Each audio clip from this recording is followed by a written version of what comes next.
He was only naked friends with girls he liked, ones he could talk to and have a laugh with, not bunny boilers.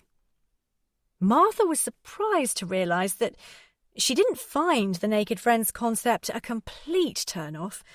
He managed to tell her that this was what he wanted in such a gentle, non-presumptuous manner that she really believed it was a great idea.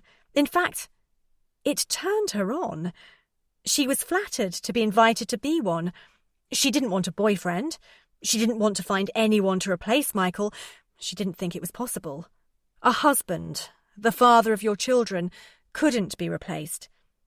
But how do you open up anything other than your legs after having loved and lost? How do you open your heart and mind? But she did want to be held. She did want to be touched, because when he stroked her cheek or moved a stray lock of hair from in front of her eyes and tucked it behind her ear, it felt lovely. And when he kissed the tip of each of her fingers, it felt very lovely. When he kissed her lips, it felt very, very lovely. They'd come back to her place and were doing all the usual things, which was all very unusual for Martha. Tea or coffee?" she offered, smiling brightly, hoping the brightness would eclipse the nervousness. And she was nervous, because they were back at her place for hot sex, not a hot drink. They'd discussed it at length in the bar and agreed the exact terms, almost as though they were making a business transaction. Jack said he found Martha fantastically cute and would happily shag her until the early hours. Martha was thrilled. She needed to feel wanted again. She wanted to feel needed.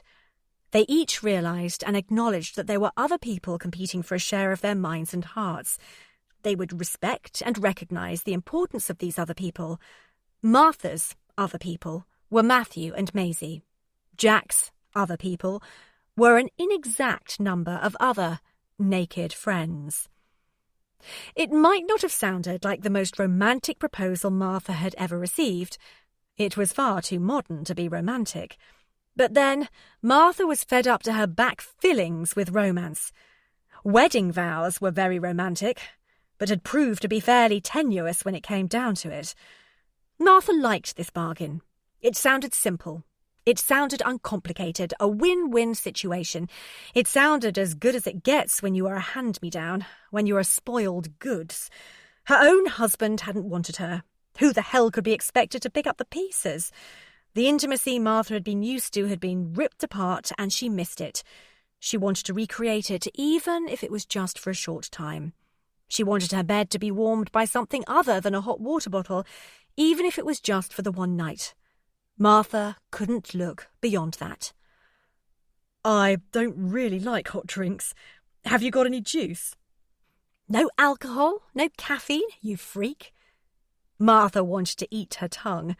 Her comment had been intended to be funny, but had come out sounding offensive.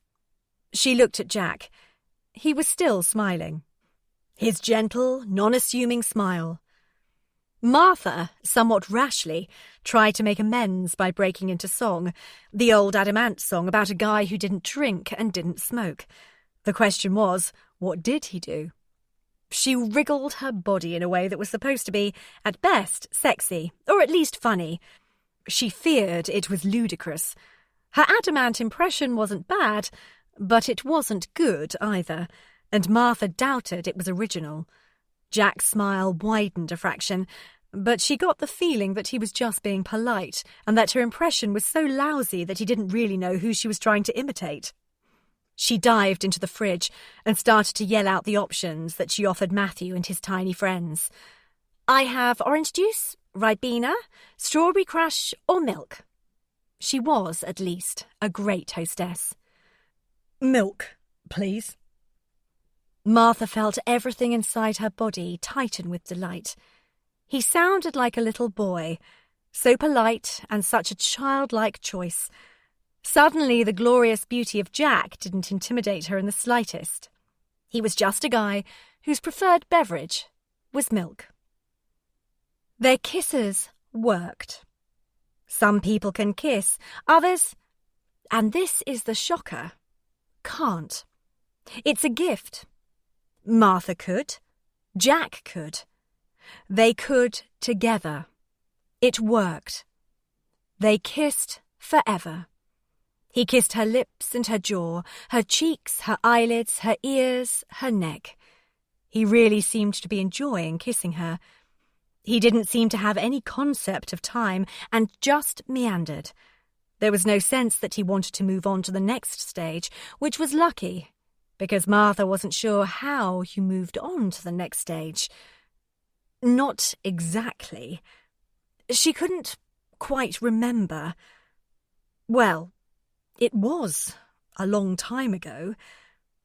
She tried not to think about it. Chances were Jack had a fair idea. His kisses varied in intensity, rushing from romance to raunch and back again, leaving her head spinning. And, her knickers. God, what type of knickers was she wearing? It was quite possible that they were mothercare maternity wear ones. She'd never got round to throwing them out, and white cotton was, after all, the ultimate in comfort, although not necessarily great in the seduction stakes.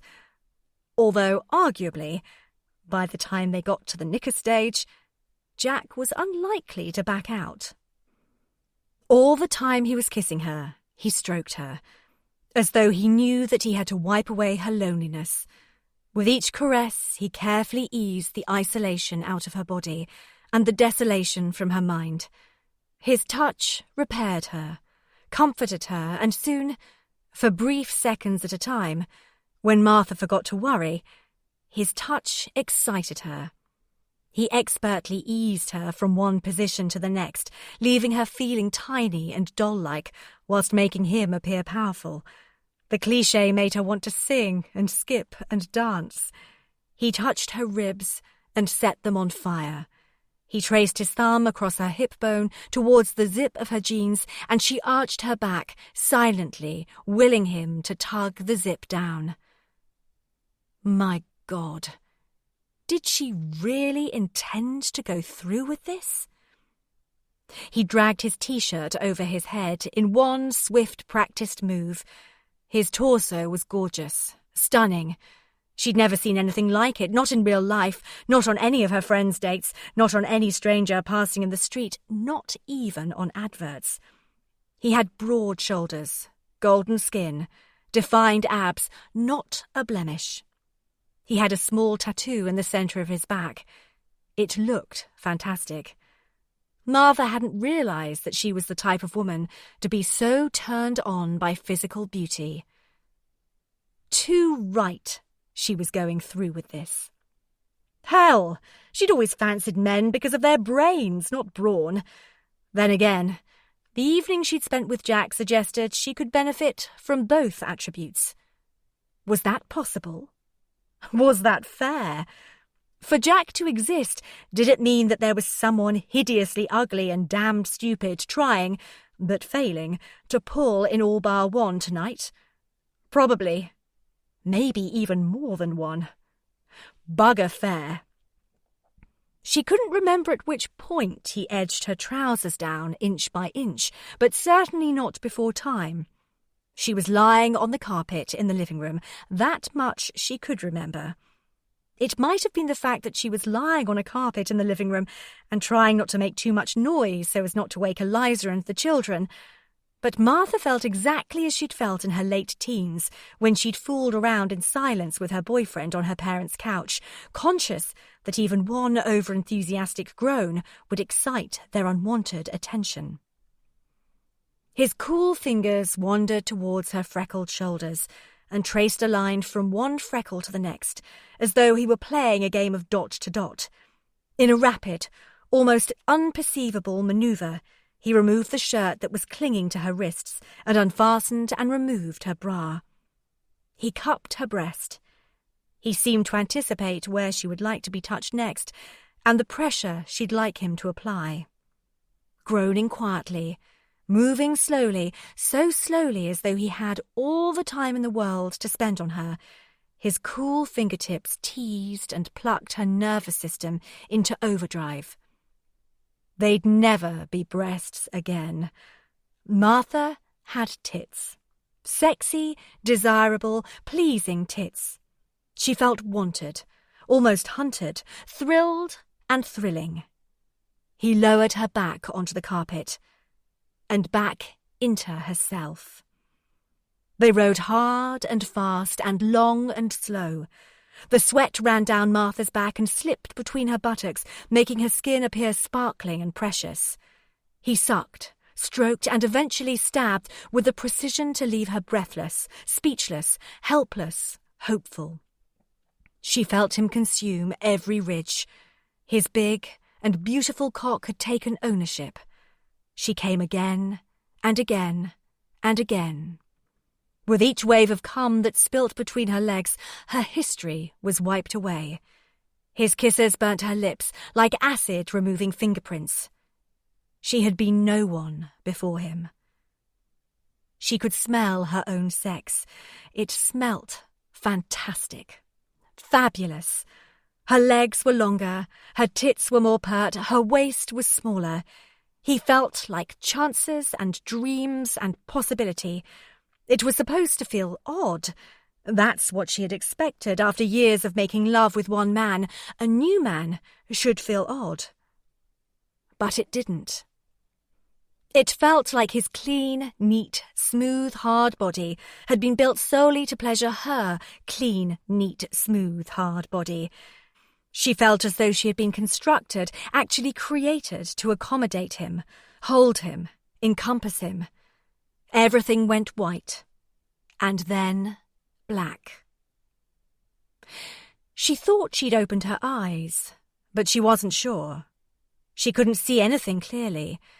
Slowly, her vision began to sharpen, and she was faced with his half-closed eyes.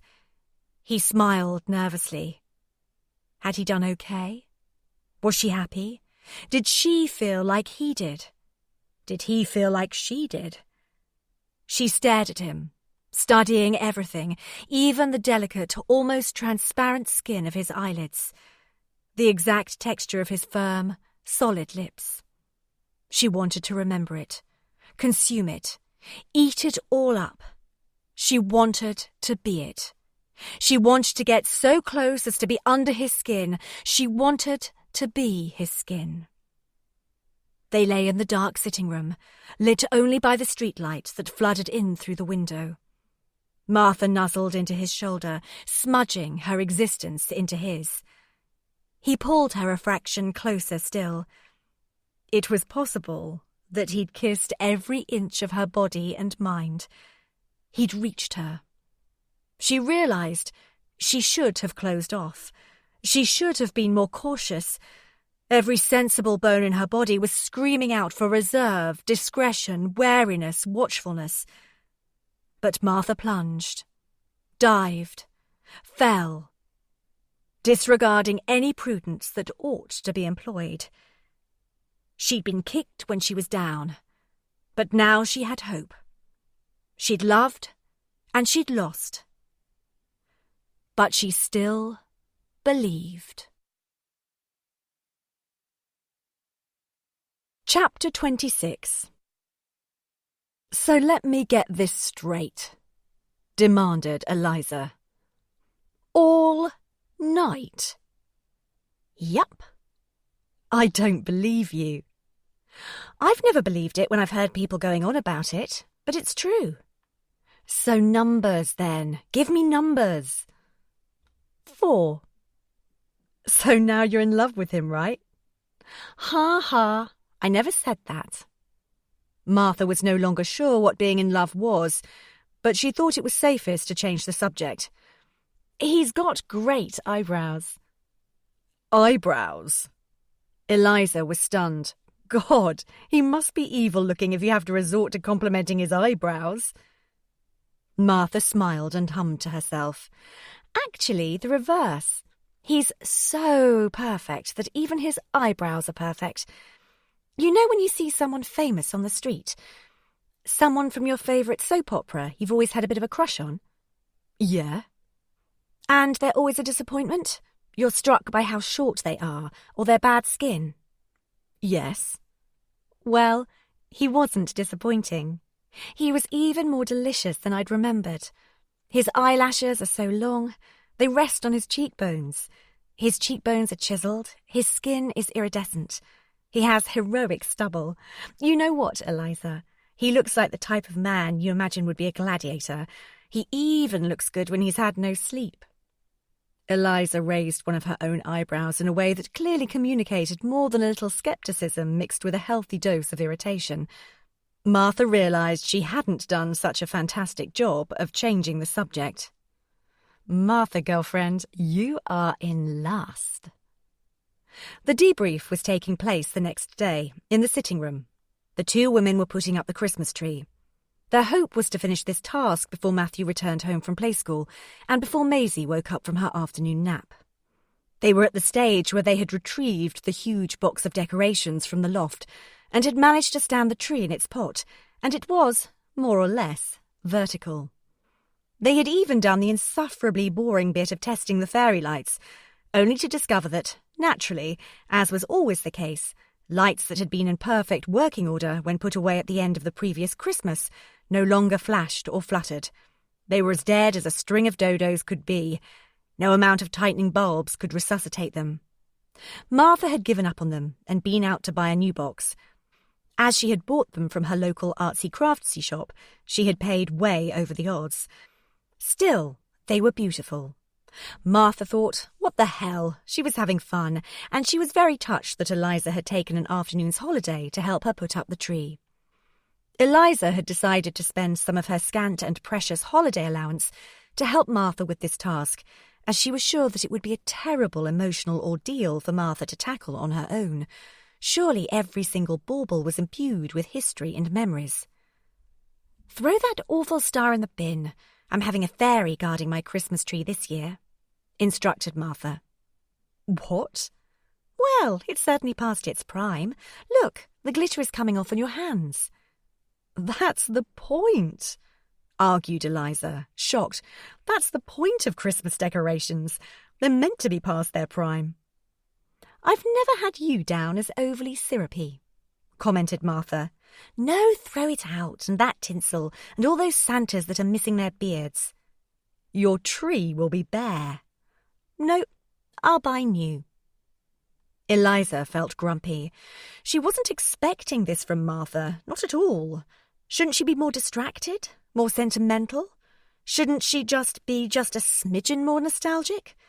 Not that Eliza wanted Martha to mourn Michael any longer, but surely this Jack character couldn't have blown Michael so entirely and cleanly out of the picture, could he?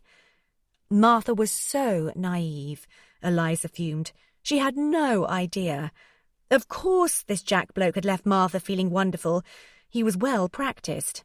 He was bound to be an orgasm generator. He'd probably left dozens of women feeling wonderful in his time. Poor Martha. How was it possible to be such an unapologetic romantic in this day and age? Eliza decided it was right to inject some caution into Martha's fledgling relationship. So let me get this naked friends thing right. He has a number of friends, and I say this holding the first two fingers on each hand in the air and making wanky speech marks around the word friends. Martha sighed. Eliza ignored her and carried on. He has a number of friends with whom he sleeps, but they're not girlfriends. Yes. But he takes them out for meals, to the cinema, to bars. He sees them regularly. Yes.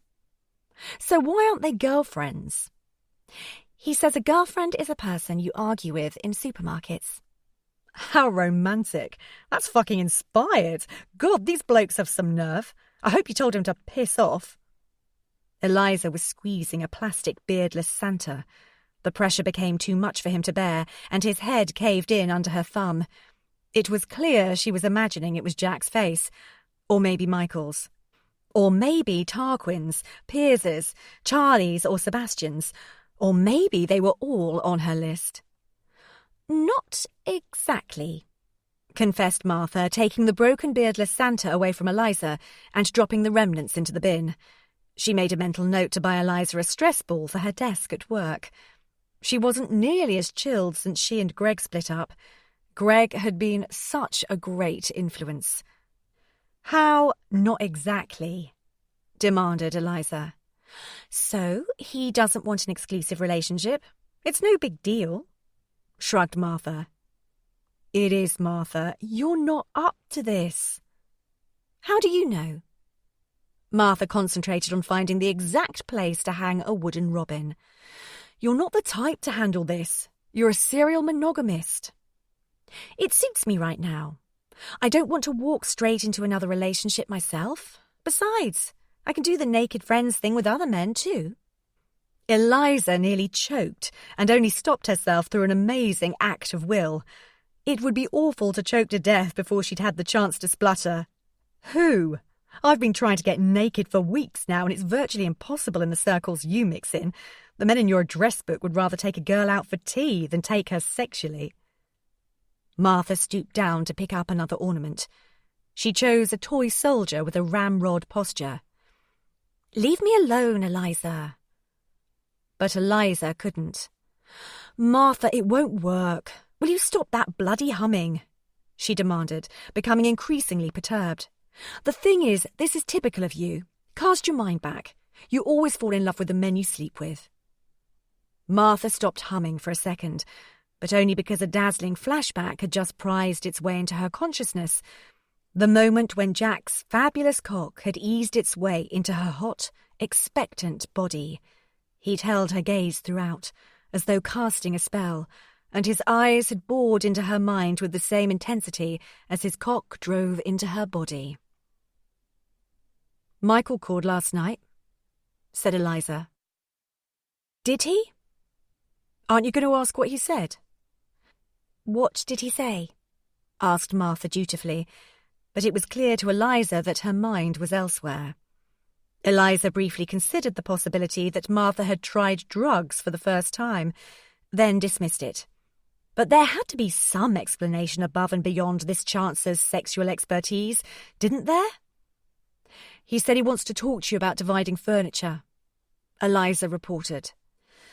How very seasonal of him, muttered Martha, before returning to the topic of conversation that really interested her. Jack asked me what I was thinking. Afterwards, when we were just lying together. I don't believe you. No man has ever asked a woman what she's thinking. They don't care. You've made that up. No, honestly. He really did ask me. Eliza was incredulous, but because she was talking to Martha, who didn't tell lies, she decided to take her word. So, what were you thinking? I don't know, said Martha. It hardly matters. No, I suppose not. Both women fell silent and concentrated on the tree for a little while. As Eliza carefully lowered a plastic dove of peace onto one of the prickly branches, she said, Martha, there's something you should know. Every woman who has dated a womanizer has the same fantasy. Really? And what would that be? To be the one that makes the cute bastard settle down. Really? Yes. And you know what? No. What? No woman has ever succeeded. Really? I suppose he told you he'd phone. Yes, he did. Well, he won't. He already has. Eliza tried not to show her surprise, and Martha tried not to show her glee. He's coming round tonight. This is a rebound thing. Who cares if I'm bouncing? You're making a mistake, warned Eliza. Well, at least they are new mistakes, countered Martha. Chapter 27. Eliza felt rotten, as was the usual state of affairs for her throughout December. Her days were merging into a shambolic haze of parties and long lunches, and the obligatory accompanying hangovers. All her promises to be more mature this year in her approach to the season of goodwill had flown out of the window. If anything, she had accepted more invites than in previous years. It wasn't as though she had anywhere better to go. It was no fun staying in at Martha's anymore. and she didn't have a home of her own. Eliza felt angry. She wasn't exactly sure who or what her anger was directed at. There were a number of possible suspects. Moving from the micro to the macro, she was angry at Fred and Ella, with whom she had spent most of last night propping up the bar at the Atlantic. Why had Fred suggested that third round of tequilas? And why hadn't either of them suggested buying any food to line their stomachs? It was hardly responsible to keep buying bottles of Chardonnay just because the previous bottle had run out. OK, she'd had a laugh at the time, and Ella had spooned her into a cab. To be fair, she'd also called this morning to check Eliza was still in one piece. She could just about answer in the affirmative. But that still didn't make up for the irresponsible behaviour last night. Besides all of this, Eliza was heartily fed up with the Christmas shoppers. Why had they left it until December 22nd to do their entire Christmas shop for every single one of their friends and family and colleagues and acquaintances? Obviously, she herself had no choice. She'd been so very busy at the various parties, receptions, lunches and dinners that the media industry swamped this time of year with. Oh, God. She felt far too hungover to try to tackle this seriously. Eliza was also a bit fed up with Martha at the moment. It simply wasn't the same staying with her since she'd met this Jack Hope. Martha was never free for girly chats anymore. Well, admittedly, she would ask if such and such a pair of trousers looked good with such and such a top, and she might want to talk about new tunes, but she didn't seem to need Eliza in the same way as she had back in the early autumn. Eliza was no longer called upon to hand out tissues, dab eyes, and soothe hearts, although Martha now asked her to babysit with indecent regularity. And the other day she dashed into Eliza's room and asked if Eliza had a spare condom. Bloody hell! To be honest, Eliza was finding it all a bit embarrassing. Knowing her older sister was having sex was only one step removed from knowing that her parents were. A horrible thought. Traumatic. Speaking of her parents, Eliza was also fairly miffed with Mr. and Mrs. Evergreen. The fact was that it was patently clear that Martha was okay.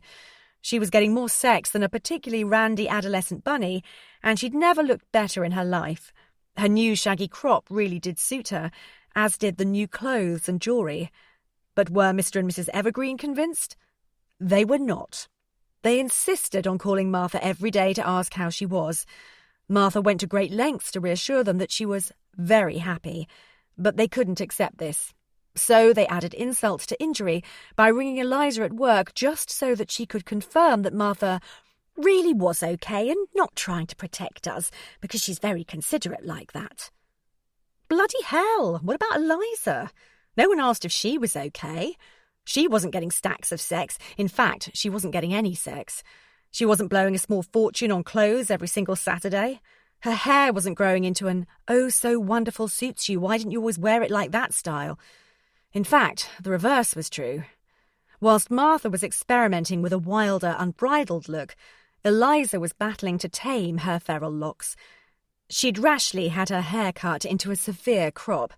It was supposed to draw attention to her elfin features, but she looked as though she'd just done a 6-month stint in Holloway. It didn't work, and she wanted to cry every time she looked in the mirror. Just because she'd left Greg, it didn't follow that she was over him. They were together for 4 years, after all, and they may not have been married, but they were as good as. To all intents and purposes, he was the first proper love of her life, and if the men she had dated since were a representative selection, and she feared they were, there was a serious possibility that he would be the only love of her life. Hello? Hello? There he was, just standing at the checkout in Boots, buying shaving cream as though that was a normal thing to do. But it wasn't normal. Not when him standing there stole her breath away. Her lungs collapsed as though they were deflating balloons. Eliza had been on 8 dinner dates and 6 lunches. She'd visited the cinema 4 times. She'd seen 3 concerts. She'd been bowling twice, and she'd even played a game of squash. Not one of the eligible men that Martha had introduced her to had caused a fanfare to explode in her heart or even done as much as put a swing in her step. She was not passionate about any of them. And she was putting on weight. Wow, Greg! She leaned in to hug him because it was more natural to touch him than not to. Greg looked and smelt and felt familiar, yet strange. Familiar like home. Strange like a beautiful new piece of furniture in the home. "How are you?" He smiled his signature big, sloppy, relaxed smile. "You look different." "Oh yeah, the hair." Eliza's hand shot up to finger what was left of her hair. Did it make her look more grown up? "New coat?" "Yeah, do you think it says young, thrusting executive?" "Not really, Liza. It says, now, look, don't be offended, but did your mum help you pick it out?" Eliza laughed and nodded her head. "So, besides the terrible haircut and awful fashion faux pas, how are you?" She should have been offended, but she wasn't. Fine, cool, really good, cool," she twittered. He smiled again, and his smile massaged her shoulders. "Well, that's good." "And you?" she asked. "Not too bad. You know?" No, she didn't know. What did that mean? Was he missing her? Was he heartbroken? Was he indifferent? Was he shacked up with a 6'2", size 8 nymphomaniac and her willing best friend? Why did she care? "The tour, was it?" "A hoot, yeah, a real laugh. Back to the real world now, though." "The real world? Selling hats?" Eliza sniggered. She sounded unkind, which had not been her intention. She'd wanted to sound amusing. Greg shrugged. "I like it." Eliza felt chastised and just wanted to leave. Her reaction to uncomfortable situations was always to leave. How many of the men she dated so far had said they liked their work? None of them. The most positive thing she'd heard them say was that it paid well, or that it was a way of keeping busy.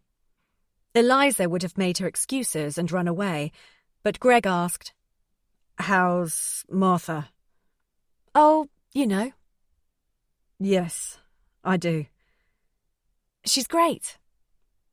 Greg looked puzzled. "I've called her a couple of times just to see if there's anything I can help out on." "Yeah, she mentioned it, but there's no need to worry. Martha's great, really good. She's shagging, and it suits her." Once again, Eliza wanted to kick herself. Why did she say such stupid things? "I've missed you." Like that, for instance, that was a stupid thing to say. Because it could only lead to, "I've missed you, too." And what do you say to that? Eliza looked at the pile of Boots carrier bags that had been customised especially for the season of goodwill. They wished her a happy Christmas and a peaceful New Year. These didn't seem like even remote possibilities. "How are the Bianchis?" "They miss you, too." "I miss them." God, this was a stupid conversation. Why was she rooted to the spot? Why didn't she just turn and walk away? Why didn't he just kiss her? He hadn't looked away from her for a second, and although she was bouncing her eyes around the store as though she had a particularly dreadful astigmatism, looking to the floor, the ceiling, the makeup counter, anywhere but at Greg, still he managed to more or less hold her gaze. At least it was a valiant attempt. "Don't you miss it, Liza?" "What?" "It. Us. The things we used to do." Eliza immediately assumed he meant the things they used to do in bed, and so was surprised when he said, "Things like send silly postcards to each other." "Forget birthdays?" she added snidely. We're nothing but each other's sweat. Forget to pay credit card bills. Feed each other with our fingers. Use each other's bodies as plates. Do the weekly shop at Cullen's instead of a supermarket, which would have been eminently more sensible. Oh, sensible. Yeah. He smiled to himself, and Eliza knew without him having to say it that it wasn't as though either of them was particularly famed for their ability to be sensible. Read by candlelight, he added. Let wax melt into the carpet, she countered. But she sounded angrier than she was. Greg gave up. I'd better get going. I've still got loads of shopping to do. I suppose, as you're really sensible now, you did all yours in November. Absolutely, lied Eliza. She was wearing mittens, which was lucky because she could cross her fingers without him seeing. She was superstitious about telling lies without crossing her fingers. That seemed really dishonest. Right, well, have a nice Christmas, then. Yeah, and you. Greg leaned in to kiss Eliza. Was he planning to kiss her cheek or her lips? She moved her head swiftly to remove any doubt. She thought that the disappointment might incite spontaneous tears if her cheek were his target. That had to be the hangover, didn't it? That's why she felt so overly emotional. The kiss landed on her earlobe. It lasted about a nanosecond, and was the most erotic kiss Eliza had received in 3 months. Greg whispered into her ear, You can change your clothes and your hair, Eliza, but you can't change your heart. Eliza sprung away. You can change your mind, she asserted. Yes, but not your heart. He turned and slipped back into the crowds of Christmas shoppers. Eliza watched him disappear. Greg was a man, and therefore wouldn't give a rat's arse if someone noticed his new haircut, but... He paused, turned round and shouted, By the way, Liza, the hair. I think it's cute. Yes. Bugger. Chapter 28. Martha spent her December doing exactly what she did every December. She bought Christmas cards and posted them way in advance of the deadline, as recommended by Her Majesty's Postal Service. She shoved her way through crowds of frantic shoppers with long lists and little time. She chose thoughtful gifts for her family and friends. She wrapped them in an extravagant number of sheets of tissue paper and attached a ridiculous amount of bows and ribbons. She threw a party for the children and their friends. She bought a turkey, baked a cake, and made a pudding. She went to the carol service at Westminster Abbey. She made Matthew an innkeeper's costume for his nativity play. She hung stockings. Keeping busy in this way made her life bearable. The only differences between this December and every previous December of Martha's life were that this year she fought a great deal with Michael, because being elegant, charitable and generous was proving to be quite difficult in practice, and she had lots and lots of sex with Jack, because being desirable, cute and fascinating was proving to be a doddle. She fought with Michael because he turned down Martha's offer to spend Christmas Day with them. Whilst Martha was accepting of Michael's rejection of her, she was still reeling from the shock of his being able to walk away from their children. Didn't he want to see their faces as they destroyed her handiwork of paper and ribbons? They fought because Michael wanted to take some of her Christmas decorations to decorate his flat. They fought because he bought her an extremely expensive gift for Christmas, when normally they gave each other tiny tokens. What was the meaning of the gift? Was he paying her off? Was it reconciliatory? He said not. Was it to salve his conscience?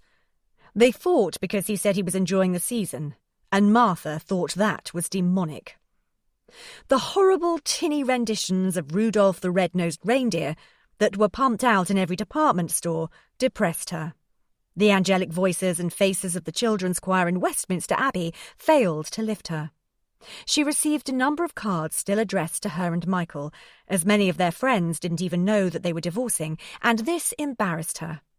All of the cards wished Martha a Merry Christmas and a Happy New Year, as was traditional. It just seemed spiteful.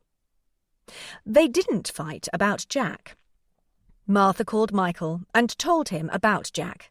Her motives for doing so were complicated. She told Eliza that she wanted to be honest and straightforward. She wasn't one for skulking. After all, Michael had said he didn't want her. He'd told her she was free to do as she pleased. But a little bit of Martha, just a tiny bit, was sure that Michael would find the reality of her dating different to the theory. Martha didn't reveal to Eliza her more ignoble motives for her call, that she wanted him to be jealous. Michael was not in the slightest bit concerned that she'd met someone so quickly. In fact, his response was one of relief and encouragement. Martha had found that particularly insulting. Throughout December, Martha continued to look after her children, and naturally, she did an admirable job, better than admirable. She read to them, played with them, dressed them, taught them, guarded them. She cooked and cleaned and entertained. These things ensured her life was meaningful. But it was only when she was with Jack that Martha relaxed. Her life was bearable, even meaningful, without Jack. But with him, it was pleasurable, too. There was joy in her day if he texted or rang or, best yet, visited. Jack was the excitement. He was the bit that was about her. And if there were half a dozen other women thinking the same thing about him, well, that was a risk Martha would have to take. She needed him. They had a great deal of sex. They had great sex. That was the deal. Martha hoped that somehow his beautiful cock would plug her enough to stop her optimism leaking away. She felt lonely a lot of the time, but when she was with him, she felt a lot less lonely, and when they made love, she felt nothing but wonderful. It was a relief. "Is this just about lust?" Eliza demanded. "Lust and fun," twinkled Martha, giggling. Eliza wasn't sure if Martha was making the distinction. She was acting like a porn star. She was wearing clingy tops and low-cut or see-through shirts. Okay, they were the same sort of stuff that Eliza and all her mates wore, and, okay, admittedly, they didn't look too whorish because Martha was as lacking in the cleavage department as Eliza was, but it still made Eliza uncomfortable. Besides which, Martha kept talking about sex. Have you ever taken photos? Have you ever made a film? Jesus, Eliza was beginning to feel prudish. "Tell me about the fun," Eliza asked skeptically. She'd heard more than enough details on the lust and wasn't sure if she could stomach much more before she imploded with jealousy. "We've watched some great movies together." Naked. They watched films naked. Films that Martha had never even heard of. The best bit was that they ate popcorn off each other's bodies. This from a woman who used to lock the bathroom door when she took a shower and used to sleep in pyjamas. Now all she slept in was sweat. "At night, he lulls me to sleep reciting Spike Milligan's Silly Old Baboon. Do you remember? We read it as children." "Yes, I remember it," Eliza said, impatiently. Jack usually recited Spike after he'd shagged Martha's brains out, at least twice. But Martha sensed Eliza's unwillingness to hear that type of detail. "I've played video games with him?" Martha now knew what a console was, and whilst it was unlikely that she'd ever remember the name of the speedy, spiky hedgehog, let alone help him save the world, she had played Rez, which was near as she'd ever get to going to a trippy, ravey gig. They'd been naked for that too. But again, Martha thought this was a fact best kept to herself. "We put a bet on it being a white Christmas in a betting shop. Have you ever been in a betting shop?" They'd been dressed that time. After all, it was December. "What's so special about Jack?" demanded Eliza. Haven't I told you? No. Well, you mentioned that you turn to goo when you think of him. He has a large and expert penis. He kisses a lot, and it's convenient that he works in Holland Park. Oh yeah, you said he dresses well, and it's good news that he doesn't drink because he can give you lifts home. But no, beyond that, I'm not sure if I know anything about him. How odd of me, said Martha. She was genuinely surprised. Well, where to start? He's a fantastic friend. Nothing is too much trouble for his mates. He's never, ever been unfaithful, not even kissed anyone else when he's had a girlfriend. That's rare. Rare? I thought it was extinct until I met Jack. But he does have this naked friends thing going on, so he has a free pass when he hasn't got a steady girlfriend. Martha chose to ignore the interruption. He had a less than easy upbringing. He could have ended up tough and cruel. He could have been a crook, but he took a more honourable path. He's worked for everything he has. Nothing's been handed to him by adoring and rich parents. The only thing his parents could bequeath him was examples of right and wrong, which his father and mother personify respectively. He left school at 16, but he's doing the same job as friends of mine who are Oxbridge graduates. He sold fruit and veg when he was a teenager to save up for a bike. He loves his cats, and he plays with my children with a tenderness that could split my heart. He's special because when he walks into a room, he holds his head up high, and he has every right to do so. It's pitiful, Martha, that you don't see. There has to be a catch. It's pitiful that you never see anything other. It just seems very quick to me. I realise what it looks like from the outside, but I don't care. I don't care what anyone thinks. Martha hadn't realised this was the case until she said so, but having said it, she was sure. Look, you're scaring me. One moment you're a Stepford wife, and the next you could be teaching bedroom tricks. I'm not saying you suited being a Stepford wife, you didn't. But you're not behaving like yourself at all. I think you're in shock. Martha turned to Eliza and slowly said, I feel like I am being more myself than ever before. Eliza was disconcerted that such a little voice and little sentence could hold such force and conviction. She made a mental note to look up post-traumatic stress on the web. Maybe Martha was suffering from that. What about his other naked friends?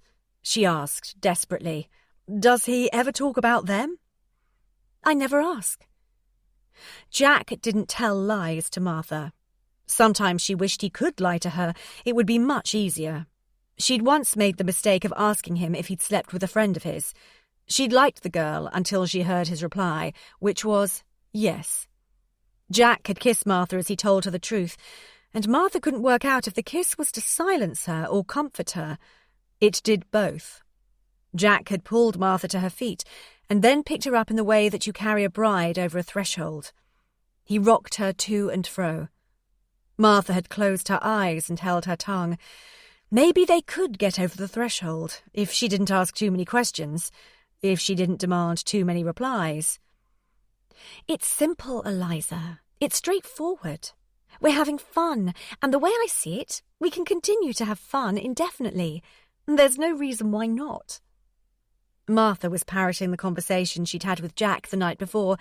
In fact, it had been Jack who'd suggested that they have fun indefinitely. Martha had asked, Is indefinitely the same as forever? And he'd replied, Maybe, baby. The maybe not had been left unspoken. They had lots of fun, and Martha reminded herself that this was probably because neither of them wanted to fall in love. Sometimes Martha thought she might want that. She tried to imagine what it would be like if she could magically fast-forward her life to a point where he asked her to marry him, and they would all live happily ever after. It would be a neater life. Then she'd remember it didn't make any difference. Marriage wasn't a guarantee. Husbands could still up and off. The bit of paper that she'd always believed was an unrepeatable lifelong commitment, the only available magic in a secular world driven by technology, profitability and bottom lines, was, after all, a bit of paper. How do you trust in this century? The century of identity theft and internet porn. How do you believe that there is someone out there who transcends all that is mechanical, all that is diabolical, all that is robotic, and is love? Martha knew there weren't any guarantees, just lots of get-out clauses. Naked friends was just one. Forever was a long time. Maybe indefinitely was a good offer. Indefinite fun. It sounded okay. Why overcomplicate it? Martha held her arms wide open, and Maisie stumbled from her aunt towards her mother, one unsure foot in front of the other. "That's a girl. Steady as you go," Martha encouraged Maisie. "Look up, not down." Maisie and Martha were both learning to walk, one foot in front of the other. One day at a time, there was no other way. It was best not to think about anything else other than the here and now. Martha just had to concentrate on being happy. It was because of Jack that Martha noticed posters on the tube advertising new bands or restaurants. She read new books and talked about them. She even reread her old favourites, which meant that she never had time to hoover in the cupboard under the stairs anymore. Because Jack was in her life, she found the courage to visit stores that she'd never even dared look in the window of, and they turned out to be anything other than horrible. The girls in Miss 60 seemed to think that she was entitled to try on the funky, distressed jeans. In fact, they envied Martha's size 26 waist and asked her which diet she followed. She told them the cabbage soup one. She thought it would sound churlish to say the deserted wife diet. In Diesel, the male assistants positively flirted with her. Well, at least the straight ones did. And she smiled back in a sort of flirtatious way. No one seemed to think Martha's status as a mother and soon-to-be ex-wife disqualified her from looking cool. In fact, when she did say the children were hers, the response was always amazement. "Really? I thought you were their aunt or nanny or something." Followed by admiration. "Wow, how did you get your figure back?" And Martha knew they were sales assistants, paid to flatter and make her feel good so that she'd whip out her plastic. They probably worked on commission. But still, it was nice. The snobby sales assistants in the designer sections of the large department stores had never made her feel good. Since Michael's departure, Martha had skipped her monthly hair appointment. Sometimes it had been all she could do to get dressed in the morning, and the level of commitment necessary for grooming, visits to the beautician, hair appointments and the like, was beyond Martha's resources. But just before Christmas, she decided that she did need to do something about her hair. When she mentioned, just in passing to Jack, that she was going to the hairdresser's, he asked, "What are you having done?" "Oh, probably the usual, a trim. I've worn my hair this way, well, a bit neater and shorter than this, but more or less this way, for ages now. Forever, actually. I am thinking of growing it." Martha hadn't realised she was thinking of growing it until she heard herself say so. "Cool," smiled Jack. "You'd suit it shaggy and a bit messier. Then again, I bet you'd look gorgeous however you wore your hair." Then he kissed her, and then they had sex on the kitchen table. The kitchen table. Martha contemplated that the most fun she'd had on the kitchen table in the past was making the invites for Maisie's party. There was no competition. Jack always wanted to know what she'd bought in the shops that day, what she and the kids had for lunch. He asked her what her plans were for the weekend, what she'd bought as Christmas presents for her parents. He asked her what he should read, whether she liked the album he was listening to. He assumed she'd have a viewpoint, and she was surprised to find that she did. He was the only person she knew who didn't think of her as Michael's, which somehow, and she couldn't explain this either, allowed her to talk about anything from the mystery of why there was an increase in peanut allergies. Martha and Jack agreed that they hadn't known anyone with a peanut allergy when they were at school, to whether she thought it would be erotic to wear a blindfold during sex. Yeah, probably, just the once, just to try. The sheets they loved on soaked up her pain and passed, like blotting paper. And whilst they talked about everything, Eliza warned Martha not to talk to Jack about her relationship with Michael. She said he'd tire of it. And Martha did try to keep that sad, messy side of her life quite separate from the fun, indulgent bit. She didn't want to pollute the fairy tale world they were constructing, but it was hard not to talk about it after, say, she'd just had a conversation with Michael that went along the lines, "We need to talk about money, Martha." Oh. Martha rarely thought about money. "Yes, as you know, I'm renting, and that's certainly not cheap." Whose fault was that? "And this place is far too big for just the three of you." "There's 4 of us, including Eliza." "Well, Eliza isn't a permanent fixture, is she?" Who was? "We have to put the house on the market." Martha called Jack, and he told her that he'd had a dream about Kylie the night before, and at the critical moment of penetration, Kylie had turned into Martha. It cheered her up. "Don't worry about him, little missy. He's the same old show." That's a song title, Basement Jacks. Martha grinned. She was getting the hang of this. She had the measure of him. "No, it was me. I meant it for real." And Martha would call Jack if she'd completed all the tasks on her day's list and was lapsing into grim feelings of purposelessness because she was reminded of how her role as a wife had been wiped away. If, like at Matthew's Play School nativity play, she ached with loneliness and an unbearable, overwhelming feeling of emptiness because Matthew was the only one there without a daddy and Martha the only one there without a husband, she would ring up Jack. "God, life sucks, doesn't it? Your father was a hamster, your mother stinks of elderberries," said Jack. "Sorry?" "Monty Python, babe. Don't you recognise it?" "What have the Romans ever done for us?"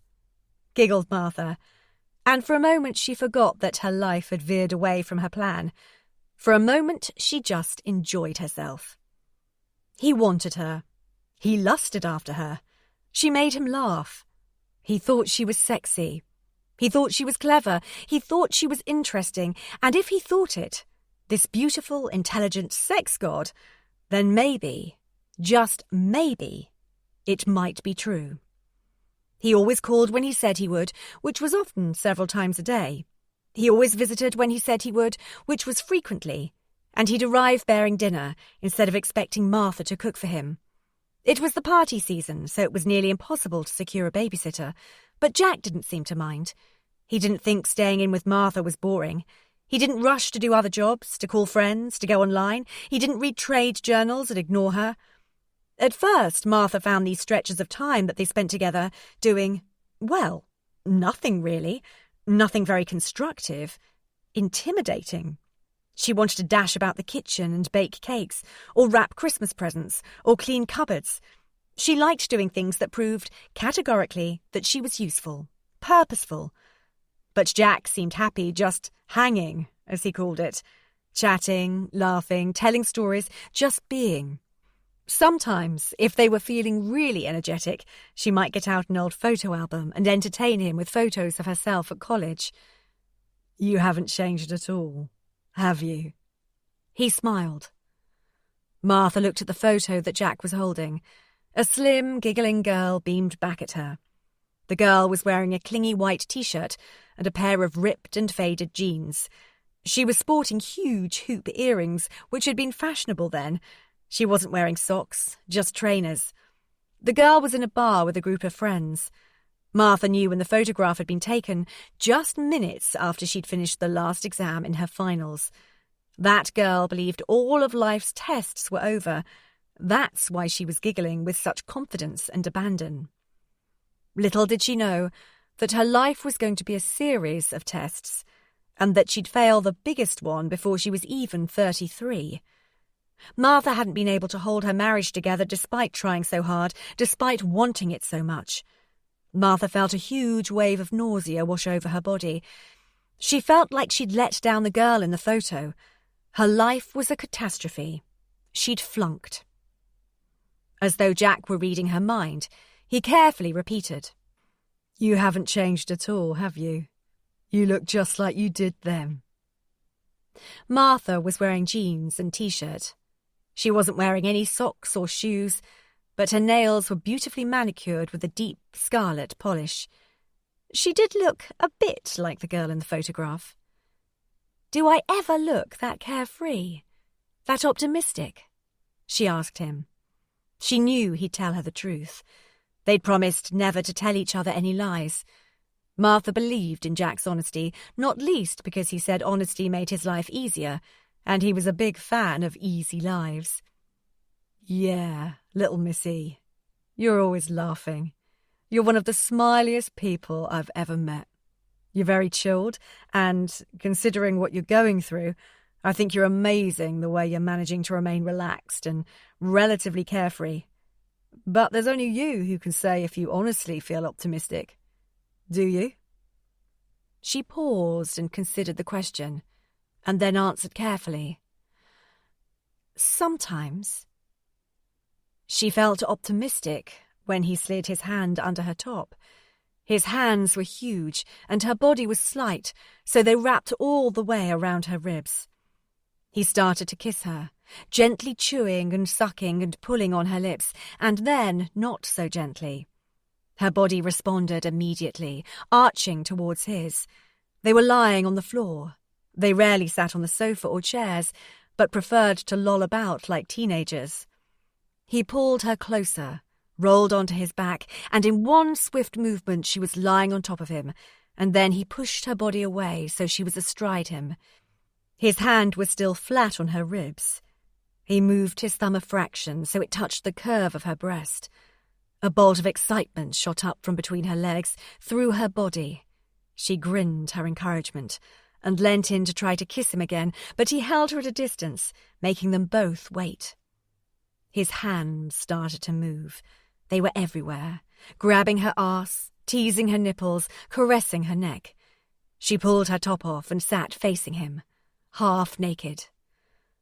"I love your fantastic pert tits. They are so sexy," he said, as he leant in to suck them. And whilst Martha had never been a fan of her tiny boobs, suddenly she was proud of them. She looked down at her magenta nipples erect under his attention, and had to agree.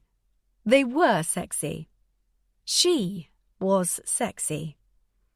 They slipped out of their clothes, neither of them paying much attention to who was undressing who. The important thing was to feel their skin against the other's as quickly as possible. He flung her about, but in a way that made her feel safe and protected, not abused or endangered. They ran their fingers and tongues over one another, hers along the shaft of his penis, over his balls, grabbing his buttocks. His hands were between her legs, inside, outside, inside again. When their fingers couldn't touch enough of each other, couldn't cup, grasp, grab enough, they used the flat of their palms, then the soft underside of their forearms, then their whole bodies to rub up and down each other, riding, writhing, climbing to breathtaking, awe-making, fan-fucking-tastic orgasms. At times like those, Martha felt optimistic. Chapter 29. Jack had asked Martha if she wanted to come out with him, Dave, Drew, and Drew's girlfriend, Sarah. They were going clubbing. Martha agreed before she'd had time to consider the implications of agreeing. She thought that was best. If she'd given it any real thought, she'd have been so entirely overwhelmed with primal terror that she would most certainly have opted for another night in front of the TV, watching repeats of The Bill. A club. With his friends. For Martha, this was like telling an agoraphobic that a nice trip to the Sahara would be a fun experience. A club was a minefield. A real club was much more risky than a tacky salsa bar. Martha had a feeling that a bit of random hip swaying would not be enough. And what if his friends didn't like her? That sort of thing could ruin a relationship. Jack was exceptionally open-minded and accepting. Martha was suddenly struck by a fear that he was in fact simply being charitable and that, after all, she was a geek, a freak. His friends would certainly notice this. How do people dance nowadays? Martha used to be quite a good dancer, for someone who was tone deaf, but that was a long time ago. In her day, and she was well aware that starting a sentence with the words, "in my day," put her on a par with her grandmother, but in her day, it had been enough to blow a whistle and wave your hands in the air, in a way that was reminiscent of someone frantically trying to put out a chip pan fire. It had worked. She wasn't sure if it would be adequate now.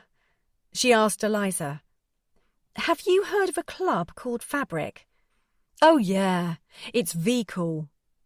Her comment hardly encouraged Martha. What sort of music do they play?" "It's a mixed bag. There are a number of different rooms all playing different tunes. House, hip-hop, breakbeats." "Oh. Well, that's cleared that up. It's huge. It's really easy to get lost." Martha might have to resort to that. Was it worth asking? "And, what sort of clothes do people wear?" "Anything goes." Very helpful. Martha assumed, even with her limited knowledge, that anything did not include a smart navy twin set or a nice pair of suede pumps. Martha looked in her wardrobe in disgust. She couldn't remember or even imagine how she'd ever found any of her old gear acceptable, and Jack had seen all the new stuff. What to wear? Unfortunately, one of Jack's many qualities was that he was very prompt. He arrived when he said he would, which was about an hour before Martha was expecting him. "Are you going in that? I'm not complaining. You look stunning." Martha had answered the door in her underwear, and she still had a towel wrapped around her wet hair. Very funny. Come in before I catch my death of cold. Or worse still, Mrs. Benton at number 4 calls the Vice Squad. She's very hot on Neighbourhood Watch. I can see her nets twitching already. Jack laughed, as though he thought Martha really was funny. "Actually, I don't know what to wear." Martha immediately regretted confessing this, and wanted to rip out her own vocal cords. Such an admission exposed her as uncool, not very together. However, Jack just smiled. "Naturally, you're a girl. Come on, show me the choices." Jack followed Martha upstairs, and she punched the air because not only had he called her a girl, which was only insulting when you were one.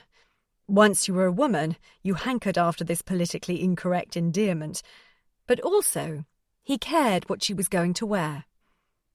Naturally, as Martha had been married for several years, she was very used to the process of getting ready in front of someone. It went like this. She would try on several nearly identical outfits, black, knee-length, cap-sleeved dresses if they were going out to dinner, or Gap jeans and crisp white shirts if they were going to the cinema. After trying on all the nearly identical outfits several times, Martha would naturally select the one she had tried on first. She'd look in the mirror and be happy with the choice. For about 10 seconds.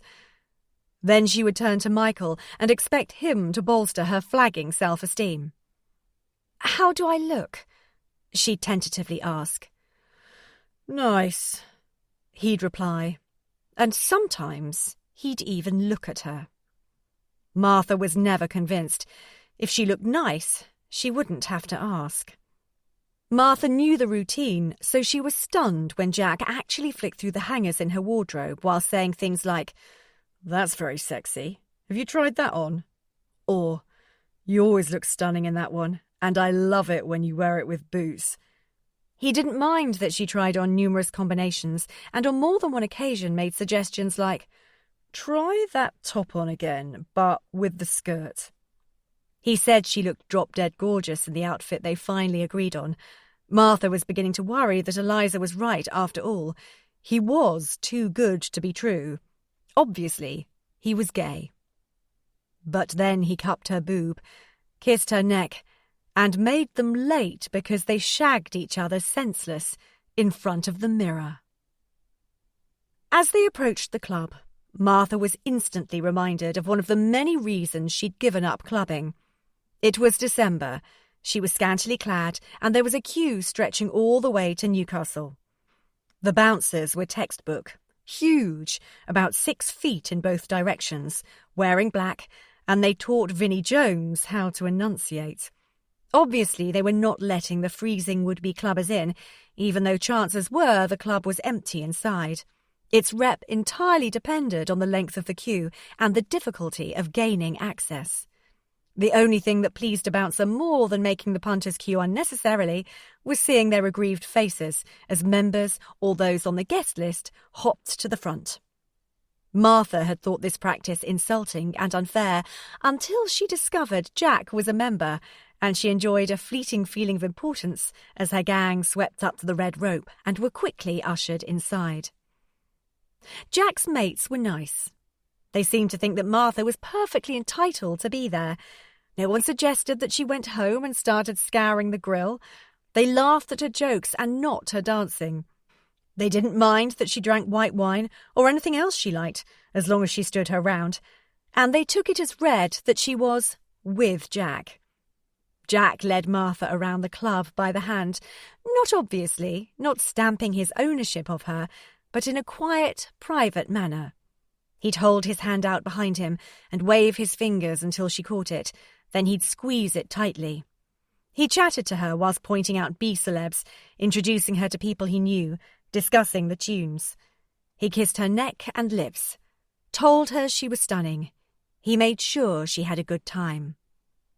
Dancing turned out to be fine. Fun.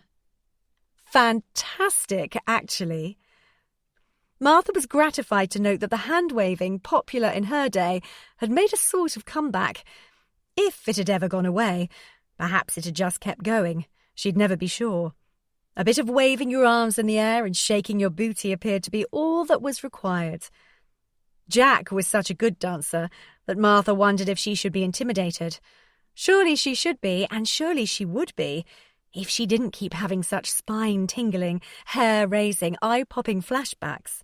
It was impossible to forget that less than a couple of hours ago, this man had slid himself inside her as he'd looked at her with outrageous, tormenting intensity. After that intimacy, it would seem a little inappropriate to worry about the modernity or otherwise of her moves on the dance floor. They moved together, coolly swaying their hips as though they were joined. They incited looks of both admiration and envy, and Martha knew they looked good together. They looked as though they belonged together, as though they were together. Martha was startled when she looked at her watch and realised it was way past midnight. Jack saw her checking the time and said, "You're right. We've the babysitter to think of. We should start making tracks." Such consideration. Martha could have kissed him. So she did. Drew and Sarah came too as they wanted to catch a lift off Jack. Dave stayed on at the club as he was on the promise of a totally different kind of ride. Drew and Sarah took immediate advantage of the back seat and giggled and chatted with each other in the way couples do when they want to block out the rest of the world. Martha smiled happily. Their exclusivity gave her and Jack time to talk. She collapsed back into her seat and turned to Jack. "I've had a really excellent night, Jack."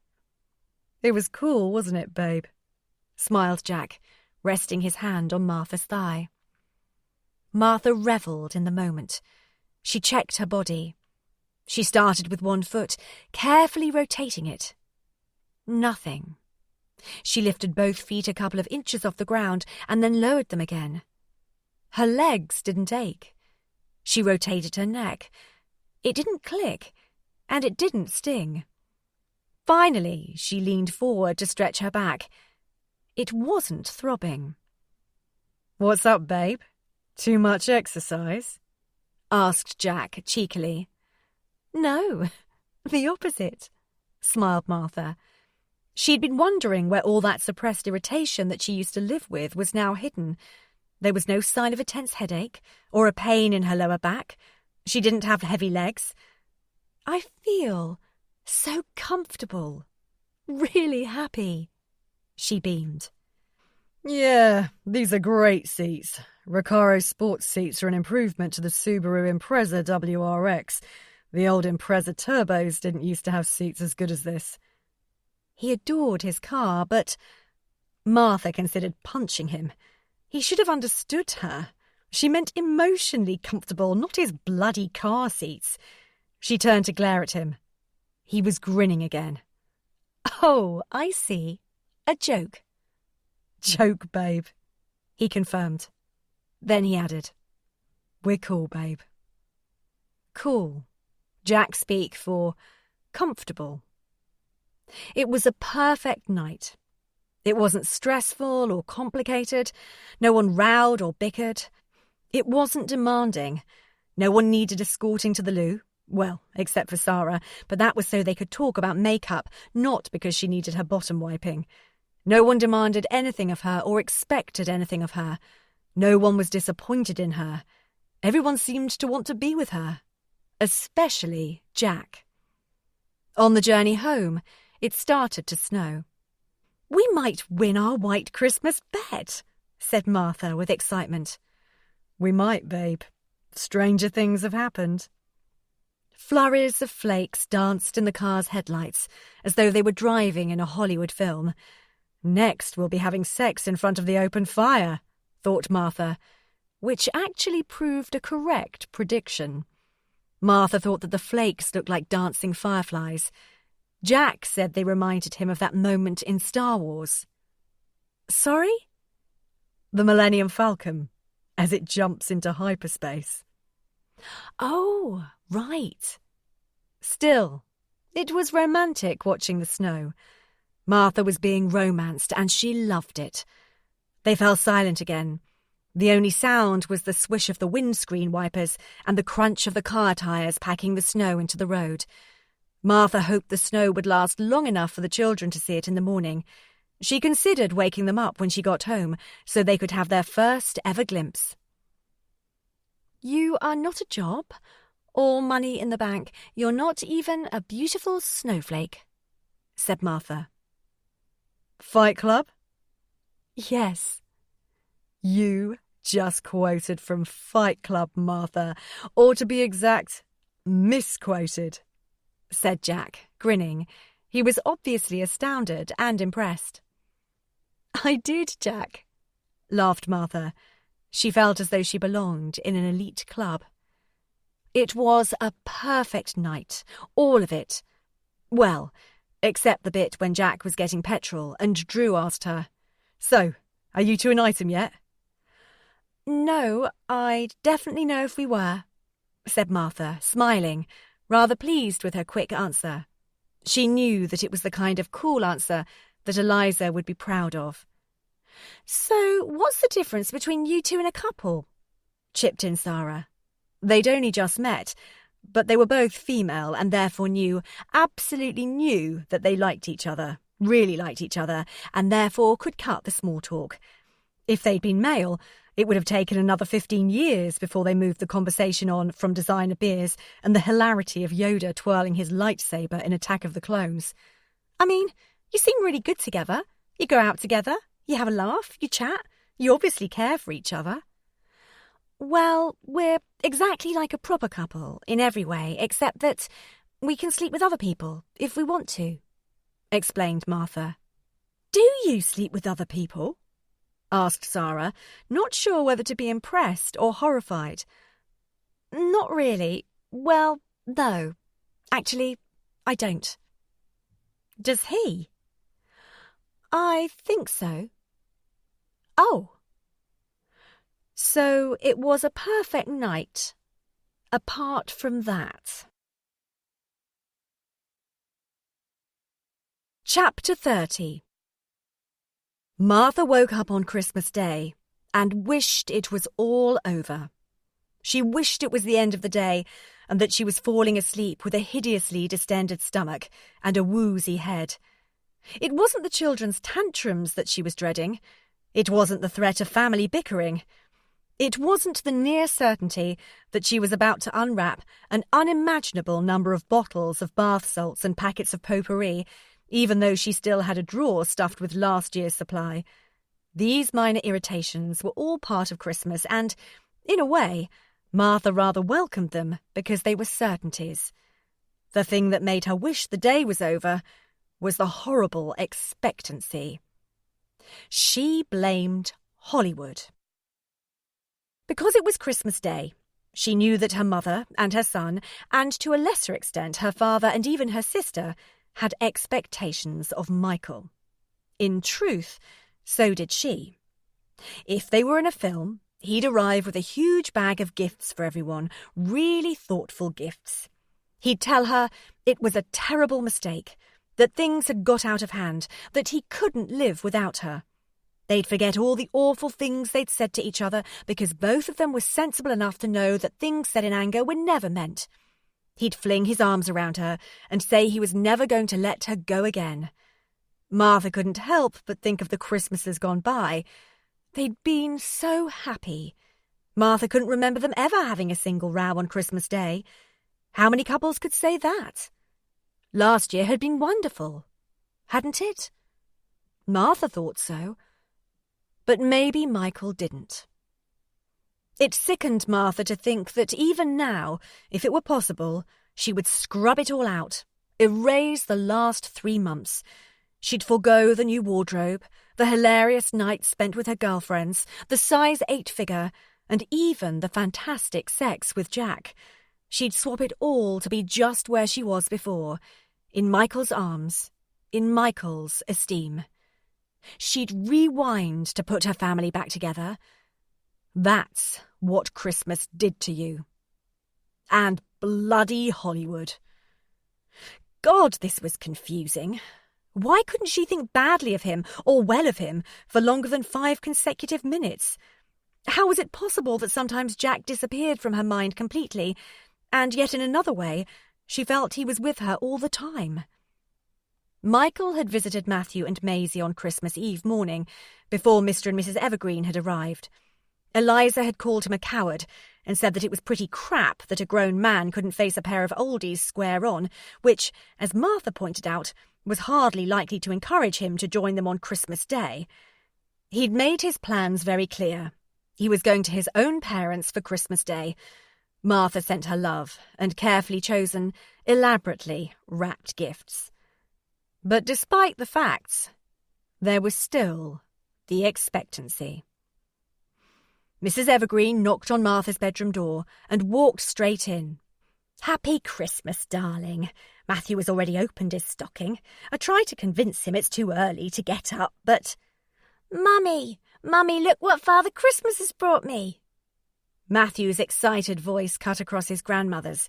He charged into Martha's bedroom and jumped onto the bed. Martha swung her legs out of bed and pulled her face into an expression of curiosity, although in reality she had picked out all of the children's presents alone.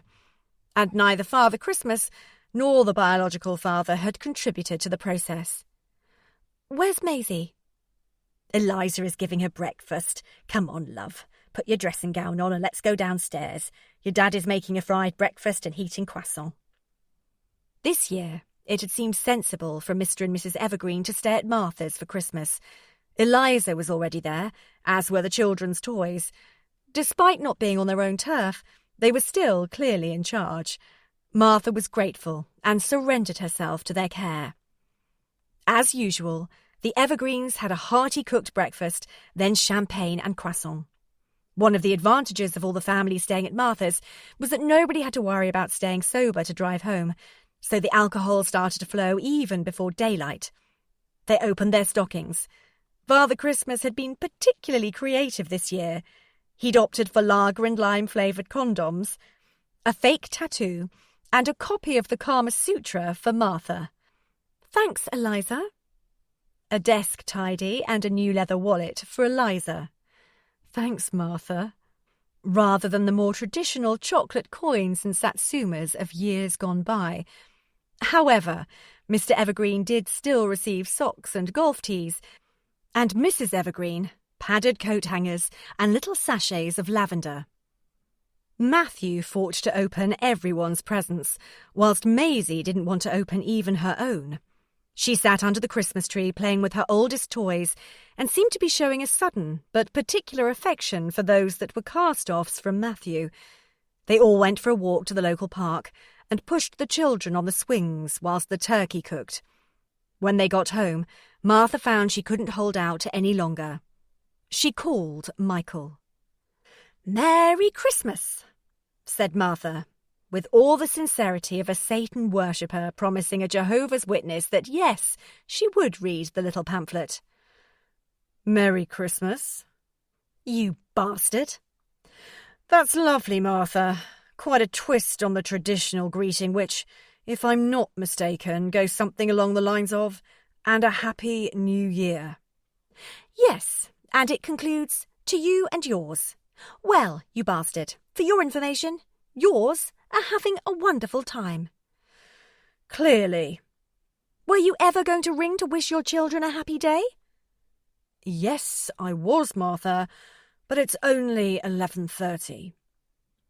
Martha was a little surprised to hear this. Of course, Matthew had been up since 5, and the rest of the family had had to succumb to the pressure of his jubilation at about 5:10. Everyone had finished breakfast by 8. Martha had assumed it was later in the day, and that was why she was so furious with Michael for not calling. Auntie Flo from Australia had called.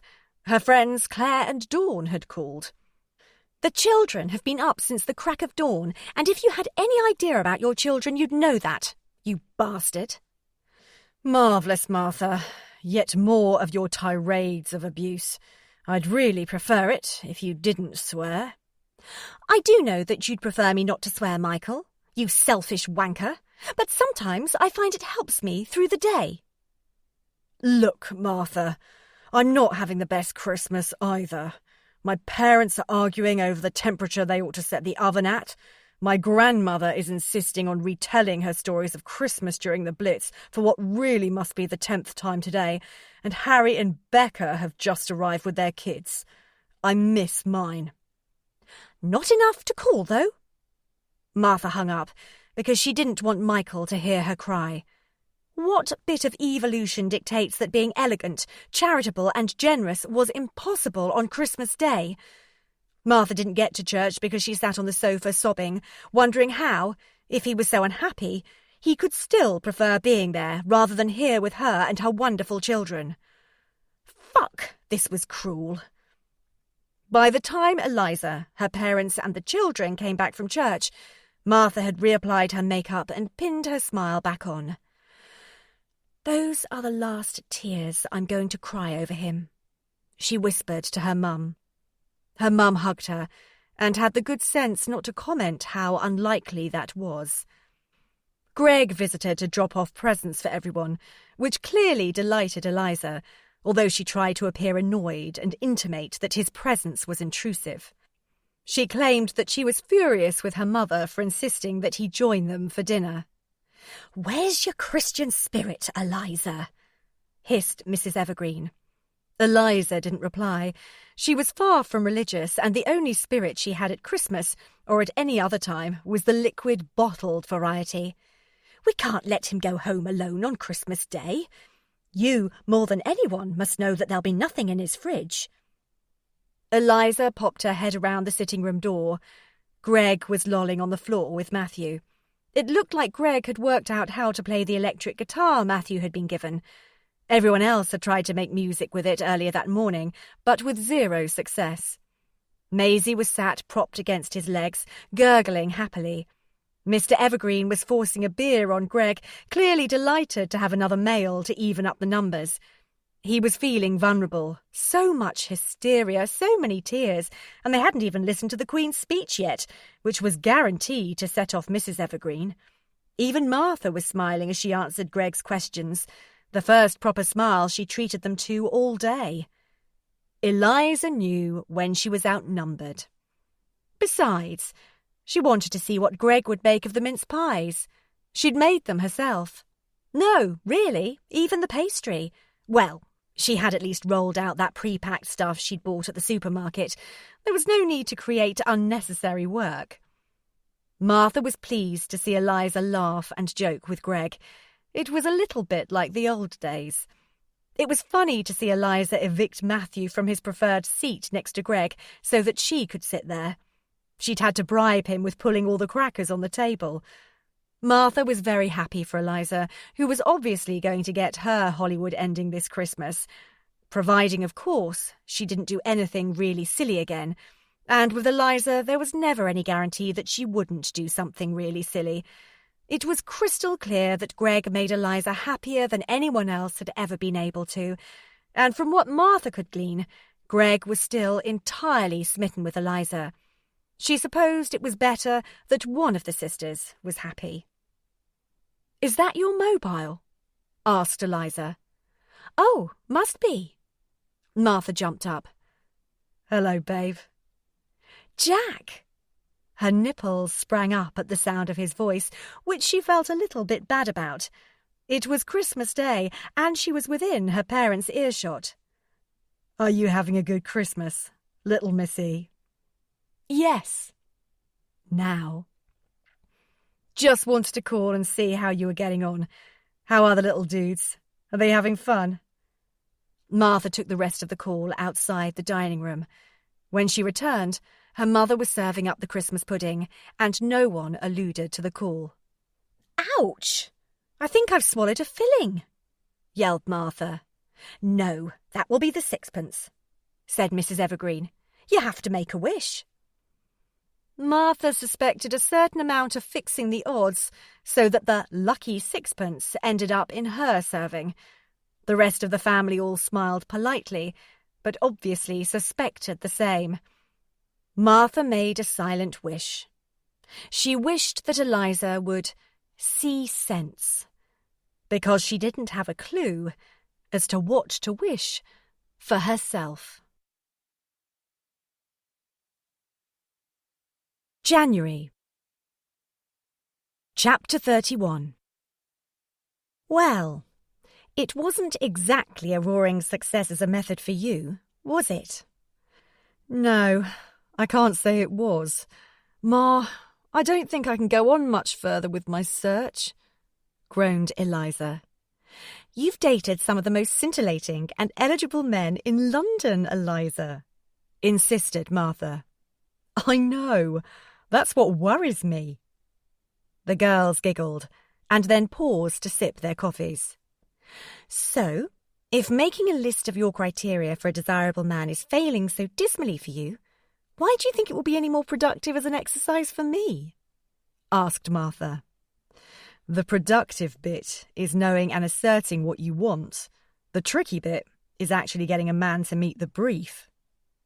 I'm fine as I am. I'm having loads of fun with Jack, and I'm not looking for anything more than loads of fun. Is that so? Yes. Eliza sank into one of her silences that definitely meant she disagreed. She didn't disagree that Martha was having fun with Jack. That much was obvious. What worried her was that when it stopped being fun, which undoubtedly it would, and probably sooner rather than later, Martha didn't have a backup plan, and everyone should have a backup plan. It was clear to Eliza, and to every adult in the Western world other than Martha, that this party with Jack couldn't last. Martha was bound to fall in love. Worse still, she'd show it. Worst of all, she'd tell him, and then he'd run a mile. Eliza agreed with Martha. He was gorgeous. He was witty and winning and hot. That was the problem. A man like that was not going to take on a ready-made family. He had too many options, too many possibilities. It was possible that his role in life was as a sex god destined to service the women of West London. But why put such a small geographical limit on it? He'd service women north, south, east and west of London and all over Europe and also the States. He'd give pleasure where he could. He had no concept that each time he gave pleasure, he gave pain too, because, from what Martha said, after they'd done hope, they did hope he'd be around for longer than the time it took to have breakfast. It was human nature that hope slipped into expectation. And where was Martha in all this? Heading for meltdown, that's where. Eliza just thought it would be a good idea to have a backup plan. Maybe if Martha made a list of the criteria for her perfect man, she would have to notice and concede how far away from that ideal Jack was. "You said that you might take other naked friends when all this started," Eliza insisted. True, Martha had said that, but she'd never believed it. She wasn't the type. She was a serial monogamist, as unfashionable as it clearly was. She said she might take up the naked friend option just as a way to excuse Jack for doing the same. Martha felt distinctly uncomfortable. She hated unpleasant silences. Eliza knew this. Eliza hated not getting her own way. Martha knew this. It was just a matter of who broke first. "Okay, then. Have you got a pen?" asked Martha. "Here," beamed Eliza, waving a pen and a notebook in the air, her mood instantly brightening, reminding Martha of Matthew when he'd won some hard-fought victory, such as not having to eat up his peas. "Right. Well, I want a man who will descale the kettle and change the water filter." "That's your top priority?" asked Eliza in dismay. "Well, it's symbolic. If he'll do those ho-hum household jobs, he'll definitely be the type to stick a pile of whites into the washing machine." "So you're looking for someone particularly effeminate?" "Ha ha. No. Actually, I want him to be hung like a donkey and to know how to use his equipment with a decent frequency," said Martha. Eliza laughed. She liked this new, funny, funky sister. She was so much more entertaining than the sister whose biggest concern had been that Flora had changed their packaging. "Okay, what else?" "Well, obviously he'd love me. All of me." Martha smiled at the thought. You know when you're really upset about something and you're asked, "What's wrong?" and you stubbornly reply, "Nothing." "Yeah." And you wait to be asked, "No, really, what is wrong?" because you want to be pushed. More, you want him to want to discover you. "Yeah, but no man ever does that," sighed Eliza. "Well, my perfect man would push me. He'd peel me like... Martha hesitated as she searched for the correct words. "Like an onion." "Nice analogy." "You know what I mean." Martha was ready for the striptease. She wanted to be known. Recently, she'd started to believe that she was worth knowing, and her ideal man would think so too. "Right," said Eliza, sighing. She thought it was a pity that Martha was such a romantic, such a typical Virgo. Martha was also thinking that her ideal man would love it when she took hold of him and wanked him so expertly that he came quickly, spilling over her body. She didn't think this was the kind of thing she could share with Eliza, or indeed anyone. Other than Jack. Martha was holding this conversation as she stood in the doorway between the kitchen and the back garden. Matthew and Maisie were feeding the sparrows. There was rarely anything more exotic in London gardens. Occasionally a pigeon was spotted, but only if the tourists in Trafalgar Square were being particularly mean. A weak winter sun bounced on their smiling faces. January was normally such a bleak and grey month, full of tatty merchandise on sale racks and offering nothing more exciting than a free membership to Weight Watchers. But this year, January had seemed unseasonably illustrious. "Come on in and wash your hands, you two," called Martha. She didn't really hold much hope of Matthew listening to her or Maisie understanding her. Without skipping a beat, she turned back to Eliza and continued, "But beside that, he would really be worth knowing. He'd be strong. Physically, emotionally and morally." "Phew, you're not asking for much, are you?" "Yes, I am. I know that I am, but I give too." Eliza thought how good it was to hear Martha value herself. Really refreshing. It gave her a buzz just listening. Of course, she was utterly doomed. This search for the perfect man was a non-starter. Eliza attempted to redirect Martha towards something a little more conventional. What about things like good with children or earns a decent salary? That's so last season, commented Martha. She winked and then more seriously added, That's husband criteria. I'm not looking for a husband. I've had one of those. I'm looking for excitement, and that definitely demands an entirely different wish list. Is that responsible? I've been responsible all my life, and look where it got me. I think I'm overdue a bit of irresponsibility. You could lend me yours. Unfair. I'm trying to be really responsible right now. I have a desk tidy and I back up my Palm Pilot every night. I've had my hair cut, bought a suit. I'm looking for a husband with a serious income and a serious wardrobe and a serious job. You honestly believe it was responsible to leave Greg, don't you? Yes, said Eliza firmly. Amazing. Eliza scowled. We're talking about you here, not me. OK, I'd also want all the usual stuff, you know. Good looking, nice smile, good teeth, dark hair, preferably green eyes, no body odour, no dandruff, someone who ferociously loathes football. I simply cannot go through another World Cup and be expected to keep my sanity. Wide shoulders, tight butt, single, no baggage, GSOH. Eliza reread the list of criteria.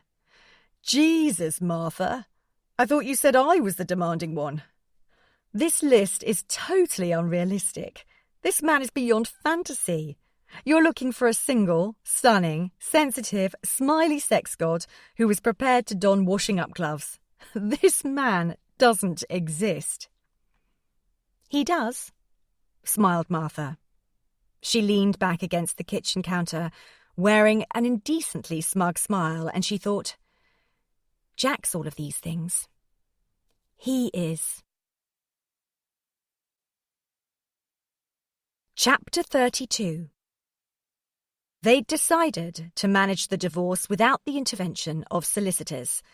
Martha thought this was the route that was most likely to fall in with her mantra of behaving with elegance, charity, and generosity, although Eliza thought Martha was mad. I don't need a solicitor. I trust Michael. He'd never leave me without money for the children. Martha, a couple of months ago you thought he'd never leave you. God, sometimes Martha despised Eliza's straight-talking. It was as though she were pulling out toenails. Why are you doing it this way, Martha? Which way? This uber-sensible, let's-all-be-friends way. Don't you ever want to fling crockery about or cut the crotch out of all his suits? Frequently. Martha, who was, after all, only human, had thoughts of pouring sugar into the petrol tank of his car. Such petty acts of revenge were inane, insane. Small gestures that couldn't, counter the hurt Martha felt. Therefore, they seemed pointless. What would be the sense in my going out of my way to be nasty? Martha was annoyed at herself for lapsing into fury. She hated the rows with Michael, although sometimes she really couldn't seem to stop herself. She certainly didn't need to go and look for aggro. What would it achieve? You'd feel better, asserted Eliza. Actually, I'm not sure I would. Managing the divorce yourself involved buying petitions for a few pounds from a particular stationer's on Chancery Lane. Martha knew this because there was an extremely useful internet site that guided people like her through the divorce procedure. Handy, the things you find on the net. Martha had limited experience of Chancery Lane, even though she'd lived in London all her adult life. There were no shops, no supermarkets, few restaurants. In short, nothing to induce her to visit there at all. She did know that Chancery Lane was near the Strand, where she would find the Royal Courts of Justice. She knew that because she watched the 6 o'clock news, and there were often TV cameras gathered outside trying to capture the comments of the latest acquitted defendant, or at least of their lawyers. Martha pushed open the door to the stationer's, and a loud bell chimed, announcing her presence. This was completely cringe-making. She rather hoped to creep in to buy the petition and then creep out again without attracting anyone's attention. She milled around the shelves, looking at the selection of hole punchers and various size packets of blue tack. Martha was astounded to note that she couldn't even purchase a lever arch file for the price of a divorce petition. The whole process was cheap and sickeningly undignified. After moseying around the shop for what seemed like a month, Martha realised she was unlikely to find the documentation she required without asking for assistance. As coincidence would have it, the shop assistants came to exactly the same conclusion at exactly the same time. "Can I help you?" asked the younger of the two available male assistants. And it shouldn't have mattered that he was a man, but it did. In Martha's bleaker moments, she found herself believing, illogically, that they were all in cahoots. They were all deserters and philanderers, and they all had an inability to keep promises, especially promises they made in church whilst wearing a suit hired from Moss Bros. It hurt her to think this, but not as much as it hurt to admit that actually she'd simply made a duff choice. The assistant was plump and scruffy, and he looked vaguely dusty, like an elderly academic, but Martha guessed that he was only in his late 20s. His stomach folded over his trousers, completely hiding his belt. Martha wouldn't normally notice this kind of thing, but she was having difficulty dragging her eyes up from waist level. She didn't really want to meet his stare. When she finally managed to do so, she didn't like what she saw. Somehow this man had guessed what she needed, and he was enjoying it, she was sure. He was actively taking pleasure from her obvious pain and embarrassment. "I'd like a copy of a divorce petition, please," said Martha. She pronounced every word carefully, as though elocution could protect her. "Is either of the parties an adulterer?" asked the chubby shop assistant. Martha noticed that he bit his nails and his fingers looked like sausages. She bet he wore nylon trousers, although she couldn't quite see because his legs were behind the counter. She didn't like him at all. "No," she said, trying her best to sound like the Queen. She'd like to have replied, "Yes, my husband is sleeping with your wife. How do you feel about that?" But perhaps she was getting things a little out of proportion. Martha was divorcing Michael on the grounds of unreasonable behaviour, and she had to cite 3 examples. Just 3. "Silly me, it doesn't matter now. It's the same form anyway," smirked the assistant. Martha would have liked to say he smiled, but it was definitely a smirk. She suspected that he got off on asking women like her if she, or her husband, was having it away with a cute third party, but she had no proof. All she could do was hand over her money and try and ignore his damp, sweaty paw. Martha was about to leave the shop when she thought again. "I'd better take 2, she said. She was notoriously bad at filling out forms. She was bound to make a mistake. "Bigamy is a crime, you know," laughed the assistant. He had no idea how criminal it was that 4 lives that had been inextricably woven together had been hacked apart. Martha treated him to a steely glare and left the shop. The next stage was filling out the blasted form. She was required to give examples of Michael's unreasonable behaviour. Apparently, "he doesn't love me" didn't count. They quietly agreed the words between them, settling on inoffensive, bloodless reasons for a divorce. Martha found that insulting too. Surely the reasons for a divorce ought to be great and dramatic. Next, she went to the post office and made lots of photocopies of the petition and of their wedding certificate. Then she sent the package to the austere courts of justice, remembering to use registered post. She understood that the whole process could take as little as 12 weeks. It had taken her longer to choose the table decorations for her wedding reception. It ought to have been grander, more serious, thought Martha, as she negotiated Maisie's stroller through the narrow post office doorway and out onto the street. She looked around. There wasn't a hat in sight, nor even the smallest handful of confetti. Martha thought this was a good day to take her rings off. She wasn't sure why she'd kept them on for so long. Sentimentality? To show the world that she'd been respectably married before she conceived her 2 children? Ha! Jack didn't like her wearing her engagement and wedding rings. He hadn't actually said, "I don't like you wearing your rings," but he had asked her why she continued wearing them in a way that implied, "I don't like you wearing your rings." It was a fair question, to which the reply, "habit," seemed inadequate. There was something sweet and old-fashioned, if not a bit inconsistent, in the fact that Jack would happily bed a married woman, but not one who was wearing her rings. Martha didn't feel like a married woman. She felt like a single girl, so the rings had to go. She wasn't even deceiving herself anymore. Her fingers were so skinny at the moment that the rings swung helplessly around. It was easy to slip them off. Her hand would feel bare, and for weeks afterwards she would keep rubbing her thumb against her fourth finger, where her rings used to be. Every time she did so, it surprised her to find that her finger was bare. She was once so proud of her rings. The engagement ring was her favourite. She remembered the first time she'd made love as an engaged woman. She'd thought that she'd never make love to any other man again. She'd thought she was safe, complete. But that was a long time ago. Now, her finger was nude. Michael came to move out the rest of his clothes and possessions. It was, as she had promised herself it would be, all very civilised. At least, until the part where she sobbed and howled like a banshee. "The worst of this, Michael, is that in years to come, when Matthew and Maisie ask why we aren't a family, I'll have to confess that I don't know." He held her tightly and remained silent.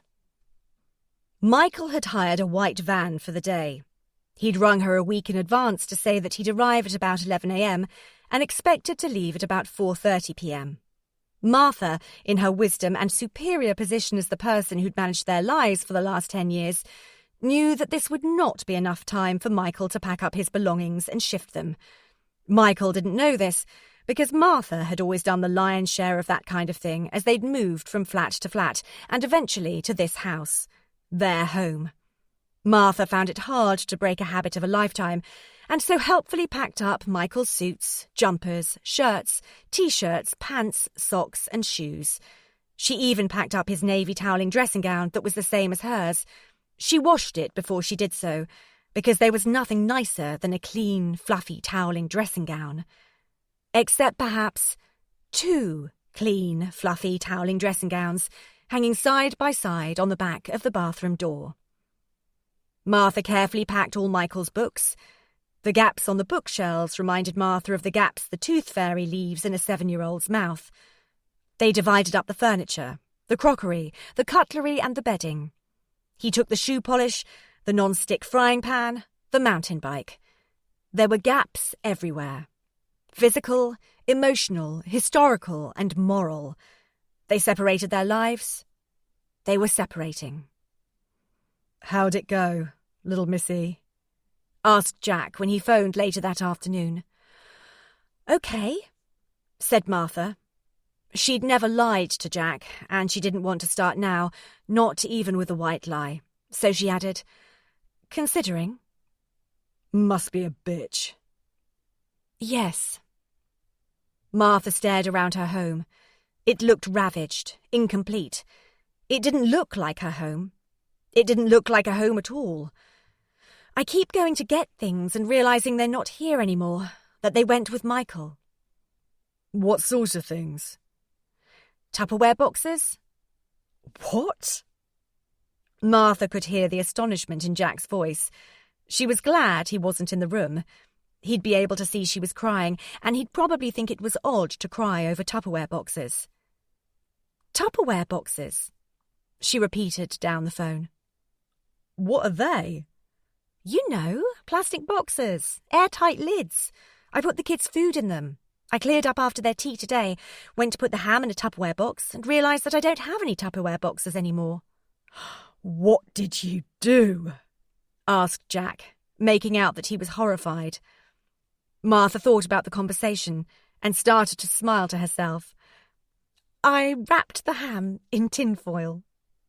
Martha was now in serious danger of laughing. "Good thinking, dude.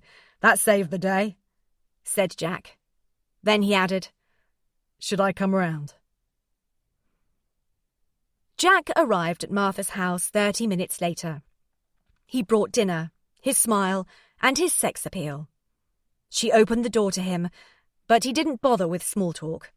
There was nothing he could say to comfort her. Instead, he cupped her face in his hands and kissed her. Really kissed her. His hands enveloped her head. She was almost scared that she might drown in his hands. She opened her eyes to see that he hadn't closed his. He was watching her as though she was important. Vital. He nibbled her ear, which sent an electrical storm directly down her spine, through her buttocks, under and up into her. He inched his hand down from her chin to rest flat on her breast. He firmly but gently massaged her nipple between his finger and thumb. His lips never left hers until he'd teased, then bruised her with tiny, pleasurably painful bites. Without removing any of her clothes, and without moving from that position, he pulled her into orgasm. Her breath was shallow, her heart beat fast, her chest was flushed, her pants were wet. She came once, then again, then again. And it helped. Her mind was full of the smell of sex and the feel of blood pulsing around her genitals, which helped cloud out the lost Tupperware, the lost husband, and the lost family. He inched her out of her jeans and sweatshirt. She moved quickly and shamelessly, stripped him bare, then threw away her own lacy briefs. They stood naked in the kitchen, and in each other's arms, and kissed. Then kissed, and kissed some more. People had said to her that divorce was like death, that you had to grieve, that it was natural to feel lost and angry and sad. Martha didn't know about that. All she wanted was to feel alive. With each joyous thrust, she felt lit up, stirred, awake. He picked her up and she wrapped her legs around his waist. She directed him to the kitchen table so she could rest her buttocks rather than have him take all her weight. Not that he cared. She seemed weightless to him. He pulled her closer and closer into him, entering her a little deeper, faster and harder each time. They behaved like animals that wouldn't ever get enough of each other. They fucked hard, often, and with great hope and affection. She'd been a girl, then a woman. Now she was a girl again. February. Chapter 33. Martha would always remember February as sunny, which was peculiar, as February was normally so dull and soulless. This year, every morning, she was greeted by bright blue skies split by sharp winter sun. She wore a great deal of yellow, and she smiled an awful lot, despite Eliza asking questions like, "You do know there's no such thing as a perfect man, don't you?" Martha didn't think she was actually required to reply, so she didn't. Her silence provoked Eliza to demand, "You think he's perfect, don't you?" in a tone that made it clear the correct answer, as far as she was concerned, would not be yes. "Near as damn it," breezed Martha, as she buttered a slice of toast for Maisie. Maisie took the toast, held it for about 2 seconds, then threw it on the floor. Naturally, Sod's Law was in force, and the toast landed buttered side down. "Oh, dear," laughed Martha. She buttered a second slice and handed it over. Stupid little things like smudging butter into the carpet didn't upset Martha anymore. For the first few weeks after Michael had left, Martha found that she cried if she spilt milk, despite the old saying that there was no point in doing so. The children's tantrums had almost overwhelmed her. If one of them fell and grazed a knee, it had been a close call who cried the most, Martha or the child. The care of Matthew and Maisie had appeared as a huge challenge that she was not up to. Now, nurturing, comforting, loving and protecting them was once again effortless. Or at least, possible. Getting jiggy with Jack was good for Martha. She felt validated. Eliza's constant harping didn't even get to Martha, although it sometimes seemed that Eliza's raison d'etre was to urinate on Martha's parade. "Jack has so much energy. I wonder if you could cope with it 24/7, asked Eliza. She crammed the final spoon of her cereal down her throat and then immediately started flying about the kitchen, packing up the things she needed to take to work. Was it possible that one day Martha would come to think his constant chatter as irritating as Michael's silence was alienating? No, she couldn't imagine it. Eliza was mistaken. "It was you who said perfect men didn't exist. If so, Jack has to have some flaw, and if his biggest fault is being energetic, then things can't be too bad," reasoned Martha. "Besides which, I'm not proposing 24/7. "Have you introduced him to anyone yet?" "What do you mean, introduced him? You've met him." Martha started to clear the breakfast plates from the table and stack them in the dishwasher. "I've met him. You didn't introduce him to me." The difference, which was obviously apparent to Eliza, eluded Martha. She looked puzzled. Eliza tried to be clear. "I was here, he came here, you told me his name. It's not the same as going out of your way to introduce him to someone. Have you introduced him to Mum and Dad yet?" Eliza stopped her frantic search for her mobile, her credit card and her keys, and turned to face her sister, hand on her hips. Martha recognised a challenge when she saw one. No, the opportunity hasn't arisen," she admitted.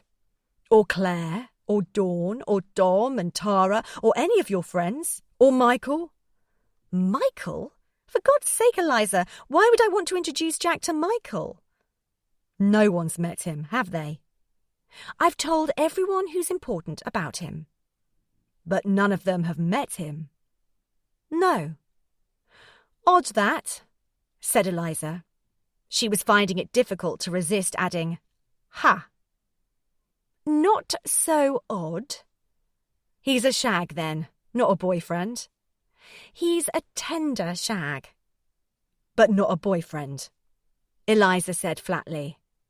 "He does care," argued Martha. "You know that all the women he's tenderly shagging will think that," said Eliza emphatically. Then she asked if Martha had seen her keys.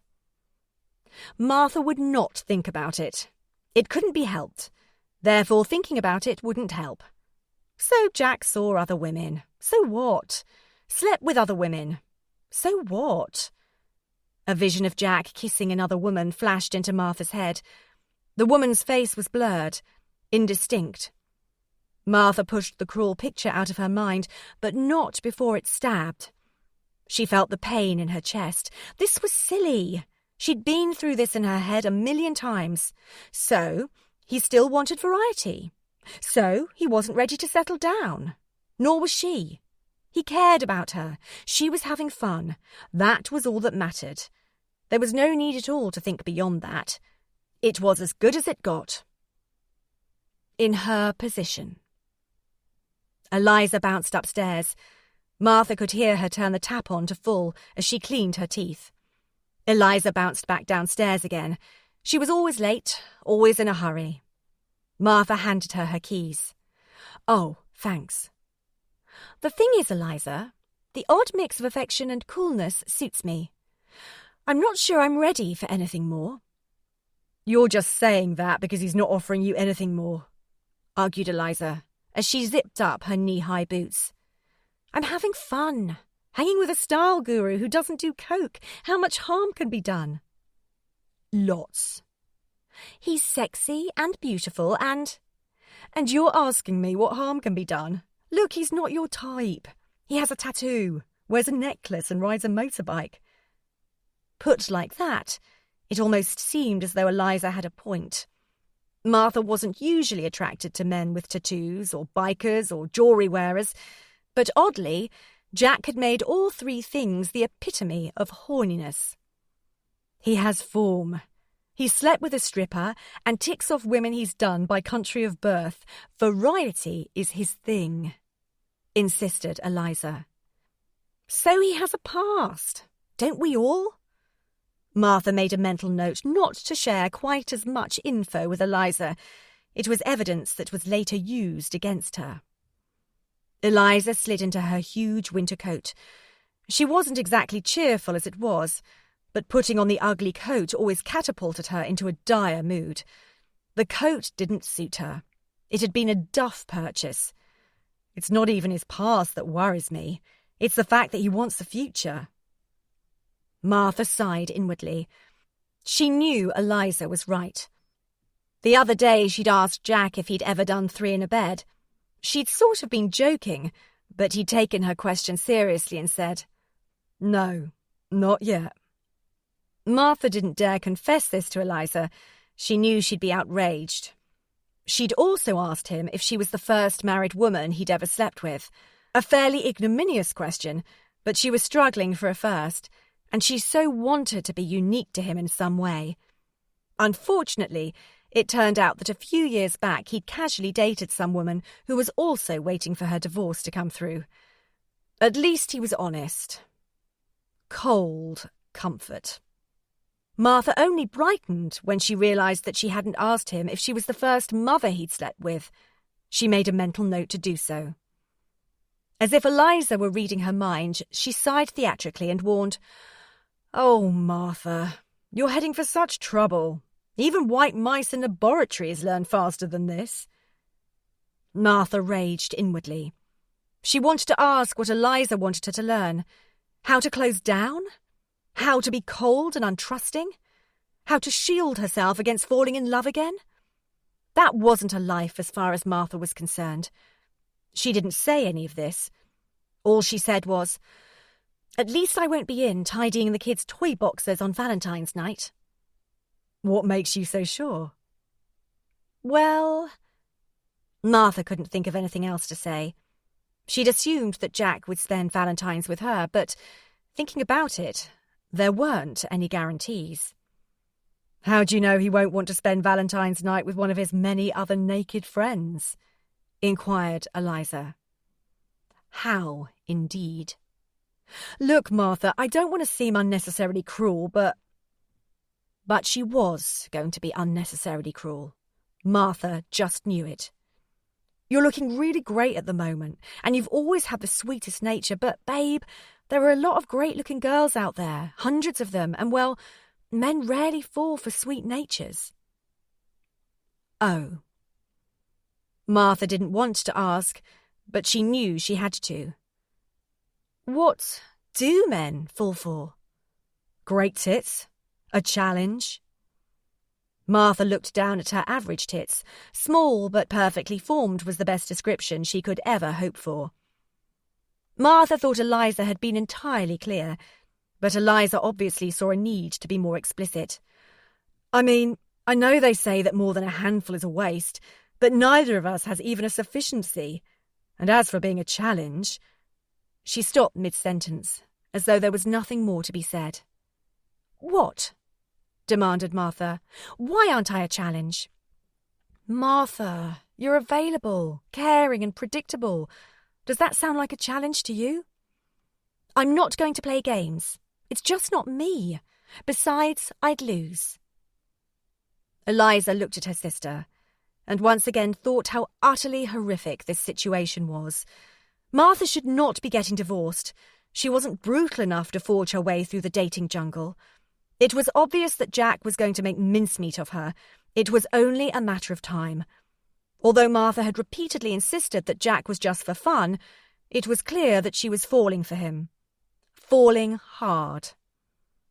It was also clear that Eliza was wasting her time trying to preach caution. She wasn't trying to be a killjoy. She was honestly worried for Martha. "Right then, if you are insisting on continuing with this relationship," she said the word in the same way most women say pornography, "then at least make an effort to understand him. Give yourself a fair chance." Martha was all ears. "Men like Jack..." "What do you mean, men like Jack?" interrupted Martha. "Men who are too good-looking for their own good." Although Eliza didn't intend it to, her comment increased Martha's ardour. Martha fizzed with pride. Men like Jack aren't planners, pursued Eliza. So what you need to do is something, everything, to put yourself in the forefront of his mind. Easy access, so to speak. It's an ever-increasingly competitive environment out there, Martha. You have to cut through the clutter. Martha got the impression that Eliza was practicing a pitch for raising the budget on a music video. What do you mean? You have to be the first and last woman he thinks of every day. How do I do that? Oh, I don't know. Think creatively. She glanced at the kitchen clock. I'm late for work. We'll talk about it tonight. Eliza kissed her niece and nephew and blew a kiss to her sister. Give it some thought. Think out of the box. The door banged shut behind Eliza. Chapter 34. You did what? Asked Eliza. She was absolutely aghast and couldn't for the life of her hide it. Well, it was you who said I had to cut through the clutter, put myself at the front of his mind, defended Martha. But Martha, you sent out all the wrong signals. Did I? Oh, God, you are a case. Eliza stared at the spreadsheet on the screen in front of her. The numbers were beginning to blur into one another. She almost wished that she hadn't picked up the phone. She didn't need this. Yes, they're not children, Martha. Chocolate, for fuck's sake. Why don't you just take a copy of the Beano and some Johnson's baby wipes and be done with it? You don't want to be seen as a mother. You want to be seen as fun. But I am a mother, and moreover, I thought it was fun. You know, that Friday crunchy feeling? It is a Friday. Well, you've blown it. You're buggered. You're never going to see him or hear from him again. Martha's enormous and overwhelming crime was that she had dropped in at Jack's office and left 3 crunchy bars in reception, 1 for him and 1 each for his colleagues Drew and Dave. Martha had wrapped the chocolate bars in brown paper, tied the parcel with black ribbon and marked it urgent. She hadn't included a note. She was quite pleased. It had taken quite some restraint not to include a note. She thought it gave the impression that she was cool and mysterious. The delivery of chocolate was not a totally unmeditated gesture. For one, it was Friday afternoon, and in a matter of hours Jack would be coming round to see Martha. She was so excited. She'd had that Friday crunchy feeling all day. To be accurate, she'd had it all month. The odd thing was that she wasn't alone in thinking this. Jack had texted her and said he had that Friday feeling. And Jack had a surprisingly, scandalously sweet tooth. Another motivation was that Eliza had said Martha was predictable. Martha had been stung. It all added up to a crunchy bar. She'd delivered the package at 3:15 after a particularly intense day of swapping flirty text messages. However, it was now 6:30 and she hadn't heard anything from him yet. She'd expected him to call straight away. She was stuck in that miserable no-man's land of an embryonic relationship. She was tortured. There were, of course, a number of factors that could explain his silence. Perhaps he hadn't received the package. Maybe it was still lingering, unnoticed, in an in-tray somewhere. He might not get his post until Monday morning now, which would ruin the joke entirely. Or maybe he had received it, but thought it was from someone else. She should definitely have included a note. It was stupid, arrogant not to. Or possibly he'd received it and thought it was a ridiculous infantile thing for Martha to have done. Had she embarrassed him? Martha generally felt very confident in Jack's company, but perhaps she didn't know him as well as she thought. It wasn't as though they were proper girlfriend and boyfriend. He had other naked friends. Were crunchy bars presumptuous? Martha called Eliza at work for guidance and succour. Eliza did take away Martha's horrible feelings of uncertainty, but she was not at all cheering. Eliza firmly believed that the third explanation was a certainty. "When were you supposed to be seeing him next?" demanded Eliza. "Tonight." "Tonight? So why did you get in touch at all? There was no reason to speak or contact him today if you're seeing him tonight." "I got in touch because I was thinking about him. And I wanted him to be thinking about me. You said the first and last woman he thought of. Yes, I know, but bloody hell, Martha, you are so ignorant. Don't you have any understanding of the dating rules? No, not really, admitted Martha. She was inches away from reminding Eliza that she was newly dumped and had been out of the game for over 10 years. She had bugger all idea about what to say or do to influence. She had no clue how to lure. She used to have. She was sure she had some idea in her youth, but now it was all text messaging and mobiles, and they gave the game away by saying how often you'd called, what time and where from. It wasn't easy to be subtle. Also, because of the missed call feature on every phone, you couldn't kid yourself that he must have called when he clearly hadn't. If he hadn't called, it was a cold truth. She was out of her depth. But she thought that giving a crunchy bar was quite innocuous, a fun gesture. She hadn't realised that it was breaking the rules and would lead to the certainty of being dumped. We'd been texting. He'd even said he had that crunchy feeling, and I'd texted back that I knew exactly what he meant and that I'd had that exact feeling for a while now. What? Eliza was obviously disappointed with Martha's attempt to explain and justify her actions. Well, to start with, you should definitely not have texted him today at all. There was no need if you were expecting to see him. You have to play it cool. Do I? Yes. Duh wasn't articulated. It didn't need to be. How many times did you text him today? I don't know. I lost count. About 4? Martha, bloody hell, you should never, ever text more than once in a day. But he texted me too, said Martha in self-defence.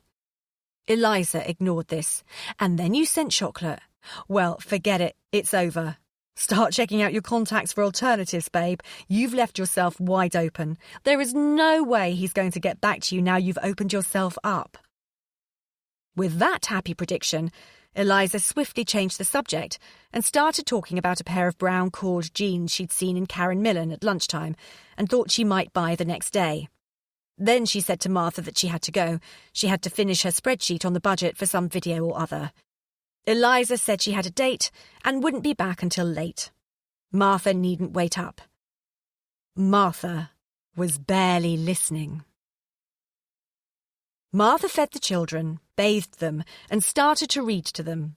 Maisie, as usual, paid no attention whatsoever to the progress of the story, the concept of turning pages in sequence, or indeed which way up the book should be held. She irritated Matthew by chewing its corners and snatching at the pages. This induced an almighty row that Martha found she had little patience for. Instead of carefully negotiating her way through Peter Rabbit by offering Maisie distractions and pleading with Matthew for his understanding, she smartly popped Maisie into her cot and tucked Matthew into his bed. She turned out the lights. Martha pulled the sitting room curtains closed.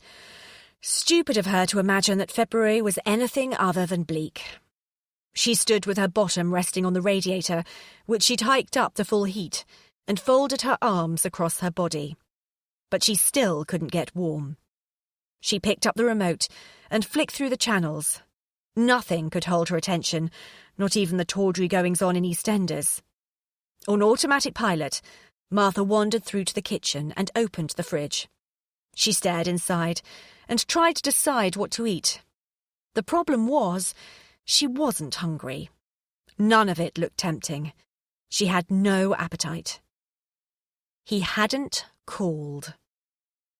How exactly had a crunchy bar opened her mind and her heart? She pulled out a bottle of chilled white wine and opened it. She carefully poured herself a large glass. She no longer guiltily looked around the house, waiting for someone to shout at her for doing this. She supposed that was some progress. But then she thought how frequently she was opening a bottle of wine and immediately doubted that it was. She could clear away the children's tea plates. She could wash up. She could put on a load of washing or do some ironing. There was always plenty of that. She could tidy the drawer where she kept plastic carrier bags. These were the kind of tasks that she used to do when she was waiting for Michael to come home and he was caught in a long meeting. None of it appealed. She couldn't believe it. Eliza was right. She was wrong. He was a faithless, fickle and... Martha searched around for a word that was damning enough. A faithless, fickle, ordinary man, she seethed. Why hadn't he called? He was supposed to be coming to see her tonight, but he hadn't called to confirm the arrangements. Martha didn't know if she should make her own supper. The thought of a lifetime of lonely suppers was too distressing. She knew she wouldn't be able to swallow a bite. He'd found someone new. He was probably kissing her collarbone this very second. It was clear that he would be spending Valentine's Day, and for that matter every other day, with a new woman. Who was she kidding but herself? Probably several new women. She was forgotten. What was so wrong with a crunchy bar? Because things had been fine up until then. Did men really hate it so much when you showed them you cared? Martha thought about Michael. Her caring hadn't done much good there, either. She took a slug of wine. But Jack had even made plans. He'd talked about the summer. He'd actually said things like, "Can't wait to see you with a tan." What was that, if it wasn't planning ahead? Of course she knew Michael had said that they'd be married forever and he'd lied about that. Of course, after that, she should have taken everything any man said to her with a mountain of salt. But she believed in Jack. She didn't know why. It defied logic and reason. But she had. Martha pounced on her mobile and reread the text messages that he'd sent her that day. They were, without exception, flirtatious, witty, friendly. Martha didn't get it. She poured herself another glass of wine and noticed that she was shaking with rage. She couldn't imagine ever feeling serene again. The world was a disappointing place. He was just as disappointing as her husband, and the next man in her life would be just as disappointing too. Her arms felt like lead. She couldn't raise them even to waist height to continue pouring her drink. She put the bottle down before it slipped out of her grasp. The glass that was in her other hand wasn't as lucky. It fell to the floor and smashed. She didn't bother picking it up. The glassware that she once loved meant nothing to her. They all let you down in the end. They all hurt and tear and spoil. They all leave. She could feel her heart pounding against her chest.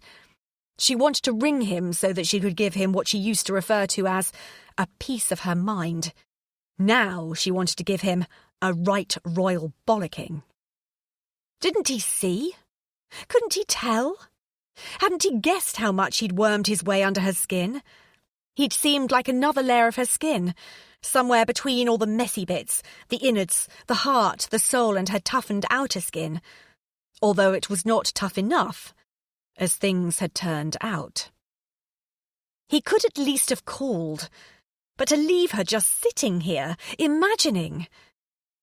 He had never treated her so disrespectfully in December, and December was the party season. If he'd wanted to exercise his right to have other women, indulge in this naked friend thing, then that would have been the time. The ideal opportunity. Martha wasn't being bullish. She genuinely hadn't minded that there were other women.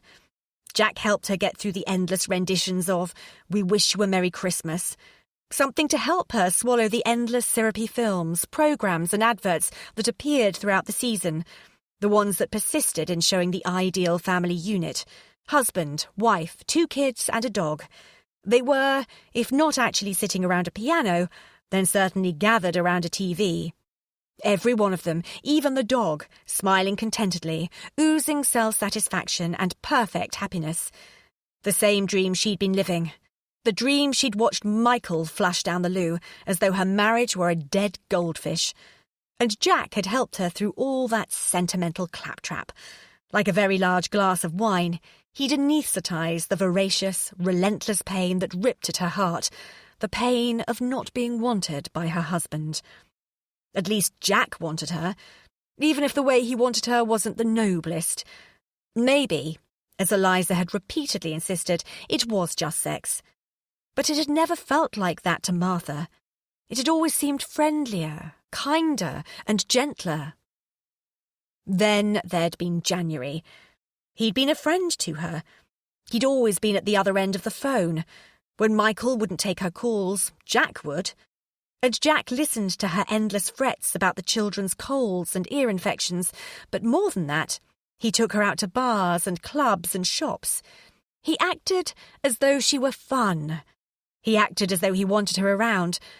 But now, it appeared, he didn't want her, either nobly or ignobly.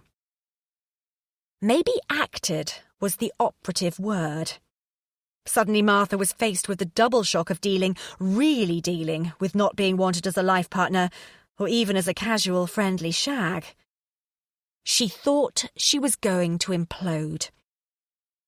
Martha waited until 9:45, when it was absolutely certain that he wasn't simply working late at the office. Jack always arrived at her house by 7:30 latest. He wasn't coming. The bottle of wine was empty, and Martha couldn't think of anything more constructive to do than sink into bed alone. Except she punched his mobile number into her phone. It rang 2 or 3 times before he picked it up.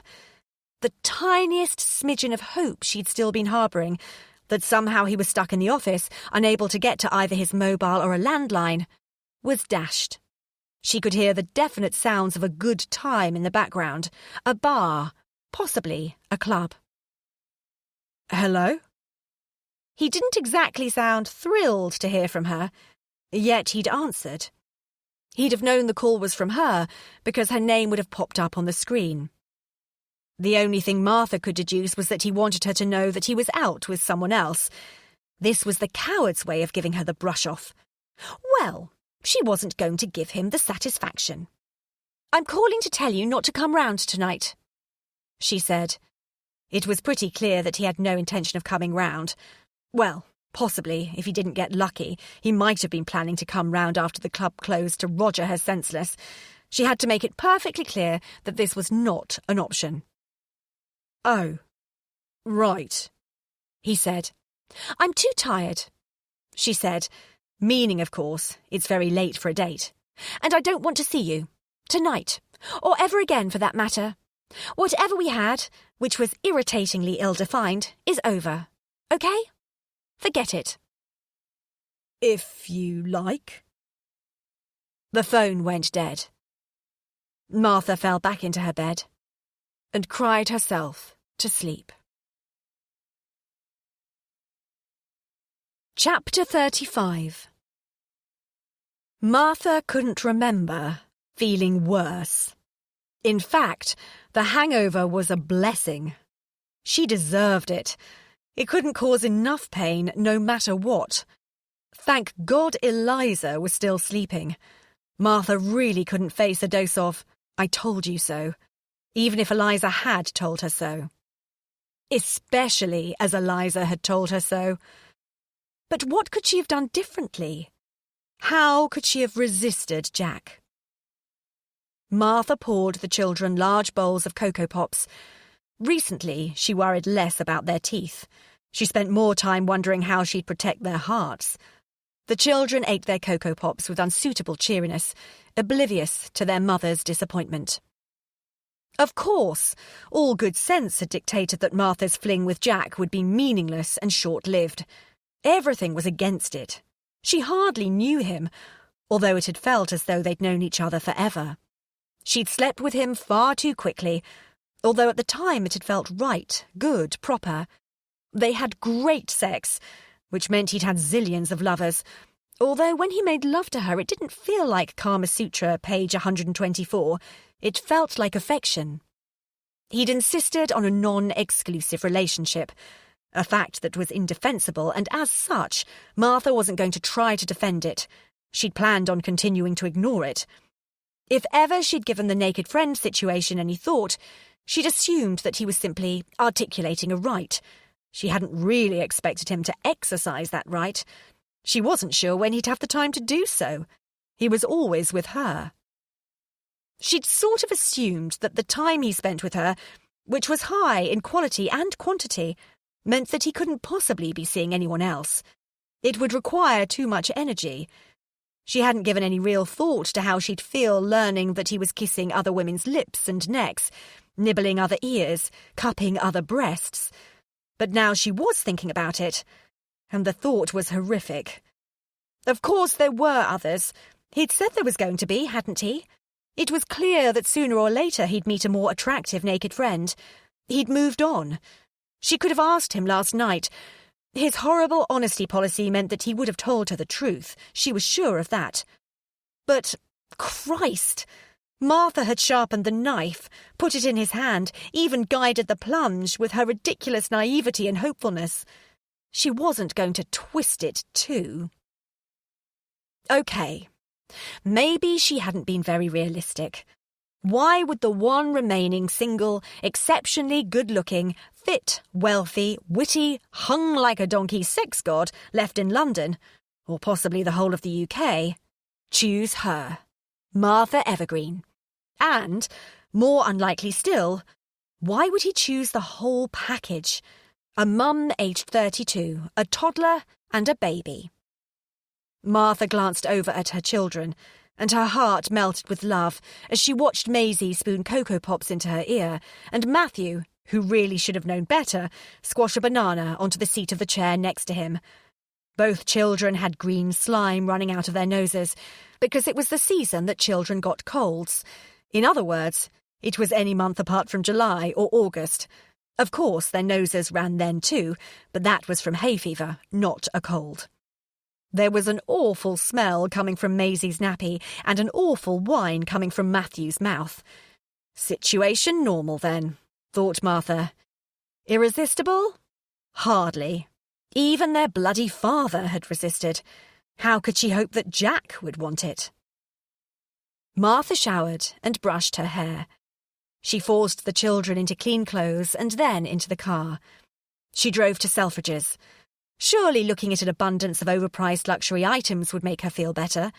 Normally the food hall did the trick, or at least the cosmetics area. But Selfridges failed to cheer her up. Martha sighed. She remembered when a trip around the local supermarket was a treat, and that wasn't so long ago. Was her life better or worse now that she expected more from it? She couldn't understand it. She didn't believe it. Michael and she had been together for 10 years, and he'd shocked and failed her. There was no denying that. But she thought she'd been doing quite well. She thought that, if she wasn't quite getting over it, then she was, at least, getting on with it. Admittedly, she still rowed with Michael on occasion. Well, fairly frequently, actually. But she hadn't rubbished him to anyone. She'd worked hard at maintaining the relationship he had with the children by arranging days together for them, even though she hated being without the children on Sunday afternoons. She'd agreed to his idea that they handle the divorce themselves and not introduce solicitors into the proceedings, even though most people thought acquiescing made her a sandwich short of a picnic. And, recently, and she knew this sounded mad, she'd started to get a feeling that Jack was some sort of reward. Obviously, she didn't mean a reward from heaven or anything like that. She wasn't certifiable. It just seemed to her that, as horrible as it was for her to lose Michael and have to go through a divorce, maybe there was a consolation, or possibly more than that. Maybe there was a reason. Because Jack seemed different from any other man she'd ever met. Special. Of course, it didn't make sense to believe that they could really make a go of it. Of course, they were just having a fling, a rebound thing. But a girl can hope, can't she? And that was another thing. His surname was Hope. That had to be more than a coincidence. That was a sign. When she'd thought she'd never believe in human nature again, when everyone had thought Martha was wrong to expect loyalty, morality, decency in this world, Hope had come along. It was such a shock that Jack had turned out to be a Jack the lad and had treated her with such foul disrespect. She had, despite everything, experience, evidence, expectations, believed in him. She couldn't help it. She had trusted him. And this wasn't simply to do with her unfucking believable naivety, gullibility, and propensity to choose tosspots, as her sister maintained.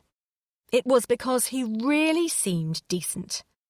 She knew it, believed it, Or at least, thought she had. She wasn't expecting a marriage proposal. She knew what game he was in because he'd told her.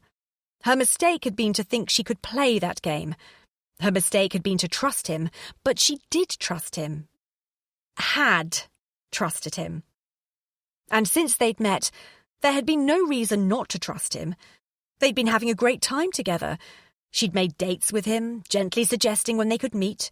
She tried to sound casual and spontaneous, but the truth was that any night in or out with him demanded that she balance childcare, Michael's access rights, and Eliza's social life. It wasn't easy. Jack always immediately agreed to the dates or, at worst, said that he might have a previous arrangement to check. In those cases, he gave her a time when he'd get back to confirm. He always confirmed one way or another at the agreed time. He was rarely late, and if he were going to be, he'd call to say so. Jack opened doors for her.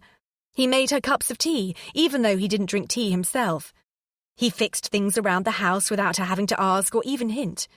He changed the batteries in the kids' toys. She could have done these things for herself, but he always wanted to do them for her. He treated her with respect and kindness. But Eliza had been right after all. You can't trust them. They are all the same, fallible and unreliable. And it hurt. The disappointment was quite astounding. Martha felt incredibly, indescribably, and unrelentingly sad. She missed him. She scrabbled around in her handbag to find her phone and called Eliza. "Hey, doll, where are you?" asked Eliza sleepily. "Selfridges." "Cool. Keep an eye out for brown cords, and if you see any you think I'd like, I'll come and meet you." "Okay. I didn't see Jack last night." "Surprise, surprise." And then more thoughtfully she added, "I'm sorry. I wish it hadn't had to turn out like this." She was a woman of the world. She'd already assumed the worst. "I think I'm going to call him." "For fuck's sake, Martha, don't call him." Martha could almost see Eliza jumping out of bed in alarm. She was probably running for the number 94 bus in a frantic effort to intervene. "I have to," insisted Martha. "Why do you have to?" Martha thought about how her biggest ambition had been seeing Eliza married so that Maisie could be a flower girl and Matthew a page. That wasn't her ambition now. Her ambition had changed. She'd like to learn how to snowboard. She'd like to see an Elvis impersonator, preferably in Vegas. She'd like to see the tulip fields in Holland. Her idea of a good time on a Saturday had been weeding the garden, then finding time to descale the showerhead before she did the weekly shop. Now she took the children for lunch in restaurants and blew a fortune in Miss 60. She now wore a toe ring and was considering having her belly button pierced. Jack wasn't responsible for all of that, but he was part of it. Since meeting Jack, Martha hadn't become a better person or a different person. She'd become herself. It felt right wearing hipster jeans and steel-heel boots, better than neat suits and quartz shoes had ever felt. She thought she was just at the beginning of something, and she didn't want it to finish yet. "Because my life is better with him in it than out of it." "You're going to make a fool of yourself. He doesn't want to know, and he's going to find you're pursuing him embarrassing." "Maybe, baby." Maybe, baby. Maybe, baby. Eliza repeated the phrase in her head. "What kind of talk is that?" she demanded. "Jack shit talk?" But Martha didn't reply. She'd already rung off. Martha called Jack's mobile. It went through to voicemail, but she didn't leave a message. She feared that she was only going to get one shot at this, and she didn't want to blow it by mumbling something stupid to his answering service. And experience showed that there was no chance of her saying anything sensible or accurate to the answering service. She didn't even do that if she was leaving a meter reading with the gas board. 5 minutes later, her phone trilled. The reverberation thrilled like a vibrator. Jack Mobile flashed up on her screen. "Hi," she said. Hi. He sounded hound dog. Guilt, probably, thought Martha. Hi, she said again, because she couldn't think what else to say. Hi. Evidently neither could he. You said that. So did you. Well, about last night, I was really pissed off. Martha was finding it extremely easy to use expletives these days. So I gathered. You made me feel cheap, unwanted and used. Like a shag, not a naked friend, not any kind of friend at all. I have no idea how I did that, said Jack slowly. Because I'm not a shag. You can't just come round after the pubs kick you out. I'm over that. I'm older than that. I deserve more than that. And, OK, so I sent you a crunchy bar, and that may mean more than the fact that I know you have a sweet tooth, but you could at least have called and said you thought things were going too quickly. Just ignoring me and hoping I'd go away was the coward's way out. Martha finally paused for breath. Crunchy bar? Way out? What are you talking about? I explained about Philip's birthday party.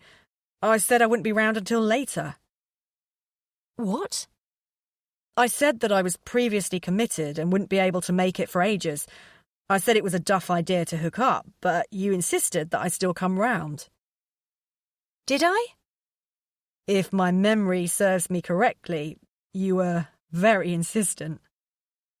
Somewhere grey, Martha began to remember the conversation they had on Wednesday evening. Oh, fuck. Bloody fuck, said Martha. She thought that summed up the situation. She had said that she was fine with it. Go to the party, we'll meet later on, she'd said. She started to giggle, part relief, part embarrassment. I think maybe we had that discussion when you'd had 1 or 2 vinos, suggested Jack. Martha could hear relief in his voice too, which made her want to punch the air. She didn't bother denying the vinos. It was true. She was so useless at drinking. Fuck! Fuck! What female fuckwittage! I am so sorry, said Martha. Because she was. She really, really was. All that torment for nothing. I'd totally forgotten that was what we'd agreed. I thought it was because of the crunchy bars. What? I thought you were sort of put off, that I'd... Martha didn't really know what to say. It seemed so silly. She seemed so silly. Oh, yeah, the crunchy bars. Very funny. Thanks. You liked them? I loved them. You make me laugh, little missy. She knew it.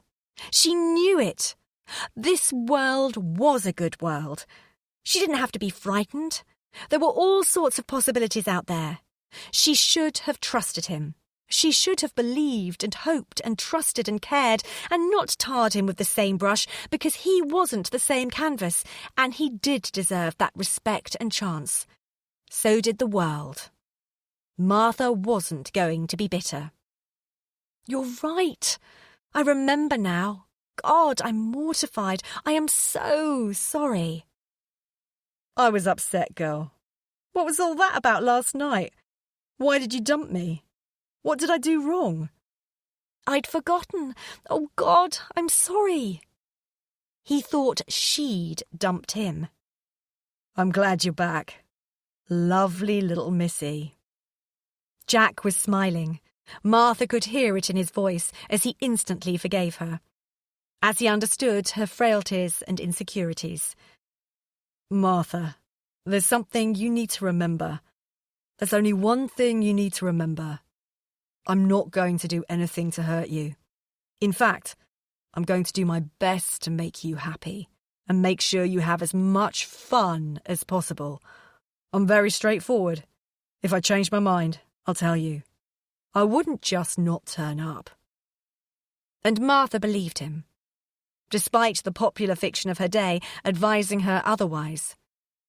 The thing is, I like you in my life. My life is better with you in it than out of it," he said. "That's what I've been thinking all day too," said Martha. Chapter 36. For the first time in years, Martha felt excited about Valentine's Day, giggly to her core. Would he send her a card? He probably would. He'd mentioned Valentine's Day to her a couple of times, so he must be planning on celebrating it. She couldn't believe that either, that there were men in Britain who actually remembered February 14th and didn't need prompting. In all the shops where Martha had browsed through the cards, chocolate kisses and chocolate willies, where she'd bought heart-shaped sparklers and seriously considered buying a velvet eye mask, she'd seen other women browsing, not men. It was women who pondered, considered, and finally purchased the cards. Women who fingered the pretty little boxes that held candies but offered dreams. Whilst selecting her Valentine's gift, Martha had fun chatting to the other female shoppers. They compared merchandise and swapped stories as they looked at the displays of red crepe paper and pink tissue roses. The women had nothing in common other than the fun and expectancy. Would he buy her a present?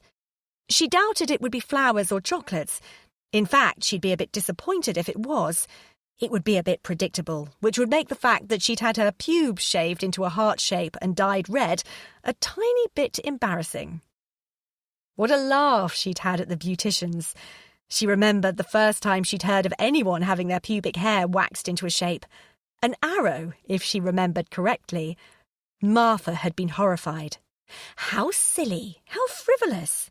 She'd said so to Eliza, but Eliza had surprised her and said, "Oh, I don't know. I once had mine shaped into a heart, and that was quite fun."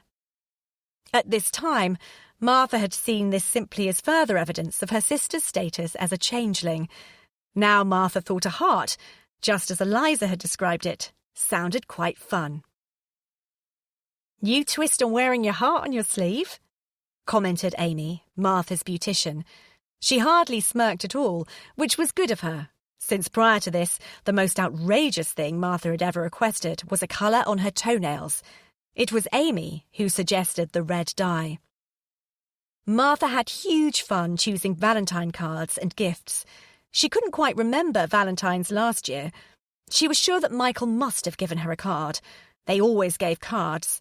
They handed them over with the cornflakes at the breakfast table.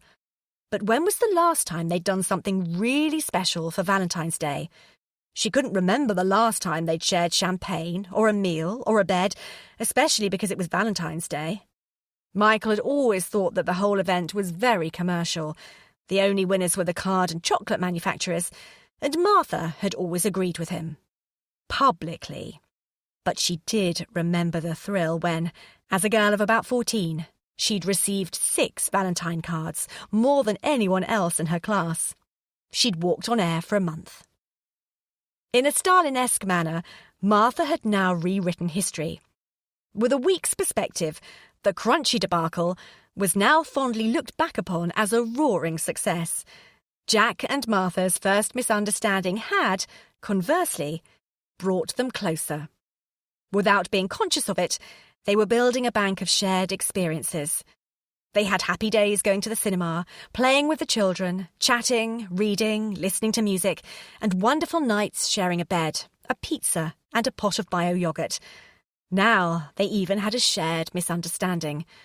The misunderstanding wasn't consequential enough for either party to hold an actual gripe, but it was important enough for both to realise that they could hurt each other. Seriously. Therefore, they had to be careful not to. Couples had misunderstandings. The rewriting of history was so complete that Martha convinced herself that the indisputable success of delivering the Crunchy package to Jack's office demanded that she do something similar for Valentine's Day. Similar, but on a grander scale. She didn't share her plan with Eliza, as she knew that Eliza would make disparaging remarks, and Martha could do without the discouragement. Recently, Martha had started to question whether Eliza really did know so much about men, romance, and all the associated matters of the heart. From where Martha was standing, Eliza seemed to get as much wrong and as much right as the next woman. In Martha's considered opinion, not that Eliza ever asked for Martha's considered opinion, Eliza had made a mistake in leaving Greg. A grave mistake. She hadn't seemed happy since, so Martha didn't tell anyone her plans for Valentine's Day. She simply did what seemed right to her. The reception area of Jack's office was intimidating. It was one of those places that needed and used nothing but space to tell you just how trendy it was. White walls, white marble floors, white lilies in a white vase perched on a walnut reception desk. The desk was high, almost at Martha's chest level. "I need your help." Martha smiled her broadest smile at the burly-looking guy on reception. She was grateful that the receptionist wasn't a beautiful, skinny starlet type.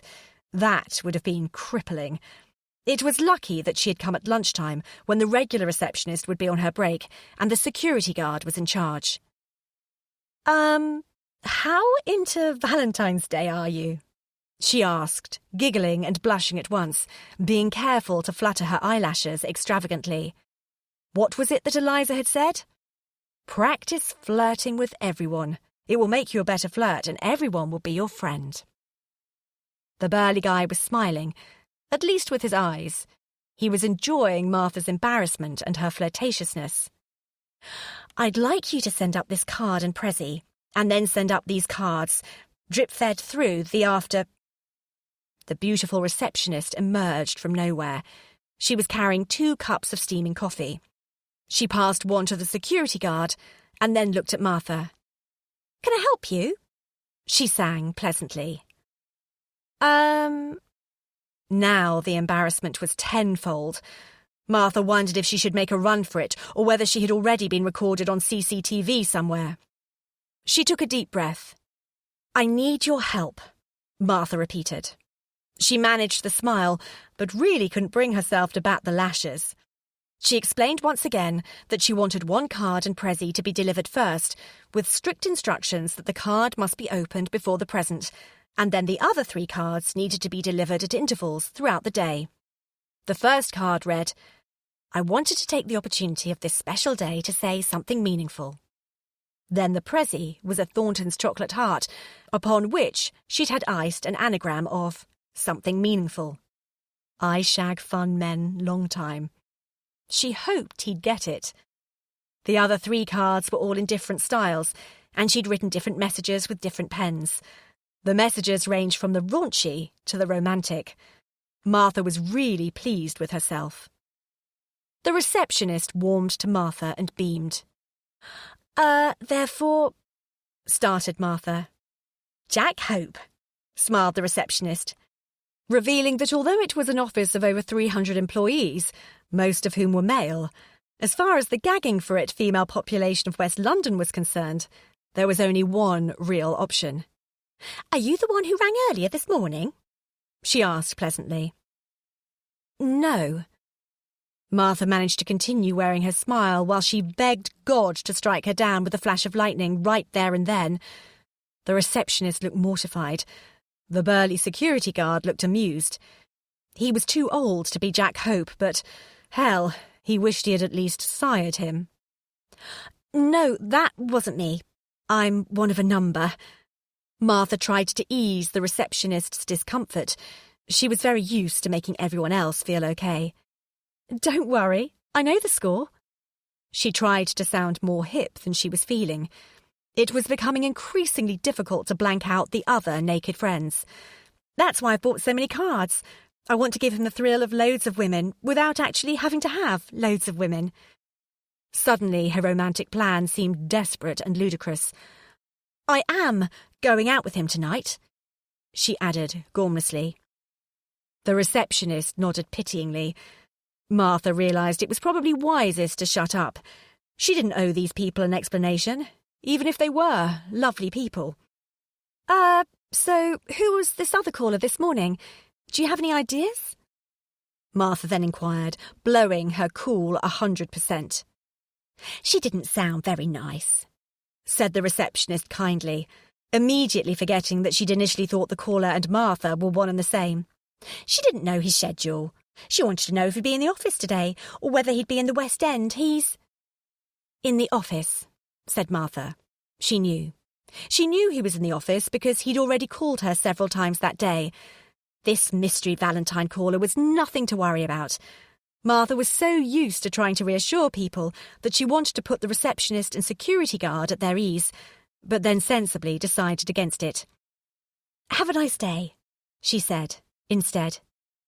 "You too," smiled the receptionist. Chapter 37. It was a long day. The longest. Martha took the children to the park and the shops, and they had lunch out. At 2:02, Jack called. "Thanks for the chocolate heart, little missy."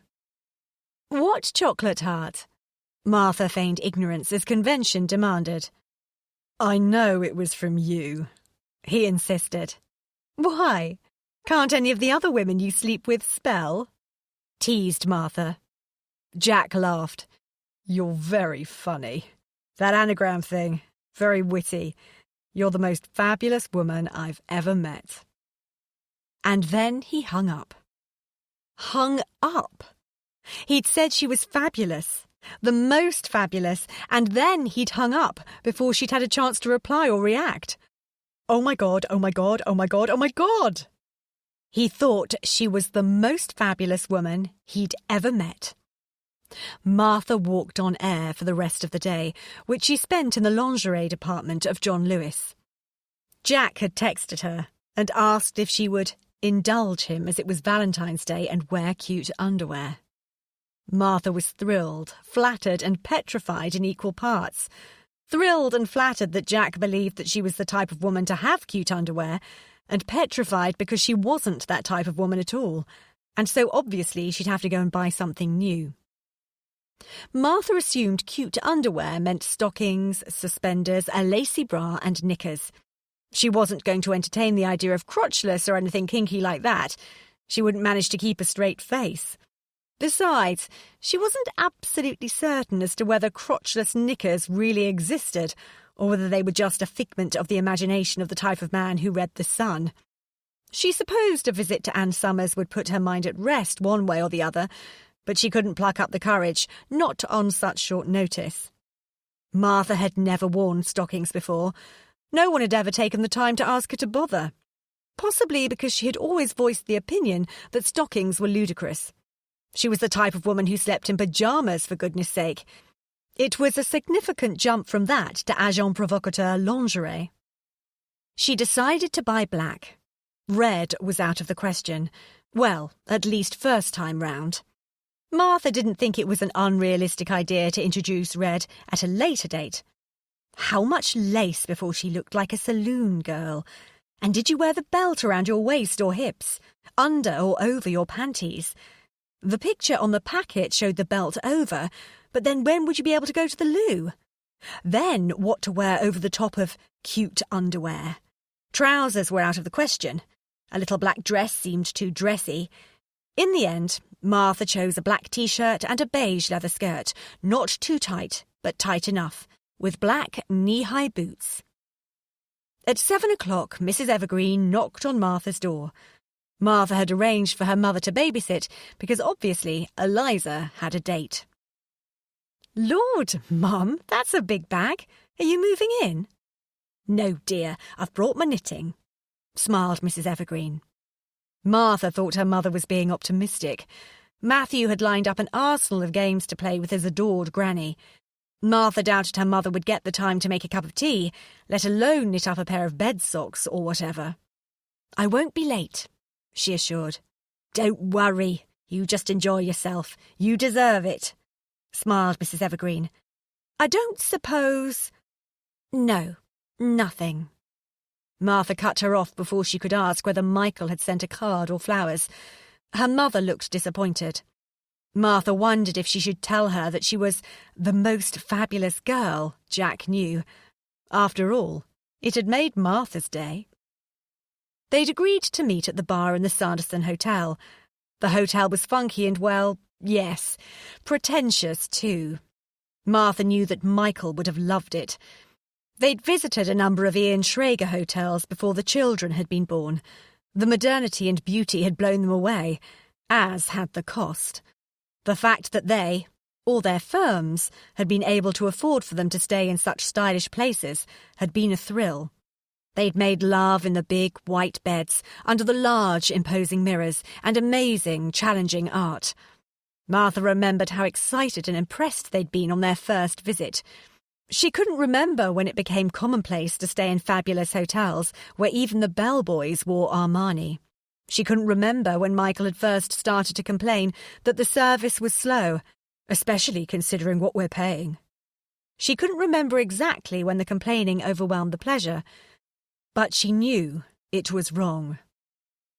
The bar was full of beautiful people, women who were too thin and men who were too wealthy. Martha wondered whether there would ever be a world where the roles were reversed, whether women were wealthy enough to arrogantly carry beer bellies and the men had eating disorders and silicone implants. Martha rarely mixed with this type of person, although Eliza did, and often came home with funny anecdotes about women who could tell you the number of calories in the olive in their martinis, and men who could give you the numbers on the banknotes in their wallet. To Eliza's credit, she was able to enjoy the glitz of visiting bars and hotels such as these, rubbing shoulders with beautiful young things without taking it too seriously. She wasn't a wannabe, and therefore people assumed she already was. Martha decided to adopt the same policy so that she could relax and enjoy the hotel bar, the chic women, and chiselled-jawed men. There was Jack. He was standing at the end of the bar, drinking apple juice. Martha felt a surge of pride. She firmly believed he was the most beautiful man in the bar. He wasn't the tallest, and everyone was dressed well, but he definitely had the kindest eyes. She threaded her way through the crowds. He watched her being watched. "God, you look hot," he said, kissing her on the lips. He lingered there. Martha wondered if it was hip to kiss in a bar like this.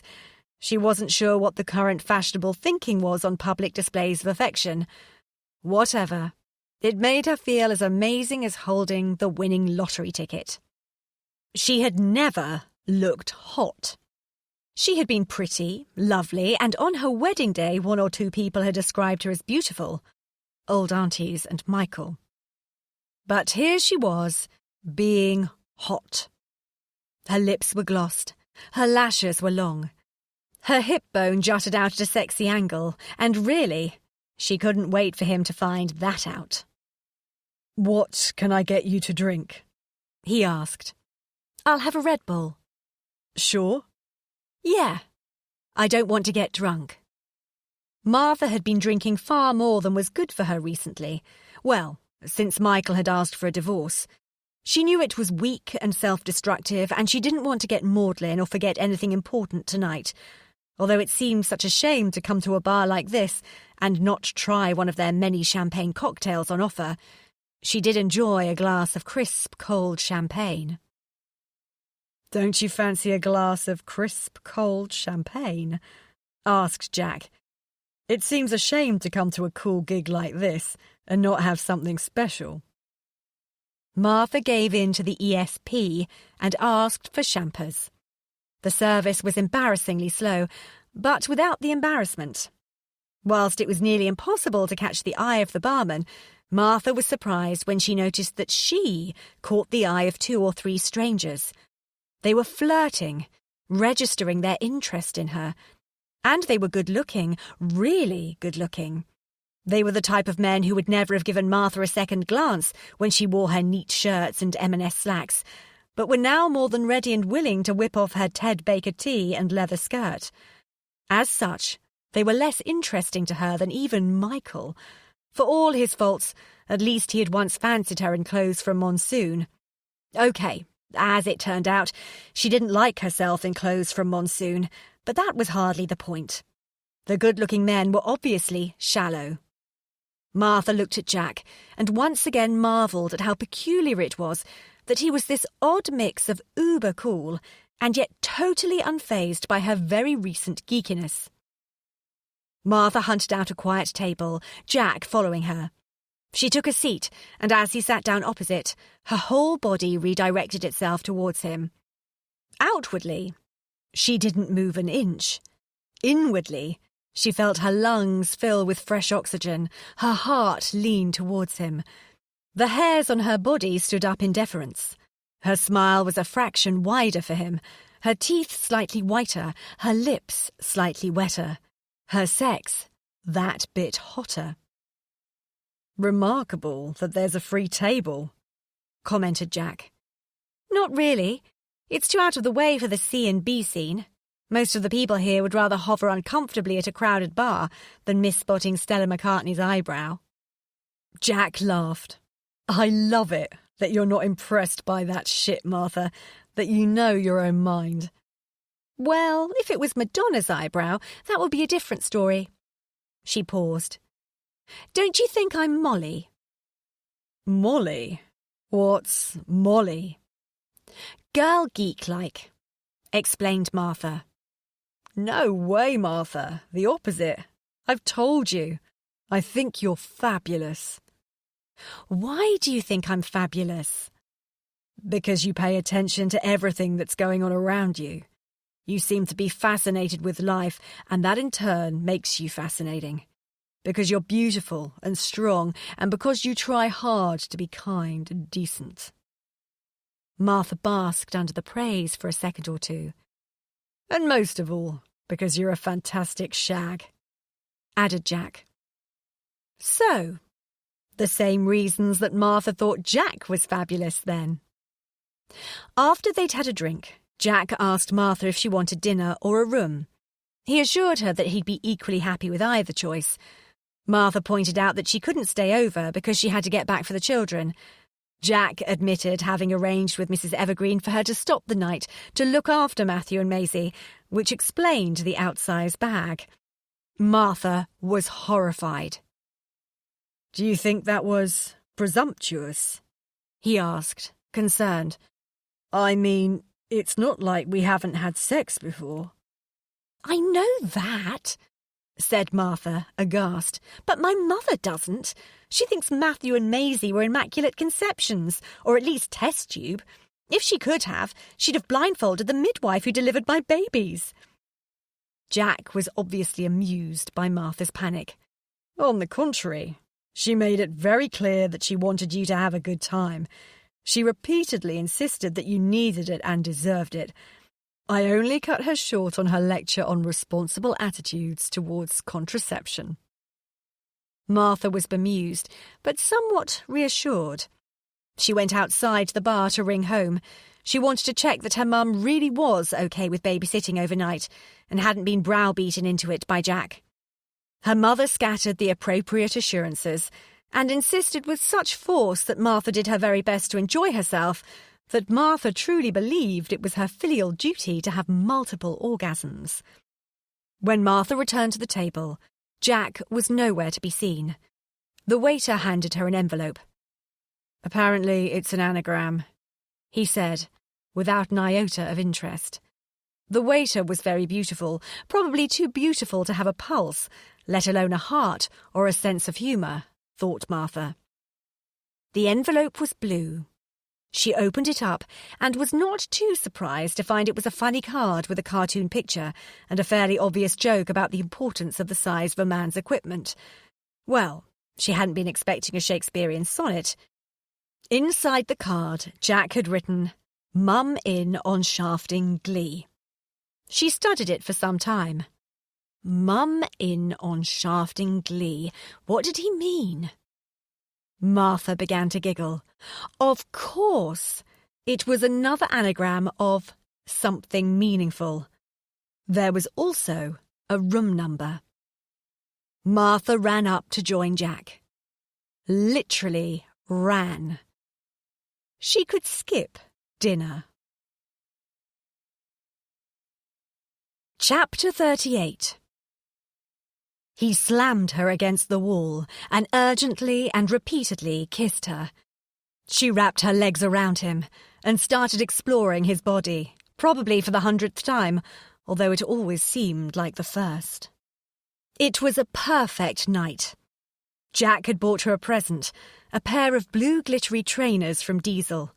They were stylish, unconventional, the right size, and coveted by Martha. She was thrilled.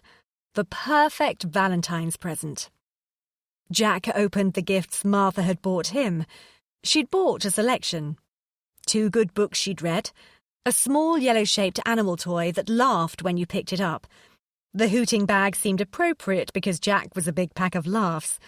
She'd also bought him a purple cushion that in 1950s retro style had a black picture of a bus and the words, "Hop on, baby," emblazoned across it. The double entendre wasn't lost on either of them. There wasn't a heart or piece of red tissue in sight. Martha thought her prezzies were cool, yet thoughtful. Jack was clearly delighted. She was glad that she'd ignored Eliza's advice, which was not to bother with gifts. They show you care. But I do care. Exactly. That's why you definitely shouldn't show it. Christ, this place is a giggle, said Jack. He'd first flung himself full length onto the bed and was now bouncing up and down. He looked like a child. He was unashamedly impressed. He pored over the menus, checked out the minimalist packed toiletries, fed her the complimentary slices of pineapple. He showed her the contents of the minibar, and they both expressed their amazement that it sold everything from Durex to jelly beans, disposable cameras to baseball hats. Martha wasn't really surprised. The contents of the minibar were the same in all the Schrager hotels. She'd seen it all before. Do you think the camera and the Durex are meant to be used together? He joked. He opened the bathroom cabinet, switched on the hairdryer, rang room service and requested beans on toast. They chose beans on toast because it wasn't on the menu. Besides which, Martha had never drunk champagne with beans on toast. Martha found Jack's enthusiasm infectious. She suddenly found that it was okay to be impressed. Overwhelmed. She lay on the bed next to him. He started to kiss her with his pure, extreme, potent, probing kisses. However, despite the fun they were having and the champagne she was drinking, Martha was riddled with trepidation. How would she ever approach the subject of her cute underwear? It was peculiar, considering she'd sat stripped bare and spread-legged in front, on top and behind him, that she felt ridiculous for having complied with his request. Maybe he'd only been joking when he suggested it, and would think that she was a total tart once she undressed. And the undressing would have to be sooner rather than later, because at the moment she couldn't take her boots off. Little as she knew about seductive apparel, she did know that the toe seams of nylons were not sexy. But the heels on her boots were high enough to be lethal. Surely he thought it was odd that she hadn't taken off her boots. Usually shoes and socks off was the first thing she did at home, the moment she walked through the door. It was the only way to relax. Was she supposed to wait and let him discover the saloon girl get-up during the course of the evening? Or was she supposed to go into the bathroom and strip down to the essentials and emerge with a flamboyant ta-da? Why didn't sexy lingerie come with a set of handy hints on how to conduct oneself? She wondered. In the end, Martha opted for the fast strip in the bathroom. At least that way she could get the moment over with and start to relax, enjoy what the evening had in store for her. She checked her reflection one last time. Who was that sexy woman smiling back at her? The woman with glossy, blowjob lips and an MTV figure. The woman in black bra, knickers, suspenders and knee-high boots.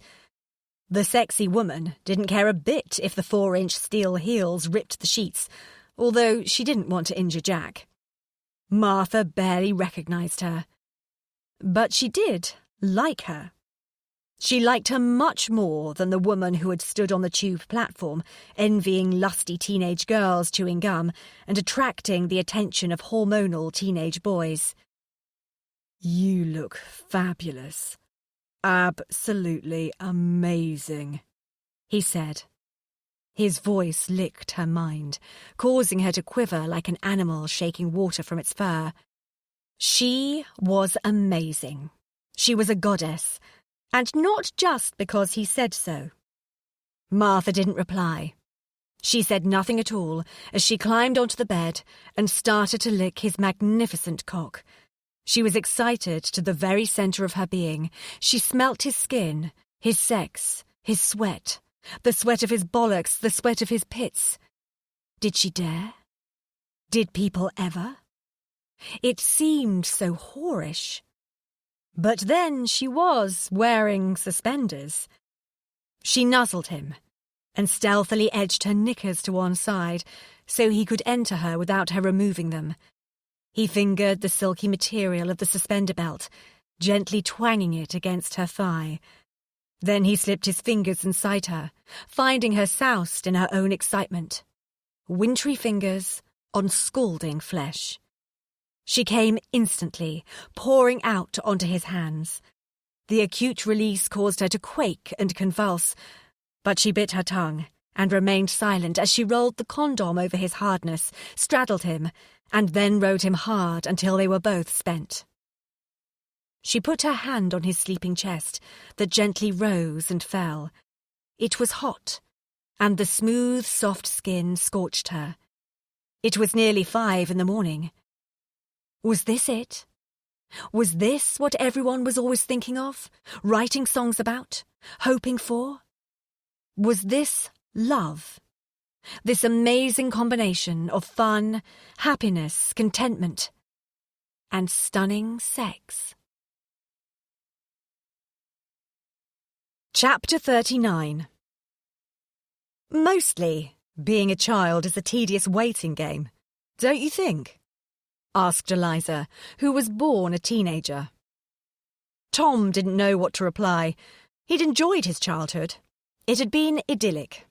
More Angel Delight and Mr. Whippy than homemade apple pie.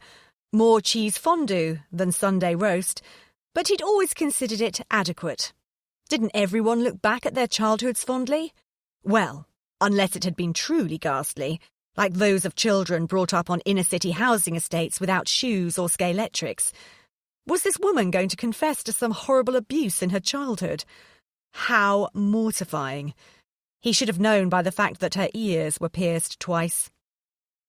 This was his second date with Martha's sister.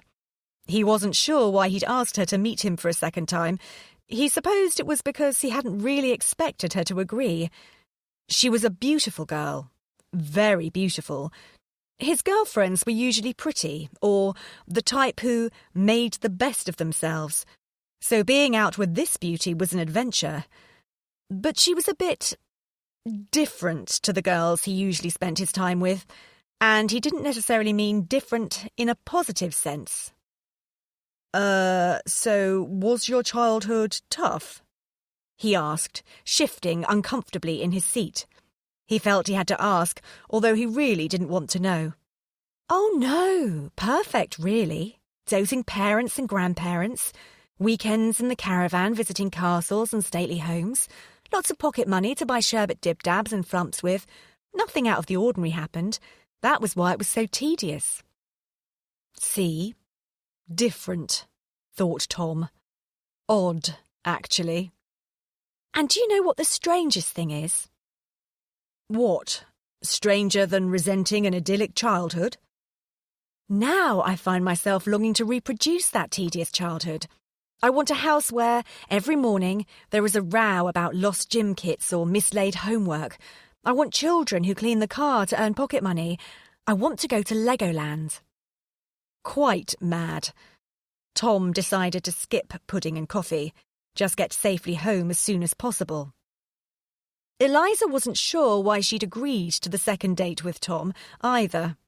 She supposed it was because she couldn't bear the idea of spending Valentine's evening in alone, or, worse yet, babysitting for Martha, knowing absolutely that Martha was having her brains shagged out. The Embassy was a very cool club. Eliza, naturally, had membership, but she didn't eat there often, just came for a drink on a Wednesday. The new Friday, Thursday was so over. Dining there was far too expensive for someone who was an amoeba on the food chain of the music video industry, so it would have been mad to turn him down. Their first date had been at the V&A. Tom had wanted to see an exhibition about glass blowing. Eliza had agreed because she thought it was new street talk for an exhibition on the history of drugs. It had to be, didn't it? When the exhibition had turned out really to be about glassblowing, Eliza had laughed so much that Tom had demanded to know why. When she explained, he'd laughed at the confusion too, which Eliza had liked about him. So here they were at the embassy, eating oysters and drinking champagne, and it was pleasant enough. And pleasant enough shouldn't be shunned, thought Eliza, as she stifled a yawn. Eliza did not fancy Tom. Eliza could not imagine a universe or time zone in which she would fancy Tom. His hair parted in a funny way, and when he laughed he wrinkled up his nose, which made her think of a hamster. But she hadn't fancied anyone for so long that she was beginning to think that Martha was putting bromide in her cornflakes. Still, the oysters were nice. She searched her mind for something to say. "Did you get any cards?" Cards? Valentine cards. No. Tom thought that this was a peculiar question for his date to put to him, but politeness forced him to reciprocate. And you? No, not really. Well, yours and one from Matthew, my nephew, but no, not really. Eliza sighed. Her disappointment at not receiving something else was enormous. So enormous that she didn't quite grasp just how rude she was being to Tom. She remembered how last year Greg had taken her on a picnic. As it was February, he hosted the picnic in their front room, but it was a genuine picnic. He'd bought a stack of flowers from New Covent Garden and put them in every available vessel around the flat. He'd painted a huge sun on the wall. It was still there. The landlord would be furious and unlikely ever to give Greg his deposit back. He'd spread a rug on the floor. There was a hamper with crusty loaves, ripe cheeses, black olives, hummus, and Kit Kats, Eliza's favourite chocolate.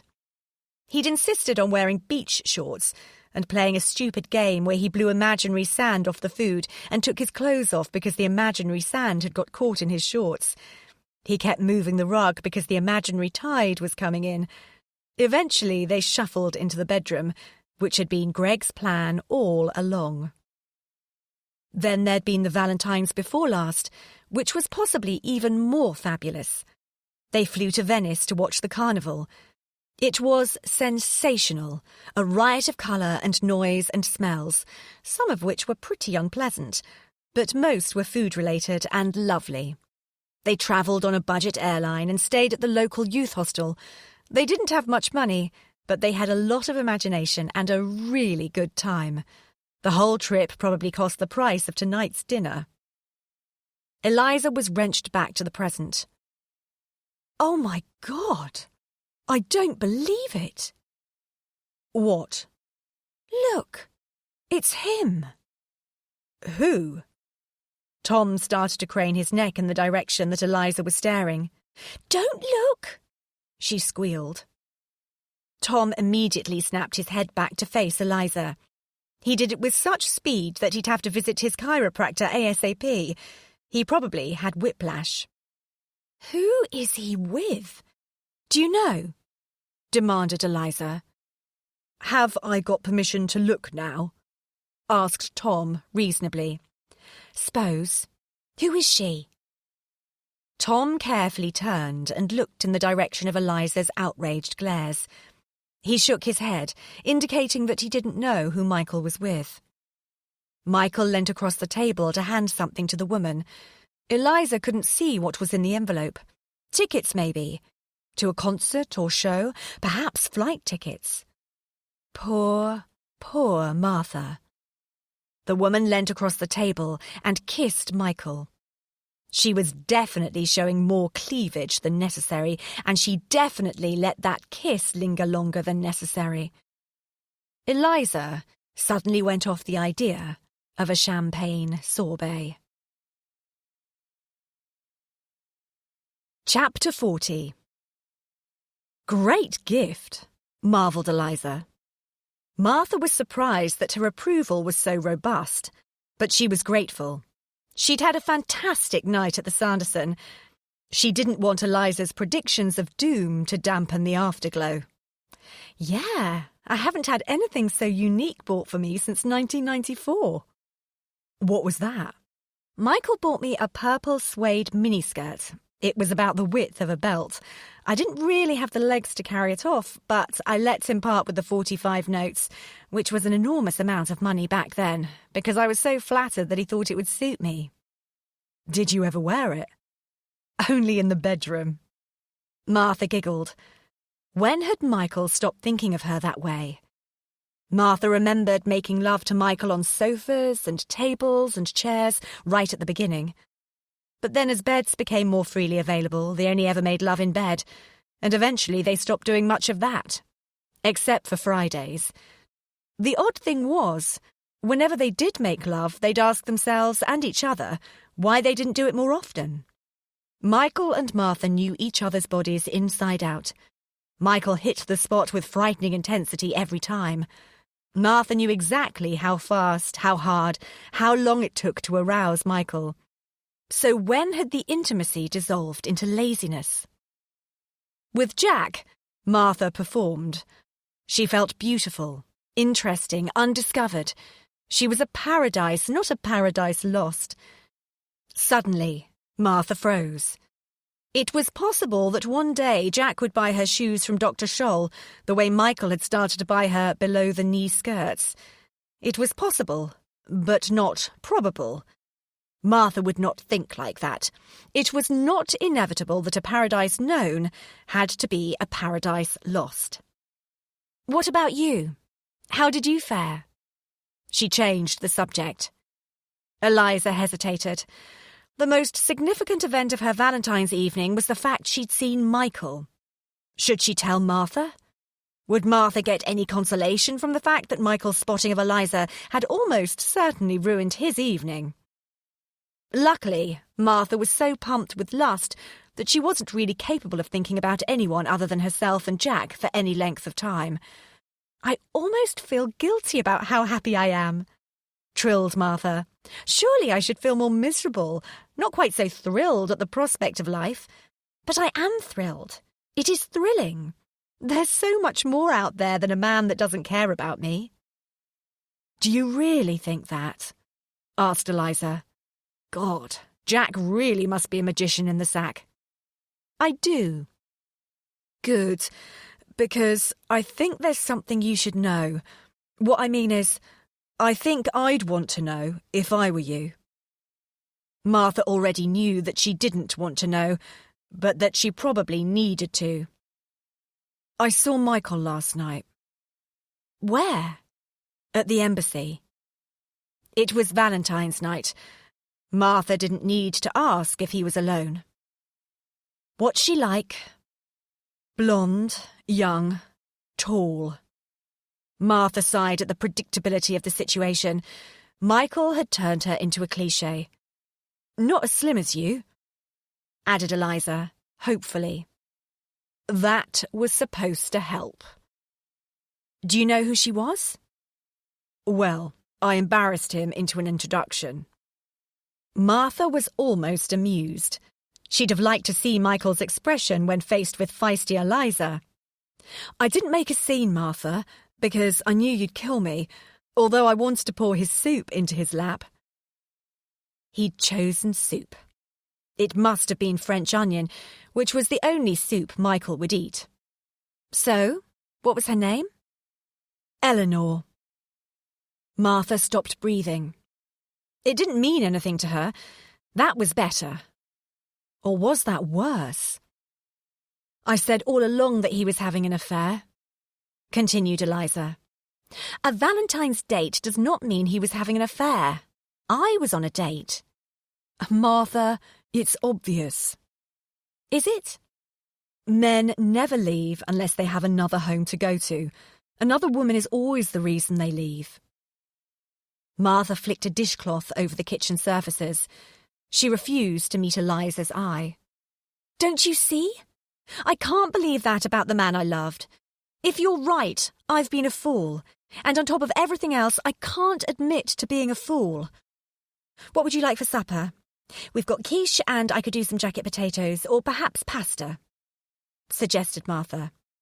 And in this way, She made it clear that the conversation was closed. Were you going to tell me that you were seeing someone else? Yes. When? Michael sighed, and Martha could hear his frustration through the miles of telephone cable.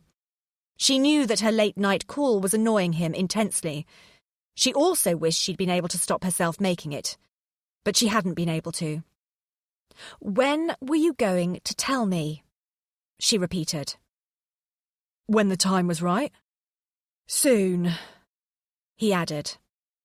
It was clear that this call was making Michael uncomfortable. Look, Martha, I knew you'd be hurt. I didn't know how to tell you. When did you meet her? Does it matter? Yes, it does. To me it matters. Martha was indignant. Of course it fucking matters, you moron, was left unsaid. I've known her for... I'm not sure. He stalled. Over a year? So you have been having an affair? Martha managed to make her inquiry sound matter-of-fact, as though she was discovering nothing more sinister than the fact that someone had been on a diet. So you have been using skim milk? No, she was just a friend. He sounded angry, insulted. Martha had little patience. She owned the monopoly on feeling insulted. She lay in bed and wondered what she ought to ask next. She wondered if it mattered, and whether he'd tell her the truth anyway. Why haven't I heard you mention her name if she was a friend? She was a friend of a friend. She's Karen's friend. She wasn't a very close friend. She's clearly that now. How long have you been seeing her? A few weeks. How many weeks? I don't know. I don't keep count. 2? 3? More than that. Before Christmas? After? Before. Maybe. Stop this, Martha. Michael sounded confused. He didn't like being confused. That was when things were said, things later to be regretted. I don't owe you any answers. You're sleeping with Jack, he argued, in an effort to recover some composure. I've never lied to you about Jack. Why did you lie to me about this Eleanor woman? Because you kept going on and on about an affair. I knew you wouldn't believe me if I said I'd known her for ages, but just started seeing her. And lying to me was supposed to help me trust you, was it? Snapped Martha. Then she hung up. Still, she wanted to believe him. And she nearly did. Martha lay awake and stared at the ceiling. She wished that Jack were there in bed with her so that he could wrap his lovely taut body around hers. His skin was clean, cool, firm. It was easiest not to think about the possibility that the man she had loved for 10 years was sleeping with someone else. She still didn't want to believe it was an affair, however many other people insisted that there was no other explanation. It might have started after he'd left Martha, the way it had with her and Jack. Why wasn't that much of a comfort? He'd said he thought he could be happier living in a different way. He'd said he'd be happier alone than he was with her. God, that had hurt. An exquisite white-hot fork of lightning pierced her entire body every time she replayed those words in her head or understood their consequences in her heart. But it didn't hurt as much as admitting that someone else was making him happier. It was death by 1,000 cuts. How did this woman make Michael happy? Did she laugh at his jokes? Assuming, of course, that he was telling jokes again. He'd stopped telling Martha jokes long ago. Did she cook better than Martha? Did she dress better? Think more logically? Would she be able to bear him more beautiful children? That thought slapped Martha like a bucket of freezing water. She looked at the photo of Matthew and Maisie that stood on her bedside table. She stretched out and caressed their faces beneath the shiny glass. She could feel their warmth and wonder beneath her fingertips. Matthew's curly blonde hair and chubby cheeks must have been especially designed to melt her heart. She leaned forward and kissed his cherry lips. Maisie's smile spread from ear to ear. The chocolate smudges did not distract from her radiance. Children were beautiful. Her children were amazing, spectacular. Martha smiled to herself. None of it mattered. However this woman made Michael happy was all right by her, because Martha was all right by Martha. Martha believed Jack was right and Michael was mistaken. She was a fabulous person. The most fabulous was possibly a stretch, but she was pretty, good, kind, honest, even funny when she had the time. She cooked well, dressed well, thought well. Her children were unsurpassable. What Martha wanted now, more than anything, was to talk to Jack. She looked at the clock. It was very late, after midnight. If she called and he was grumpy because of the late hour, she'd be wounded. Or if she called him and he wasn't alone, she'd be devastated. Inconsolable. But Martha didn't think he would be grumpy. And she did think he'd be alone. She believed it would be okay. She trusted him. Do you think I'm a fool to believe in loyalty, wonder, fidelity? Still believe in it? She asked, without bothering with any conventional introductions and health inquiries. No, babe, not at all, replied Jack. There was absolutely nothing in his tone that suggested Martha's inquiry was off the wall. She loved him for that. Well, not really loved. That was just a turn of phrase. She wasn't saying she loved Jack. Was she? Jack struggled in the dark to look at his alarm clock. 11 minutes past 12. Poor little Miss E. Obviously a bit stressed about something. He absent-mindedly started to tickle his cats, who always slept with him, and thought hard how he could make things better for her. But do you think I'm stupid, gullible even, for still believing that he hasn't been having an affair? She asked. Babe, you wouldn't be as cool as you are if you were a cynical old cow. And you are cool, he reassured. It's just that I don't want to stop caring, despite the statistics. I don't want to stop searching for, well... Love? Yes, despite the logistics. Hey, Martha, you're a poet and... I don't know it. Martha was beginning to feel a bit better. Oh, glum, feminine angst. What? Oh, glum, feminine angst. It's an... anagram of something meaningful? Guessed Martha. Correct. Martha smiled to herself. My fingers are cold, she muttered down the telephone line. Should I come over? I could rub them between my hands and keep them warm, he offered. Yeah, do that. Martha beamed. That was exactly what she'd hoped he'd say, although she hadn't known it until she'd heard the words. The odd thing was, it felt as though he was offering much, much more. More than, I'll love you forever. March. Chapter 41. Matthew, have you seen the lid to Maisie's beaker? Asked Eliza. Matthew didn't reply. It was possible that he hadn't even heard the question, so firmly was he ensconced in his own world, inhabited solely by Teletubbies. Eliza repeated the question 3 more times. Each time her demand became more irate as she battled against Maisie's screams and the volume of Matthew's video. Eliza stomped towards the television set and hit the power button, nuking the Teletubbies. However, this did not create the desired effect. Instead of getting Matthew's attention, Eliza's actions were the catalyst for the most enormous tantrum. It's not fair, sobbed Matthew. I didn't lose the beaker lid. He could hardly get his words out between sobs. He threw himself backwards, bashing his head on the floor. Eliza winced and the cries exploded with renewed force. She was relieved when he rolled over onto his stomach and banged his tiny fists into the carpet, thus proving he wasn't seriously hurt, although he was giving the impression that he'd be psychologically damaged forever. Whilst Eliza didn't really think that the tantrum was proportionate to the level of her transgression, she'd only wanted to get his attention. She wasn't going to censor Teletubbies for the entire duration of Martha's holiday, but she had to admit he had a point. He had not lost the beaker lid. Eliza had.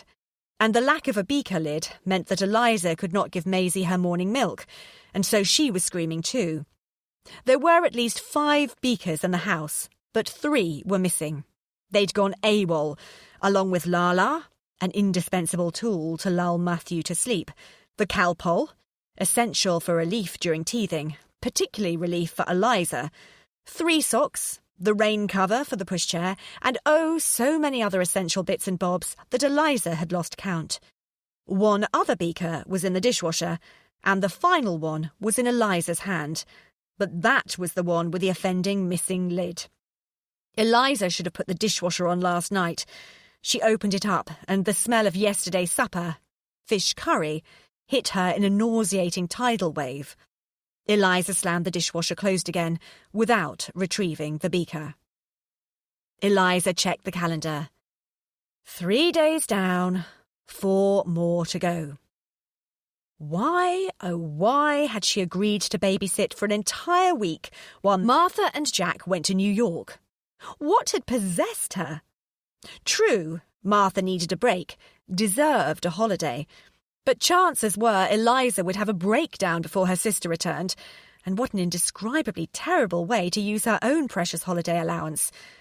Today, Eliza had read to the children, she'd played picture dominoes with Matthew, she'd participated in an endless game of chase and a mindless game of taking clothes pegs out of one jar and hiding them down the back of the settee. The clothes pegs were at hand because Eliza was using them as her first line of defence against the horrible nappies. She dressed both children, successfully fed Matthew his breakfast, and was currently working on Maisie's. It was still only 10 to 8. The phone started to ring. Eliza knew that it would be Mrs. Evergreen offering to help. Eliza would have loved to accept Mrs. Evergreen's offer. In fact, she had been more than happy to move out and allow her parents to move in and take over all responsibilities. They were, after all, grandparents. They probably enjoyed changing nappies. However, she knew that she would assure her mother that everything was under control, as she had yesterday, when in reality everything was underwater, or at least her mobile phone was. Maisie had dropped it in the bath. It was a matter of pride. Eliza snatched up the phone.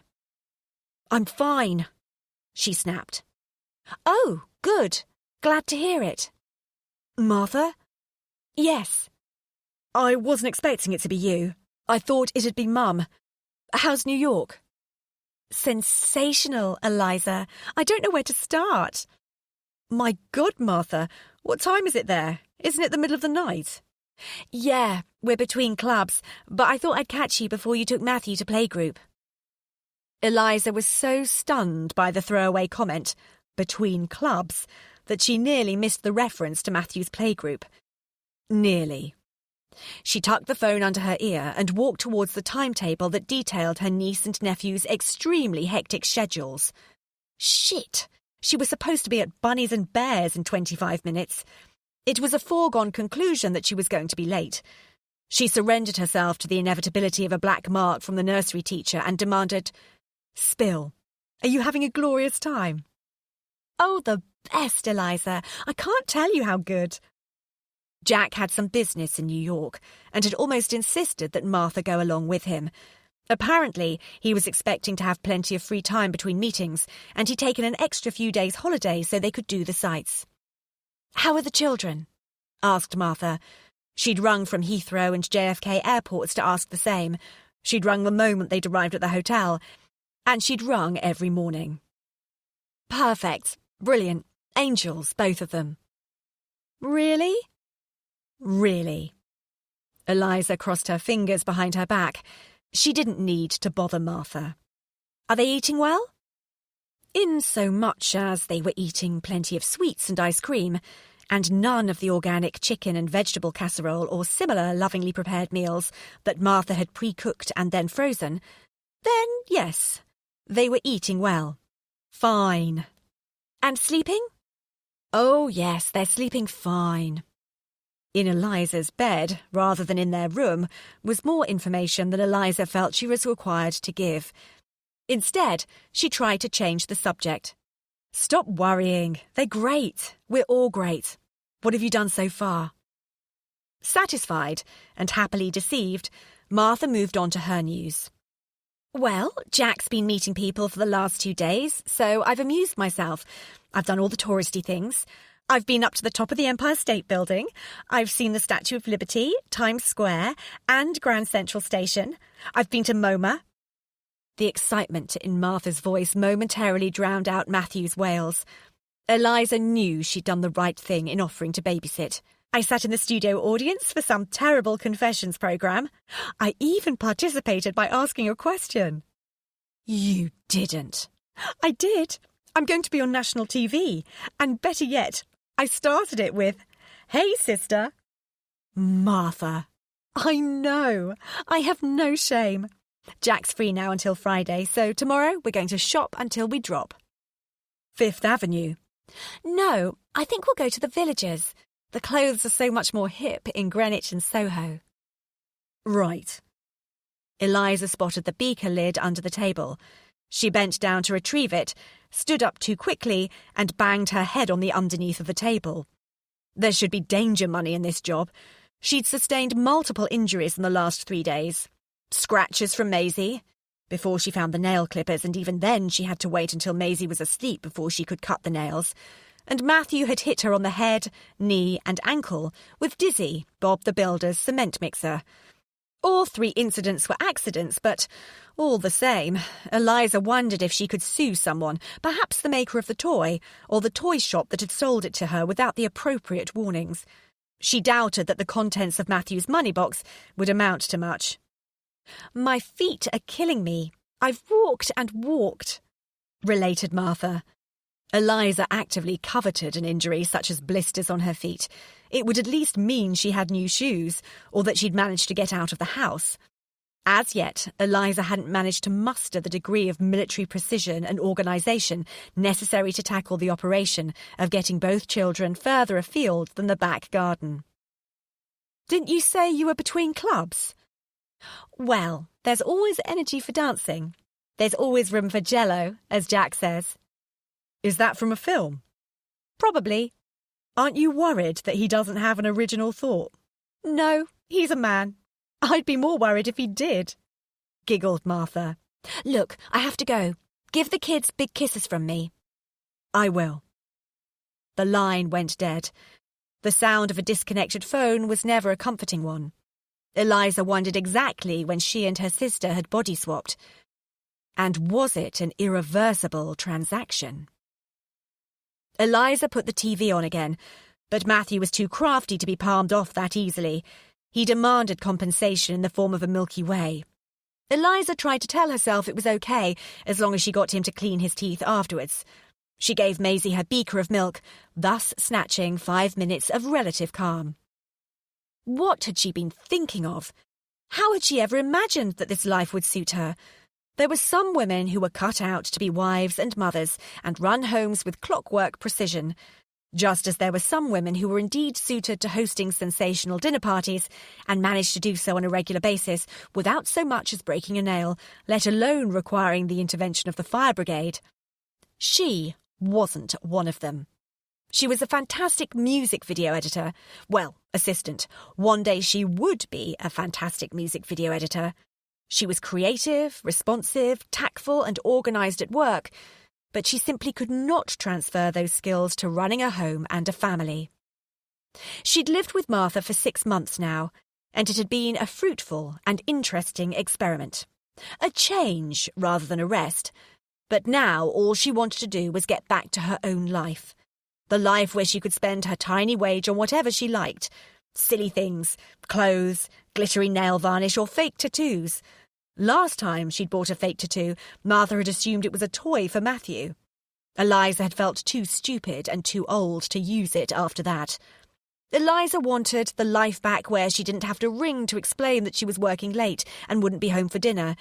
She understood that Martha required this information to run an efficient household, but Eliza simply didn't want to be part of an efficient household. Eliza longed to come home loud and drunk and not have to worry about waking the children. She was finding it hard to constantly have to worry about spelling out expletives rather than saying them. When she dropped a jar of extremely expensive Estee Lauder hand cream, she'd had to shout SHBUGERINGSH1T, which simply didn't offer the same therapeutic relief as just screaming out swear words. Eliza longed to eat a pot of yogurt without having to share it. It wasn't that she was greedy. It was simply that yogurt tended to be less appetizing if it had baby snot and saliva in it, and just about everything in this house had baby snot and saliva in or on it. Dog appeared positively sanitary by comparison. Eliza missed Dog. And she missed Greg. God, she missed him. It was a relief admitting as much. Eliza knew she'd missed him almost from the moment that she'd closed the door of their flat behind her, but she hadn't wanted to admit as much, least of all to herself. She'd missed him at every dinner table she'd sat at since, munching her way through delicious food and tedious conversation. She'd missed him every time she'd let someone else kiss her, run their fingers through her hair. She'd definitely missed him when she'd endured Charlie's duff shag. She'd missed him every time she made a joke that she had to explain because no one got her sense of humour the way he did. She'd missed him when she discovered new music, watched a new film, set the alarm clock. Eliza sighed. She wanted to go home, but she couldn't. She didn't have a home anymore. Greg was home. Their scruffy, tiny rented flat, full of mess and noise and love, was home. But it hadn't been their flat for a long time. Chapter 42. Hello, stranger. Signora Bianchi, look who is here. Signor Bianchi wore a smile that tickled both his ears and, surprisingly, even managed to drown his vast moustache. He was collecting coffee cups from the bar when Eliza pushed the huge double buggy up towards the door. He abandoned his task and rushed forward to help her. Let me help you with that. Signora Bianchi! He yelled over his shoulder with a tone that was excitement but could have been mistaken as impatience. Signora Bianchi emerged from the back of the shop, the area that was used as a mini-kitchen. When she saw Eliza, she threw her arms in the air and her fat flesh shuddered with excitement. A little girl. Her beam, which was broad, flashed and then instantly disappeared as she snapped, Where you been, eh? We been worried about you. Not able to maintain her anger, she enveloped Eliza in a huge hug and pulled her into the enormous bosom. Eliza thought she might suffocate, but she couldn't think of a better way to die. She choked back her tears. Signora Bianchi had emerged from behind the counter. Eliza felt honoured. And who are the bambinos? My sister's children, Matthew and Maisie. I'm looking after them while she's on holiday. You are? Asked Signora with surprise. She immediately recovered herself. You are, of course. You are a good girl. Greg, tell us about the husband. She lowered her voice. Bastardo. Come on, bella bambina, out of the pram. Let Mamma Bianca see what she can find for you. Neither child had ever visited Cafe Bianchi before, but Matthew was shrewd enough to know that "let me see what I can find for you" was code for the offer of a treat. Sweets or ice cream were imminent. The huge double buggy wouldn't fit conveniently anywhere in the narrow cafe. Eliza thought she might scream with frustration. She firmly believed that buggies, car seats, stairgates, etc. were all designed by mean, childless men whose main aim in life was to add to the stress levels of hassled mums. Signor Bianchi silently took charge. He carefully collapsed the buggy and took it out the back to store. He ushered Eliza onto a stool, and Signora Bianchi proceeded to make her a very milky cappuccino. She firmly believed Eliza needed the protein. She didn't look well. Eliza smiled gratefully and graciously accepted their help. The children were suddenly behaving like angels as they fell under the spell of Signora Bianchi's home cooking. She handed them gooey, creamy pastries. "It's difficult, eh, being a mamma?" asked the Signora with a knowing wink. Eliza mutely nodded her head. "Don't get me wrong, I adore them, but even visiting frequently, is quite different to living with them. I used to think Martha exaggerated how hard it was being a full-time mum, but it's impossible to exaggerate. I'm not sure I'm cut out to be a mum." "Not everyone is," smiled Signora kindly. "It's no shame. You are an important, creative executive with big job in the West End." Signora Bianchi waved her arms majestically to demonstrate just how big Eliza's job was. Eliza shifted uncomfortably. She wasn't sure if the Signora's description of her job was strictly accurate. Although, thinking about it, the job was important. It was important to Eliza. "You work too hard. You look tired. You eated properly?" demanded the Signora. Eliza smiled weakly. It was wonderful to be quizzed as to whether she was eating properly or not. Of course she was. She was dining at the finest restaurants in London a couple of times a week, and Martha was never going to let her starve. But it was fantastic to be asked. It was a thrill that someone cared enough to worry about her. It felt more normal. Eliza was used to being a worry to everyone. She hadn't realised what a strain it had become being the one who was less of a concern to her parents. The problem was obvious. Whilst Eliza had thought she'd win everyone's respect by leaving Greg and looking for a life a little more akin to Martha's, she hadn't realised that, in fact, she'd stunned her family by trying to squeeze herself into a life that she was patently unsuited to. They knew for sure that Eliza would not make a good wife to the captain of a golf club or a board director, although as a girlfriend to a struggling musician, she was unsurpassable. Eliza was Greg's muse, his inspiration and his manager when necessary, besides which she was his love, and he hers, or rather, he had been. The Evergreens had thought it a shame that Eliza had undervalued her own choices so much that she decided to swap tack mid-course, but they had also known enough about her character not to comment. They believed that, ultimately, she would find her own way again, and they simply hoped that it wouldn't take her too long, or be that awful thing that everyone dreaded. Too late. It had taken 6 months, countless dates, and several badly designed baby accessories for Eliza to realise that a man with a pension policy and healthcare insurance wasn't necessarily the answer to her dreams. A wedding ring was not a life belt. She admitted that a dishwasher was a useful accessory, but not as important to her as cable TV. She believed that supermarket shopping was better value for money and offered more choice than her local garage shop, but it wasn't where she wanted to spend her Saturday afternoons. She'd like to own a car that could transport her from A to B without trailing petrol, but her dream car was still a pink Mustang, not a dark 5-door saloon. Eliza took a long slurp of her cappuccino. It tasted delicious. The Bianchis looked on with approval. "I've made a terrible mistake," announced Eliza. Signor Bianchi looked at the tiled floor. Signora Bianchi continued to stare at Eliza with her huge chocolate-brown eyes, slowly nodding her head up and down. "We know," tuttered the Signora. "Everyone know." "I don't want the things I thought I wanted. I... Eliza stumbled on her words. Swallowing her pride was choking her. "I want Greg." She wanted scruffy, sexy, smiley Greg, because Greg cared about words and thoughts and music and the things she cared about. He didn't give a monkey's arse if Siberian goose feathers were a better filler than Hungarian duck down for a quilt. He wasn't fussed that he could have made a killing on some posh wine or other if only he'd taken the ferry to France and filled up his car.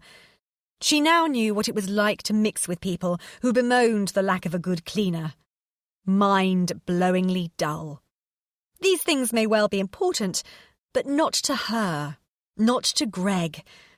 The interest charged by the West on debts carried by the Third World was important, and Greg had once attended a rally demonstrating against that debt. Her sister's happiness was important, and hadn't Greg visited and called to try to cheer up Martha? "Does he still come in here?" asked Eliza. "Yes, every day," smiled Signora Bianchi. And then suddenly her smile vanished. "Oh," she said, pulling her mouth into an oval with such ferocity that it looked as though she was in serious danger of swallowing her several chins. "Has he been in today?" begged Eliza with barely contained excitement. If he hadn't, she might see him, and then she could explain that she'd been wrong, that she'd made a mistake, that she was really sorry, and that she didn't mind about pizza boxes. "Yes, he been today, already," Signora Bianchi confirmed. She turned away from Eliza and started to wipe the bar surface. "What?" demanded Eliza. Signora wouldn't answer. Eliza looked to the Signor, but suddenly he was preoccupied with the children. "What is it? Tell me." "He come in every day, and recently, the last week or maybe 2 weeks, he sometimes brings in a lady." Eliza felt desolate. The welcoming cafe suddenly felt like a cold, damp hell. Chapter 43. The weather was rudely cold and inhospitable. Martha had imagined that New York, so good they say it twice, would only ever have sunny pavements, except, of course, when the snow settled for Christmas Eve, Christmas Day, and Boxing Day, as per all the films she'd ever seen set in the Big Apple. She'd packed in accordance with her imagination, and without consulting the weather forecasts on the internet. The rain bounced off the pavement and back up their trouser legs. She didn't care. They'd taken shelter in a coffee house. Martha threw herself into a large, squishy leather armchair and put her feet on the coffee table in front of her. Slobbing out this way always brought to mind the shrill questioning of her teachers at primary school. "Would you put your feet like that on your furniture at home?" No. Categorically no. That was why sitting like this in a cafe was so liberating. Martha watched the floor show, the other customers, as she waited for Jack to come back with their drinks. There was a beautifully preserved woman in her 60s who was reading Anais Nin and had, contrary to popular belief about the habits of US citizens, decided to grow old gracefully rather than hand her savings to a surgeon who would scoop up her jawline. There was a homeless guy who spoke with a heavy Irish accent, although Martha couldn't tell if it was real or put on for the benefit of tourists. He played the harmonica badly, and so everyone gave him $1 just for him to go away. There were a number of cool and clever-looking couples, kids reading books or playing on their phones. They wore beanie hats, sweats with slogans, and baggy jeans. Martha realised that if any of the other customers were gazing around the coffee house, she'd look like she fitted in. Which was a good thing, because she felt as though she should fit in here. A coffee house full of fun, trendy people, and women destined to grow old with no regrets. Martha was wearing a denim hat, a tight red T-shirt with the words "Drunken Monkey" emblazoned across the place where her boobs would be if she had any, and tight diesel pants. She looked funky. Hot. Damn hot. Martha tapped her finger in time with Nina Simone crooning in the background. She smiled to herself. That morning, Martha had been flicking through her diary and realised that she and her husband had split up half a year ago. Half a year seemed a long time, and as a percentage of, say, Maisie's life, it was a long time. Matthew had now accepted he had 2 homes, like a prince. Maisie would never know what living with her father was like. She'd think her parents living apart was the norm. For Martha, being married seemed like a lifetime ago. It also seemed like yesterday. She liked her bare fingers tapping in time to Nina Simone. She had nice hands, and they suited nudity. She rarely felt for her rings now. She adored tops and trousers from Urban Outfitters that sat in bags beside her. They seemed to be full of possibility. There was so much more tomorrow, so much more promise in them than anything she'd ever worn before. Jack came back to their table, bearing a tall, skinny latte and a fruit juice. He too collapsed into a squishy chair. He smiled and asked, "Tired?" "Totally bushed. How far do you think we've walked today?" "Miles. I'm shagged too." Martha smiled to herself. She was bushed. He was shagged. The vocabulary was so different, but they were the same. When she'd met him, she'd talked about chaps. He'd talked about dudes. Now they met on middle ground and talked about guys. There were more similarities than disparities. "Shall we ring Eliza and see how the kids are?" he asked. Every morning, even before breakfast, Jack asked, "Do you want to ring the kids?" One day Martha had slept in, and by the time she woke up at 11 a.m. US time, Jack had already called and could report that Matthew had been to playgroup and had drawn a picture of a racing car, and that Maisie had said cat very clearly when she spotted the neighbour's cat. He was clearly ridiculously excited by the news, which Martha loved him for. She did. Love him. She was sure. Jack was... No. She really didn't want to say this, not even to herself. Well, she did. On one level, she really wanted to say this, and nothing other than this. It was possible that Jack was... She did still believe in it, hope for it. Jack was... the one. Sex with a soul. This was what it was about. This was what all the books and magazines and chat shows and Hollywood aspired to. It was lucky that they'd found each other. It was just a question of learning to trust. She couldn't identify the exact moment when she'd fallen in love with him. It could have been when he bent down to put on his ice skates. Despite his wide shoulders, he looked vulnerable as he skated around the rink at the Rockefeller Center. He'd never skated before, but he was prepared to risk life and limb because Martha had wanted to skate there since she'd seen it on an episode of Friends. She might have realised she loved him yesterday when he made her a paper airplane as she sat crying over her breakfast in the diner. They'd been in New York for 3 days, and Martha had called Eliza. Eliza sounded so in control, so sorted. She'd said that the children were perfect, brilliant, angels, both of them. She'd said that they were eating well and sleeping fine. Her family sounded as though they were operating seamlessly without her. Which was, of course, what she wanted. So why, when she'd put the phone down, had she decided that she didn't want to go on to the comedy club after all, and that she'd rather just go back to the hotel to sleep? The next morning she'd woken up feeling miserable, and even the breakfast of French toast with fresh strawberries and honey at their local diner had failed to raise a smile. "You're missing them, aren't you?" Jack had asked. Martha didn't even think of disguising the truth. So much. It hurts. She didn't want to appear ungrateful. She was having a fabulous time, but she felt bereft. He made her a paper airplane from a drinks coaster, and then took her to FAO Schwartz toy store to buy holiday gifts and something special for Matthew's birthday, which would be soon.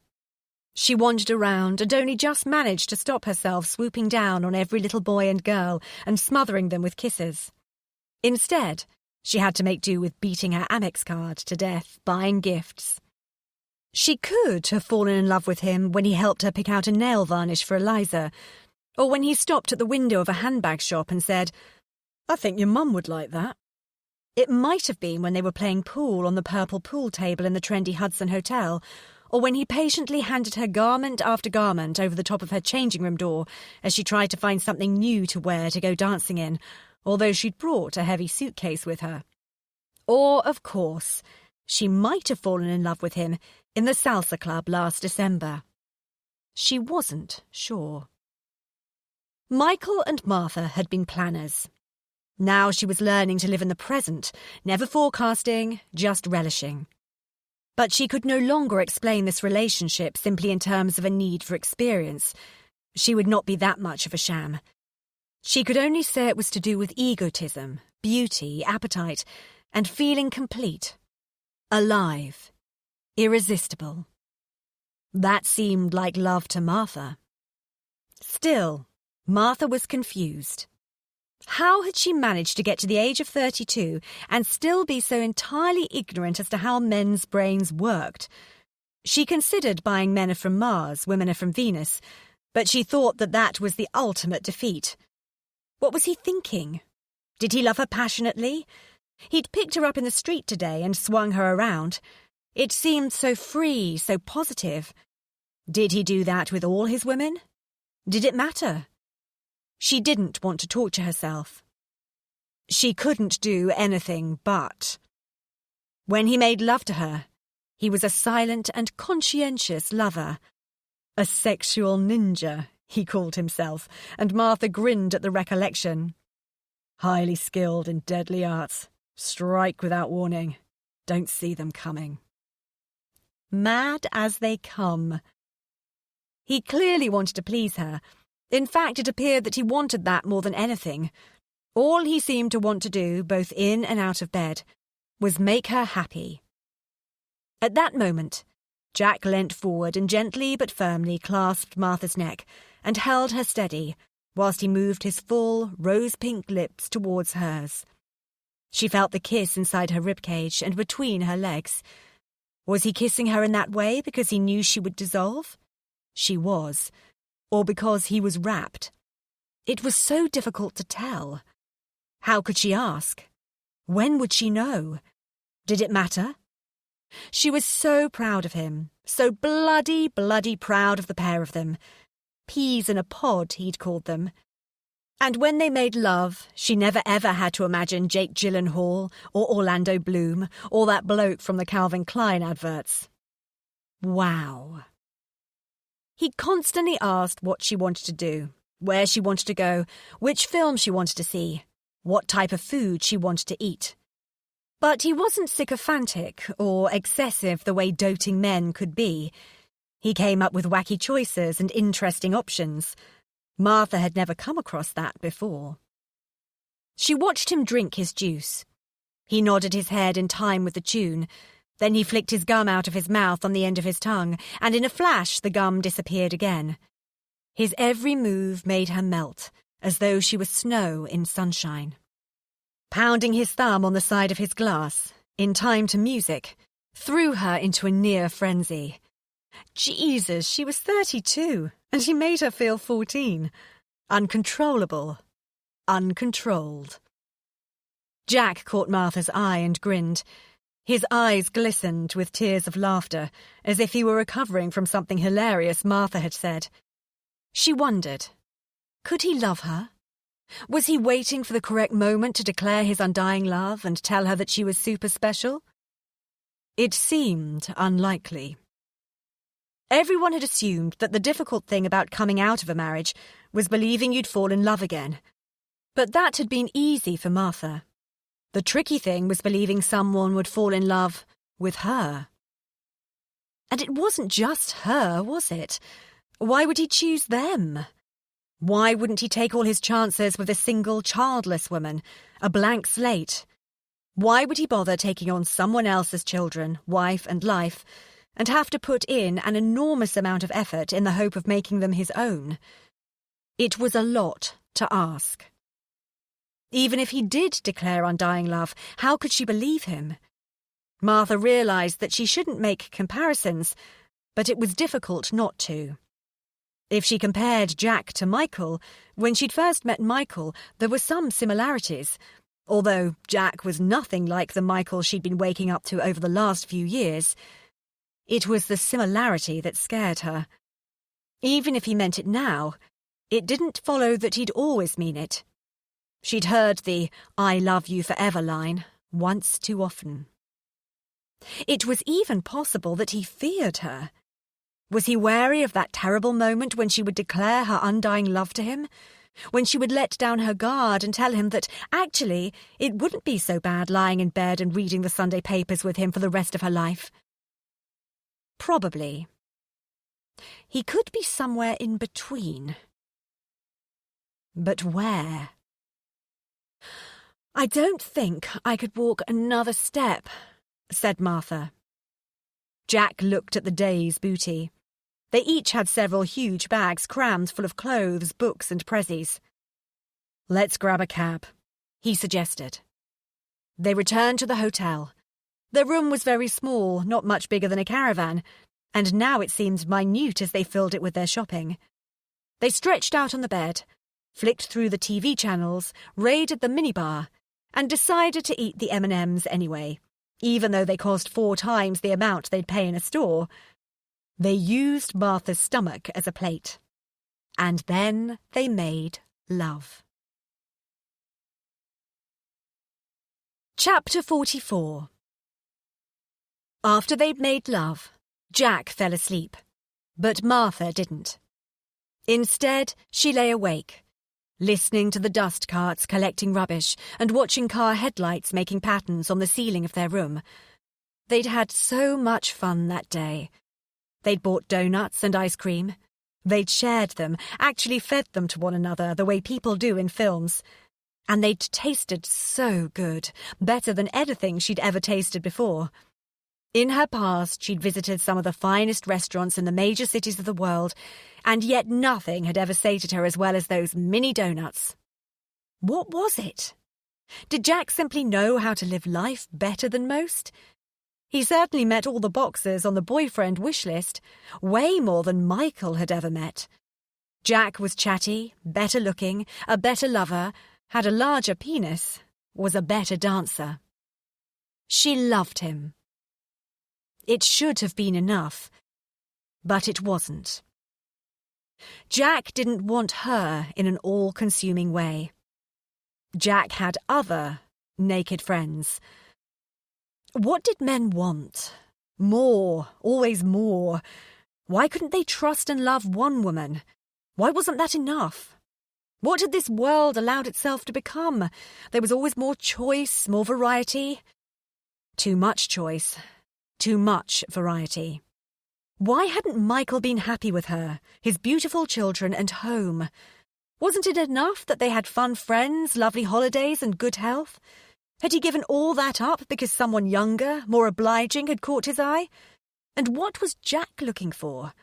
Another pair of tits? A slimmer set of hips?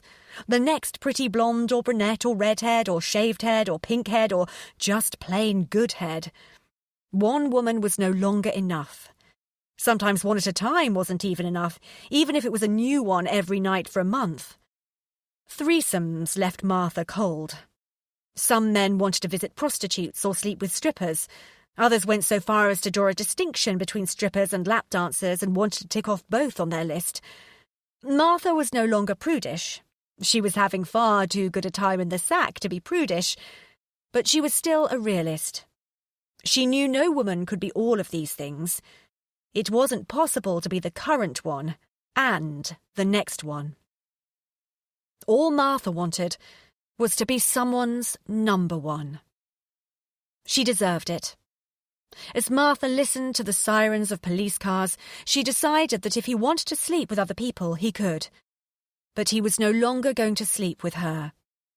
She'd done a pretty good job at ignoring the naked friends, right up until the moment that she'd admitted to having fallen in love with him, and then she couldn't ignore them for a second longer.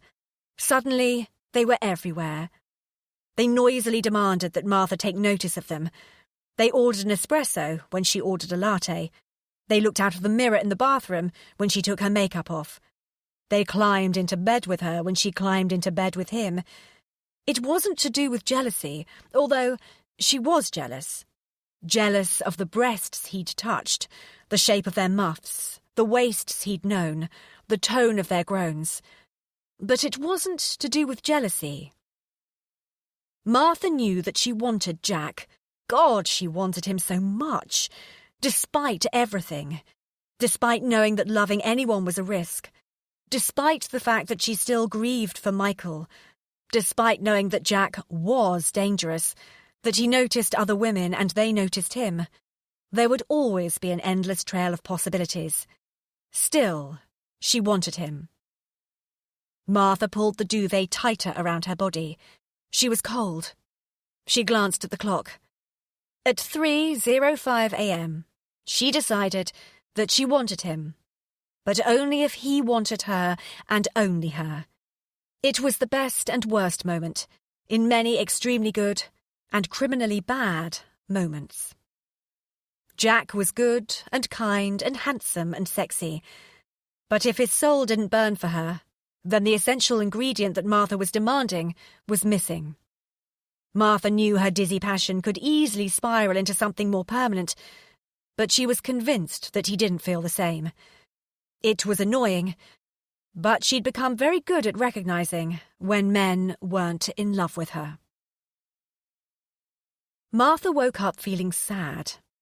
She remembered that when she was with Michael, she'd often felt sad, or tense, or stressed, or exhausted. She'd been used to the horrible, dull ache in the pit of her stomach, the ache that told her she'd forgotten, or failed, or ruined something somehow, even though she was always trying her best. She'd been so used to carrying around a sense of personal disappointment that she didn't even have to try to ignore it. She'd worn it like a pair of old spectacles. But things were different now. Martha wished she could ignore her sadness or resign herself to getting used to it. But she knew that was no longer possible. She was now far more honest with herself. "All right, cutie?" Jack asked, casually and cheerfully. Martha had lain awake most of the night. She loved Jack. She was sure of that. Did she really want to burst his balloon? No, she didn't. But there was no alternative. It had taken quite some time, but Martha finally knew that she would not be able to love Jack to the best of her ability unless she loved herself first. "Yeah, I'm okay, although I was going to fly home in the middle of the night." Jack froze. He stared at the ceiling as he tried to gather the courage to turn to her and ask the necessary why. He was utterly clueless. "Because you're like all other men. You're incapable of being faithful or single-minded. But because you told me in advance that this was the case, I have to put up with it."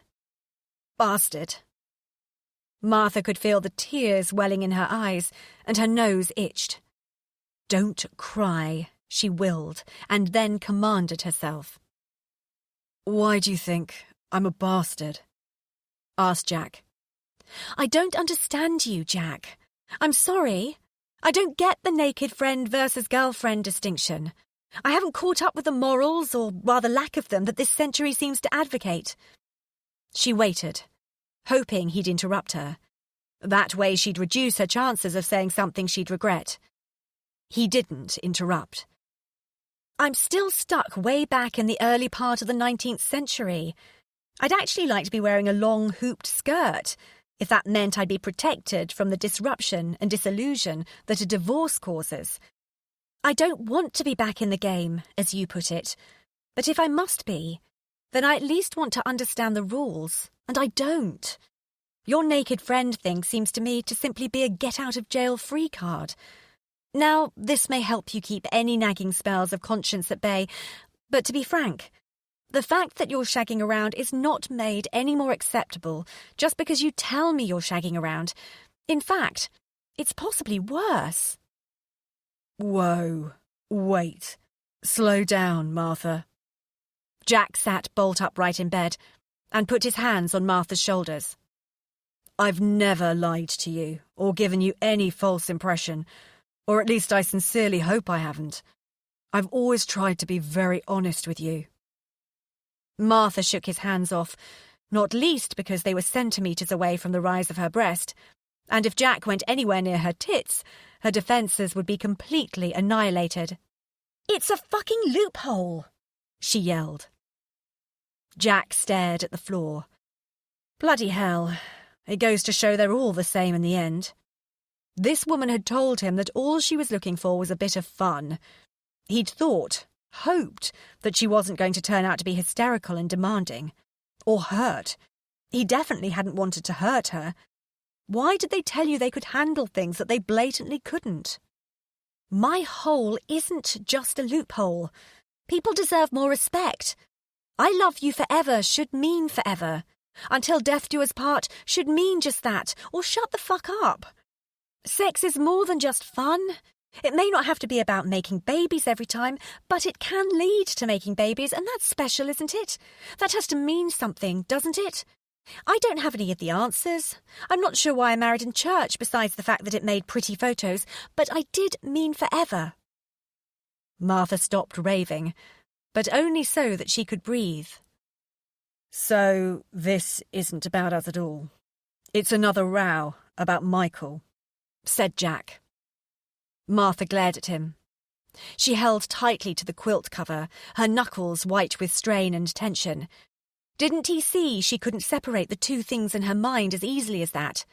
Men compartmentalized, women bled. Martha, I've never been anything other than fair with you. I've always tried to be absolutely clear. To be honest, it's easy to be good to you. You deserve it. Yes, you're so damn fair and nice and honourable. I don't dispute your honesty. But didn't you know that that would simply make me hope for more? Are you suggesting I should have lied and treated you badly? Well, at least I would have known where I stood. Martha, that is the most ridiculous thing I've ever heard. And there's something else. What? I love you. I want to distract myself from this truth, but I can't. I know I should be cooler, and I know I should wait, and I know all the sensible stuff, but the thing is, I love you, Jack. I really do. I love you. This was his cue to say he loved her too. He didn't. Martha cursed the day she was a twinkle in her father's eye, but it was too late. The words were out of her mouth and into their life. She'd told him she loved him. 3 times. Shit. She decided that her only chance was to fake some bravado and, like a visit to the dentist, remind herself that this would all soon be over. What? She demanded. Jack stayed silent and stared at the duvet cover. His silence forced her to fill in the space. And I know we agreed that this was just a bit of fun, but you never can tell. Sometimes the unexpected happens, and sometimes the unexpected is damn good, and we are. I know that you care for me too. I do. You make love with me. You don't fuck me. I know. Then he went silent again. Martha felt miserable. Obviously, if he loved her, now was the moment to tell her. Or even if he wasn't sure he loved her yet, but thought that he might love her one day, then this was the moment to tell her. He stayed silent.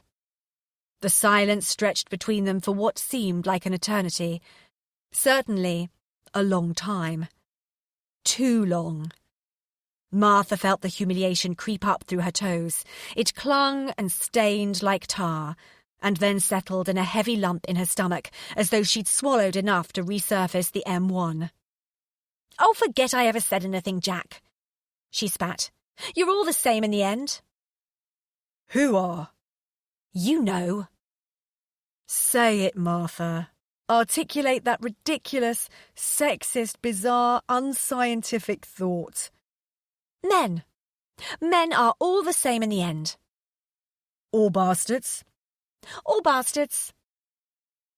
Michael really has won, Martha. With that, Jack jumped out of bed and walked into the bathroom. I can't discuss this now. I'm going to be late for my meeting. They ignored each other as Jack showered, dried himself, and dressed. He picked up his wallet, phone, and one of the hotel keycards. Pausing at the door, he said, Will you meet me? Later. Martha kept her head under the duvet. She didn't want him to see she was crying. He'd think she was crying because she cared that she'd totally disgraced herself, but in fact, she was crying because she was angry and frustrated.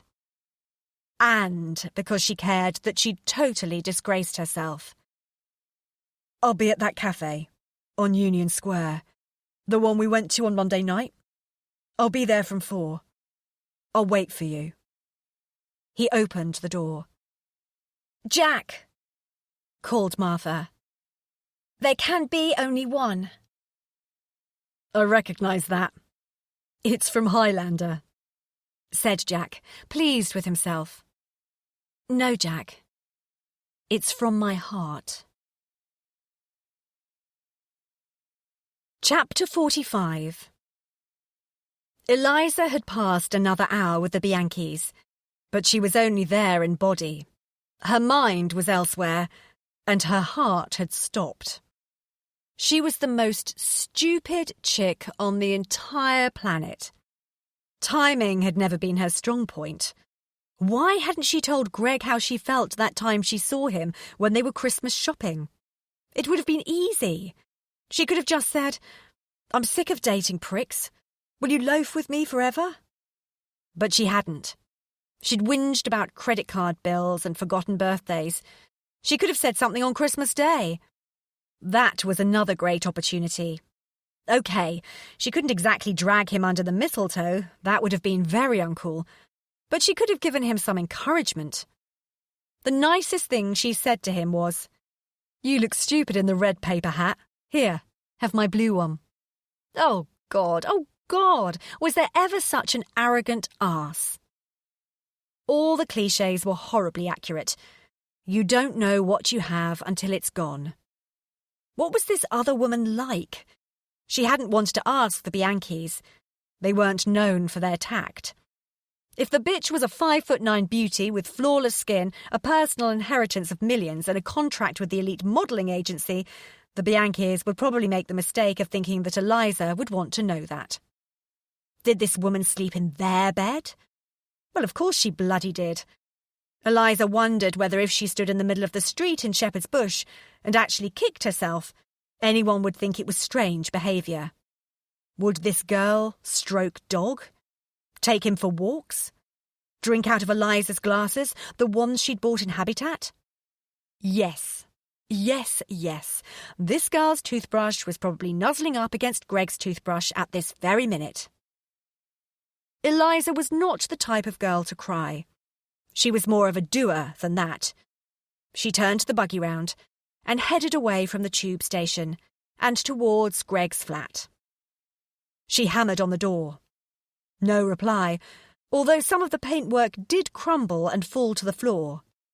She hammered louder, loud enough to wake someone having a little nap in Sydney, Australia. She did not give space to the possibility that Greg might be out. He wouldn't be out. Her will was stronger than that. "OK, coming," yelled Greg from behind the wooden door. "Hiya." As he opened the door, he smiled a wide, genuine smile. Eliza didn't notice. She stomped past him into the flat, abandoning the children in the doorway. Eliza strode into the sitting room. It was empty. She took another couple of large paces, and she was in the kitchen, uninhabited. She turned and strutted into the hall, held her breath, threw open the bedroom door. Deserted. There was only the bathroom left. Eliza hesitated. She didn't like the bathroom at the best of times, but needs must. She confidently flung open the door. All clear. "Looking for something?" asked Greg. He sounded amused. "An earring," muttered Eliza. Then she paused and faced him.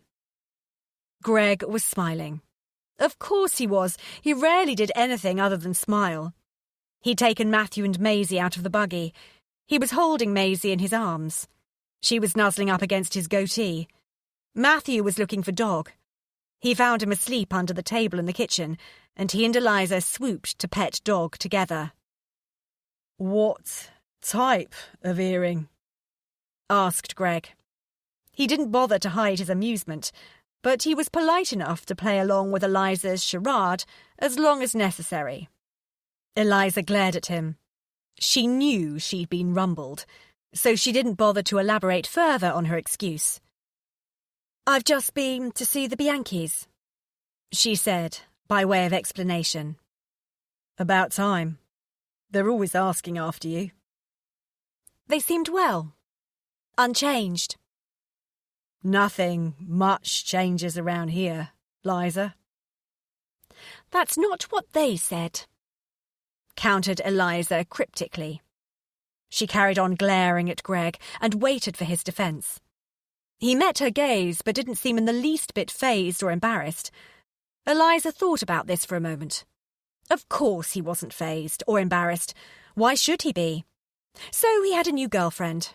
What did she expect? She could hardly be fired with indignation and outrage. She had dumped him, unceremoniously, unexpectedly, and from a great height. She'd done this 6 months ago. What did she think he was going to do? Behave like a monk for the rest of his life? Besides which, she'd dated almost non-stop, for all the good it had done her. She'd even had sex. The memory made her shiver. So her hunt for Mr. Perfect had been unsuccessful. Of course it had. It was doomed from the start. Her Mr. Perfect was never going to be a man whose biggest passion was rugby or fly fishing. She'd never find a true spiritual partner amongst men whose only interest in spirits was how woody a particular malt was.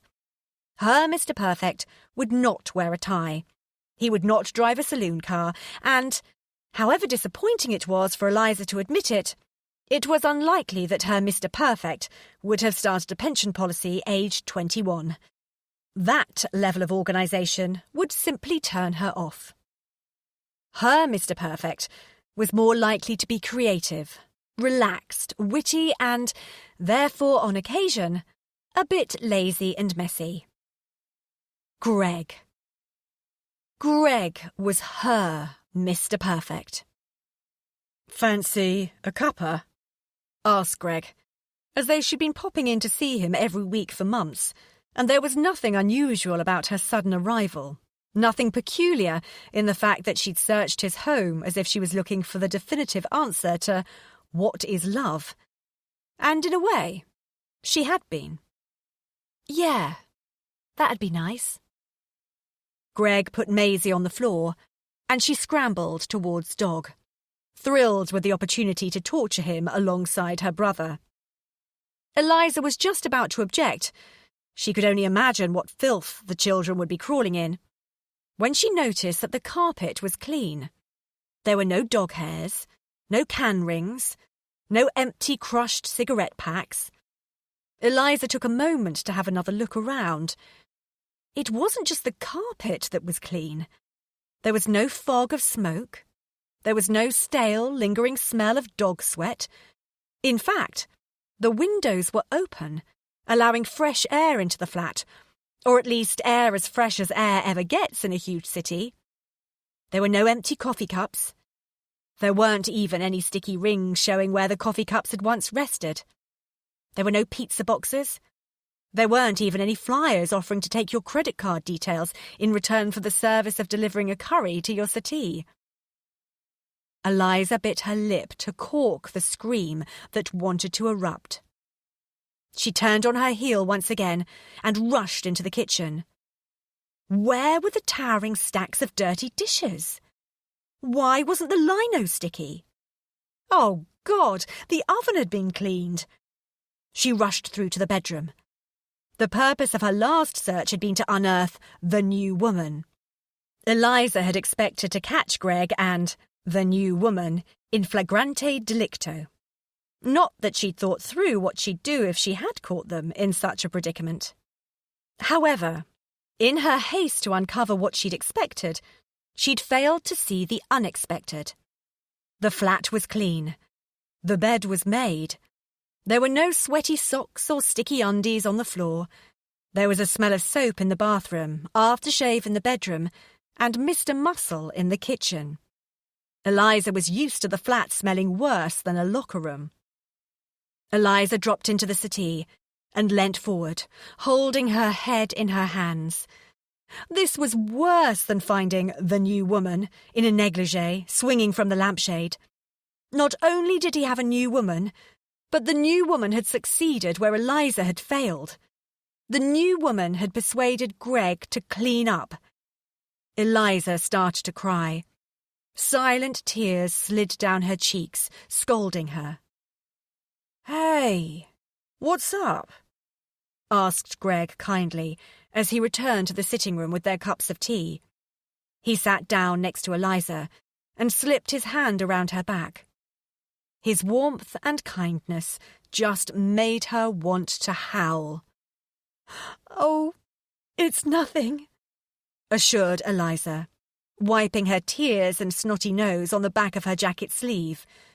Greg leapt up for a box of tissues, but as he offered it to Eliza, she started to sob again. Tissues! Proof positive of a woman's intervention. There is no way on this earth that Greg would ever buy tissues. Eliza had her pride. That was all she had. She didn't have a boyfriend, or a flat, or even a plan.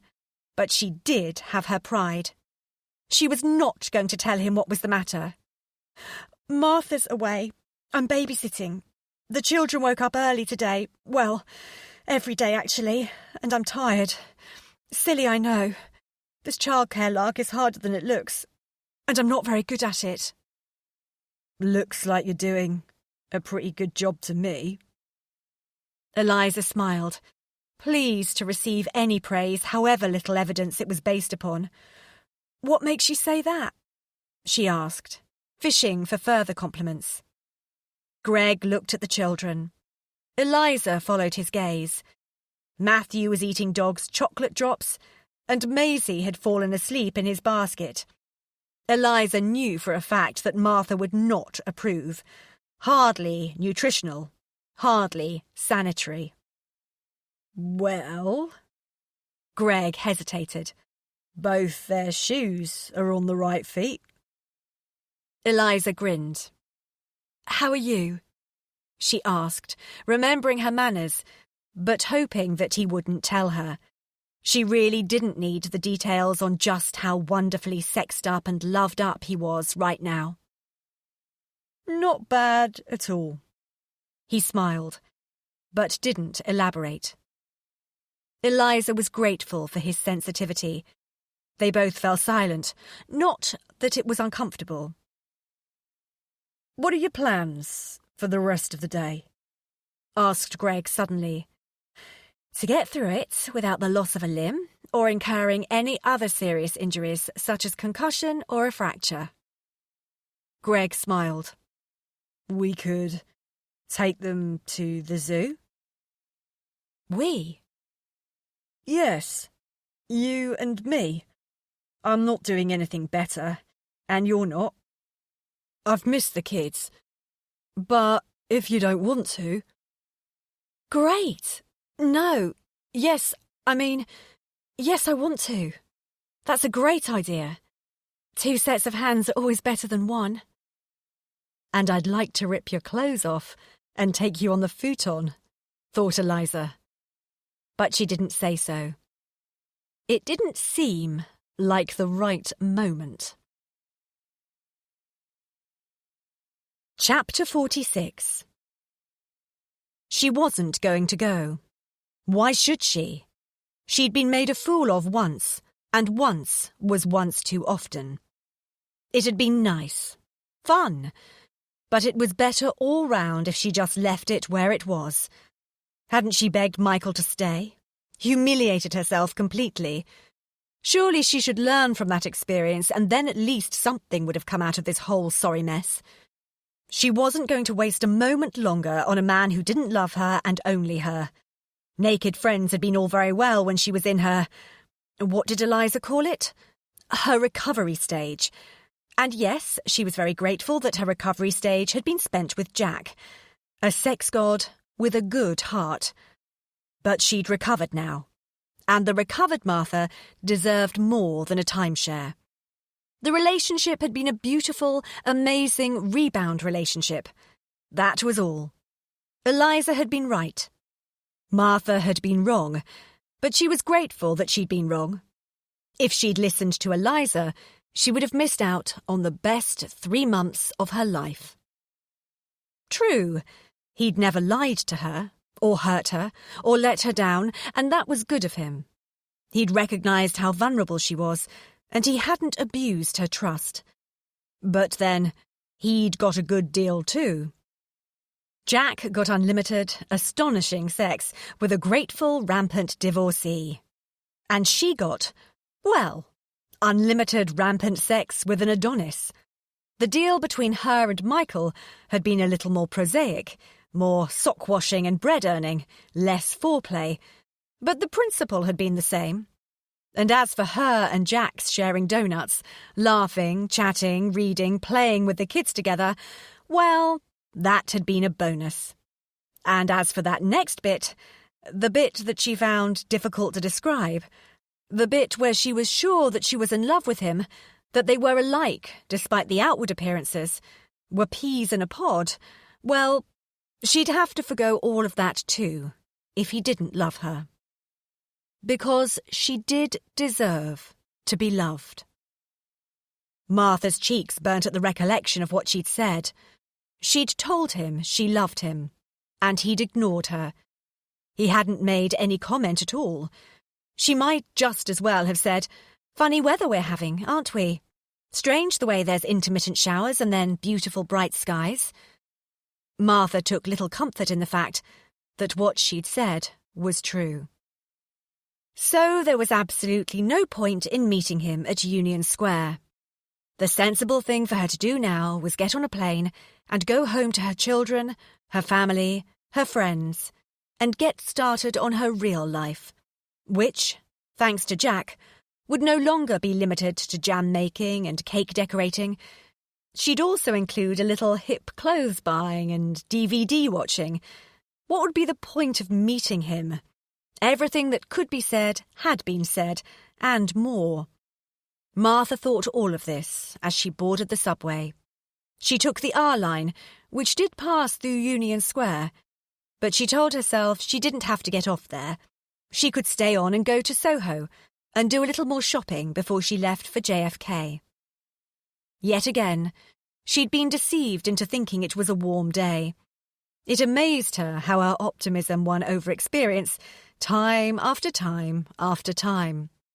The sky had been blue and bright for the 10 minutes it had taken her to choose her outfit this morning. It was now bitingly cold. People in the carriage sat hunched in their own coldness. Of course, like London, no one struck up a conversation, preferring instead to read the third-rate adverts on the posters. Martha wondered what it would be like to live in a world where people talked to one another on the tube, actually smiled at the buskers, even sung along. But she knew it was another romantic notion of hers, not unlike falling in love and hoping to be loved in return. Ridiculous. Unrealistic. When Martha got off the train at Union Square and pushed through the turnstile, she told herself that she didn't have to go to the cafe where they'd spent a hilarious evening the other night. She could shop. She looked at her watch. It was 4:45. He'd said that he'd be there from 4, and that he'd wait for her. He hadn't said how long he'd wait, although the implication was that he'd wait for quite some time. She was curious to know if he'd wait for 45 minutes. She doubted it, but it would be easy to check. She could just pop by the cafe and see if he was there, which was unlikely. Martha walked up to the door. She could see through the window. It wasn't very busy, but she could not see Jack. The disappointment turned her knees to wet newspaper. She was too sad and shocked to cry. Although she was convinced there was nothing more to say, she, for one, had said more than enough. And although their relationship was inadequate and ill-defined, it had at times seemed heavenly. A tiny little bit of her thought he might have thought so too, and therefore found something else to say. Martha needed a sweet, hot drink.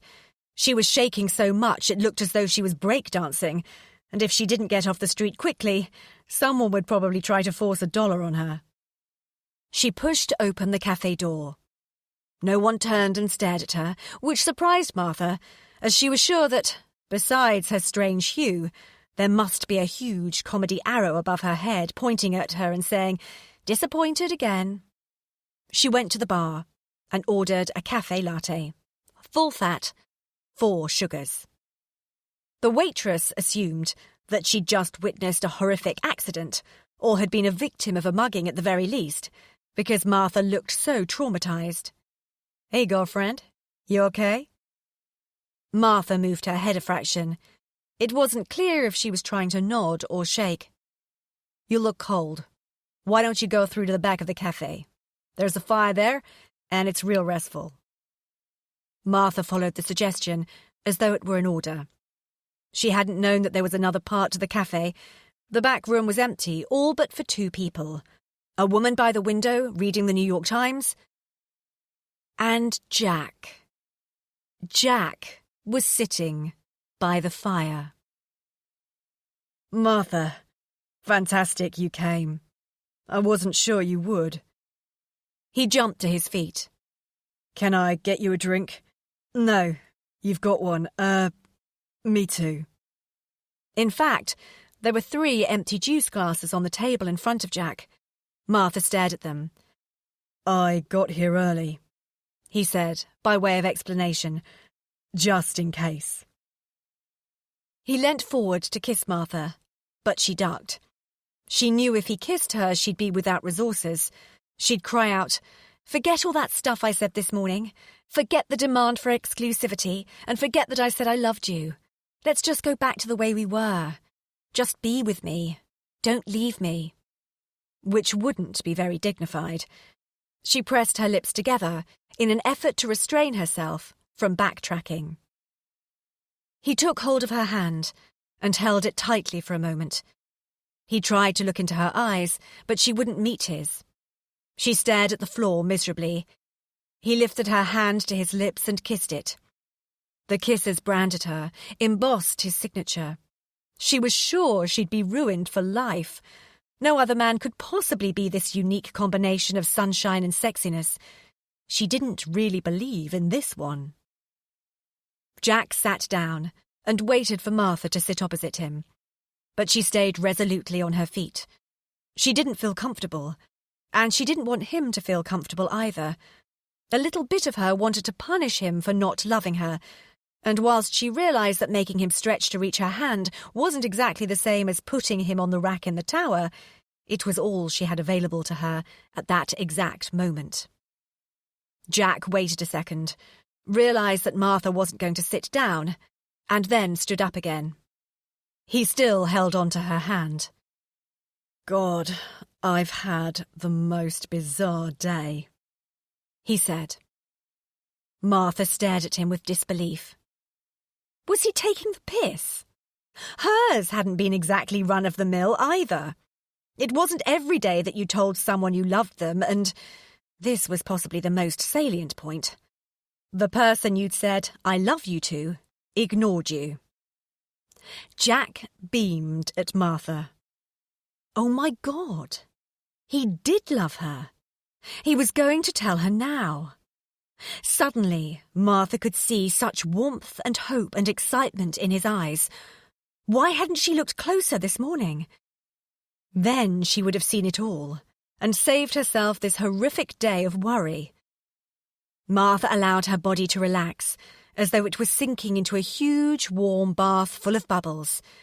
She felt her dreams envelop her, and then buoy her up. She waited for the words. I've got a new job, said Jack. What? Demanded Martha. Had she misheard? A job. That's why I'm here. For a job interview. And today, they told me I've got it. What? Isn't it fabulous, Martha? Why had he started calling her Martha? Where had little Miss E gone? Was she to be buried with their history? I'm going to be running the New York branch. I'm going to be MD, Martha. Congratulations. I'm very happy for you, said Martha, as she collapsed into the nearest chair. She sat down before shock could slam her over. Jack took this as a good sign and sat down again too. And the odd thing was, a bit of Martha was actually happy for Jack. It sounded like a good position, and he was obviously thrilled. She loved him. She wanted him to be happy. That's what a bit of her thought. The rest of her thought that he was the most obnoxious, cruel, tactless bastard to be so obviously delighted at the prospect of leaving her. But hey, as he'd said all along, he wasn't in this game to find a girlfriend. He still had too much he wanted to do. Well, I'd love to stay and chat over the details of your new contract, etc., said Martha, not doing such a brilliant job of hiding her pain. But I have to get back to the hotel. I have a plane to catch. A plane? But why? Are the kids okay? Asked Jack, suddenly anxious.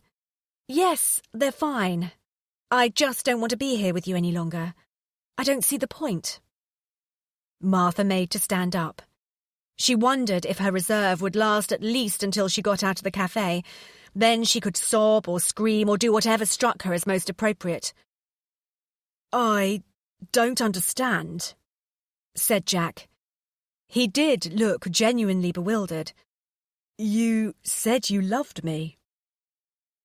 Martha glared at Jack. How could he be so insensitive as to bring that up? He really had no idea. I was drunk, she said. You couldn't have been drunk. It was in the morning. Martha considered telling him she'd changed her mind, but what would the point be? She couldn't salvage any self-respect by telling a lie. She considered demanding, Love me, love me. I'm a good person, and a pretty person, and a funny person. I have so much love to give. But she feared it would fall on deaf ears. Again. So instead, she said, I do love you, Jack. Funnily enough, she didn't feel the humiliation that was surely due when she said this. She supposed the difference was that this time she didn't have any expectations at all. She was just stating a fact. I hope you're very happy in your new job. And country, she added significantly. But I've never been a fan of long-distance relationships, and I make a lousy pen pal. I'm sure it won't take you too long at all to surround yourself with a posse of new naked friends. Jack looked sad, disappointed. What had he been expecting? That she'd keep her bed warm for him to pop back over the ocean now and again, to come back for a bit of London action between the sheets? Martha, I know you've gone through quite a bit. Some would say that. Jack chose to ignore her tone and pushed on. And I know you're hurting, but, well, maybe I could be there for you. I don't suppose you'll have time to stay friends, what with servicing all your new naked friends. Right, said Jack slowly. He dropped his head into his hands and used the heels of his palms to rub his eyes. There are no other naked friends. Well, you haven't been in New York long, said Martha. Don't worry, I'm sure you'll... She stopped mid-sentence. What do you mean? There are no other naked friends. Here or at home. But... Martha left the word hanging in the air. Jack was gorgeous. She'd always been sure that he must be spending his every waking moment beating women off with a stick or, worse still, not beating them off. What was he saying? There haven't been any other naked friends since I met you. Since the salsa club. Martha didn't want to make another mistake. Why? Because there wasn't any need. I didn't want to be with any other woman. Martha shook her head and gently and surreptitiously pinched the skin on her forearm. She wanted to check that she was awake. So, why did you let me think that there were other women? How could he have put her through such misery and uncertainty? Not that she had been all that miserable. Mostly she'd managed to blank out the possibility of other naked friends. But Eliza had been very uncertain and had done her level best to make Martha miserable. I didn't really think that you'd think there were others. Besides, not wanting others, when would I have found the time? And where would I have found the energy, considering the amount of shagging we do? Martha wished he'd stuck to his first answer. It was far more romantic. Besides which, there were the children, continued Jack. Well? And the marriage? But everyone has a history. You do.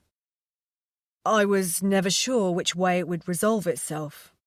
You were barely out of a marriage. In fact, technically, you aren't out of your marriage. I didn't want to put pressure on you. I feel divorced, and soon I really will be. It feels true, and I don't know if there is any other measure. It doesn't feel as though Michael is mine anymore, or that I am his, despite the names on the mortgage deed and the pension policies. He's gone. He's vacated my home and my heart. Martha really hoped she didn't sound as though she were begging. And, in all honesty, I wasn't sure if I could take it all on. If I was up to the job of being what's the word?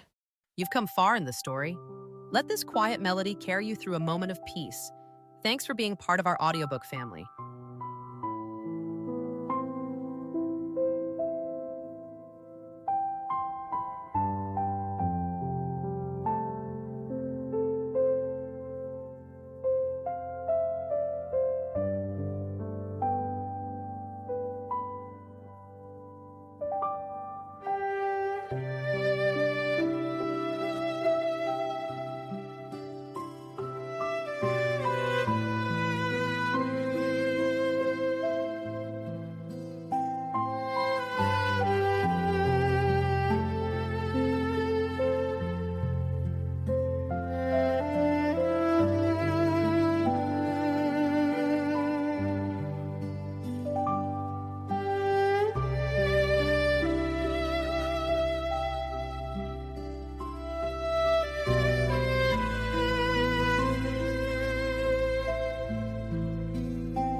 Boyfriend?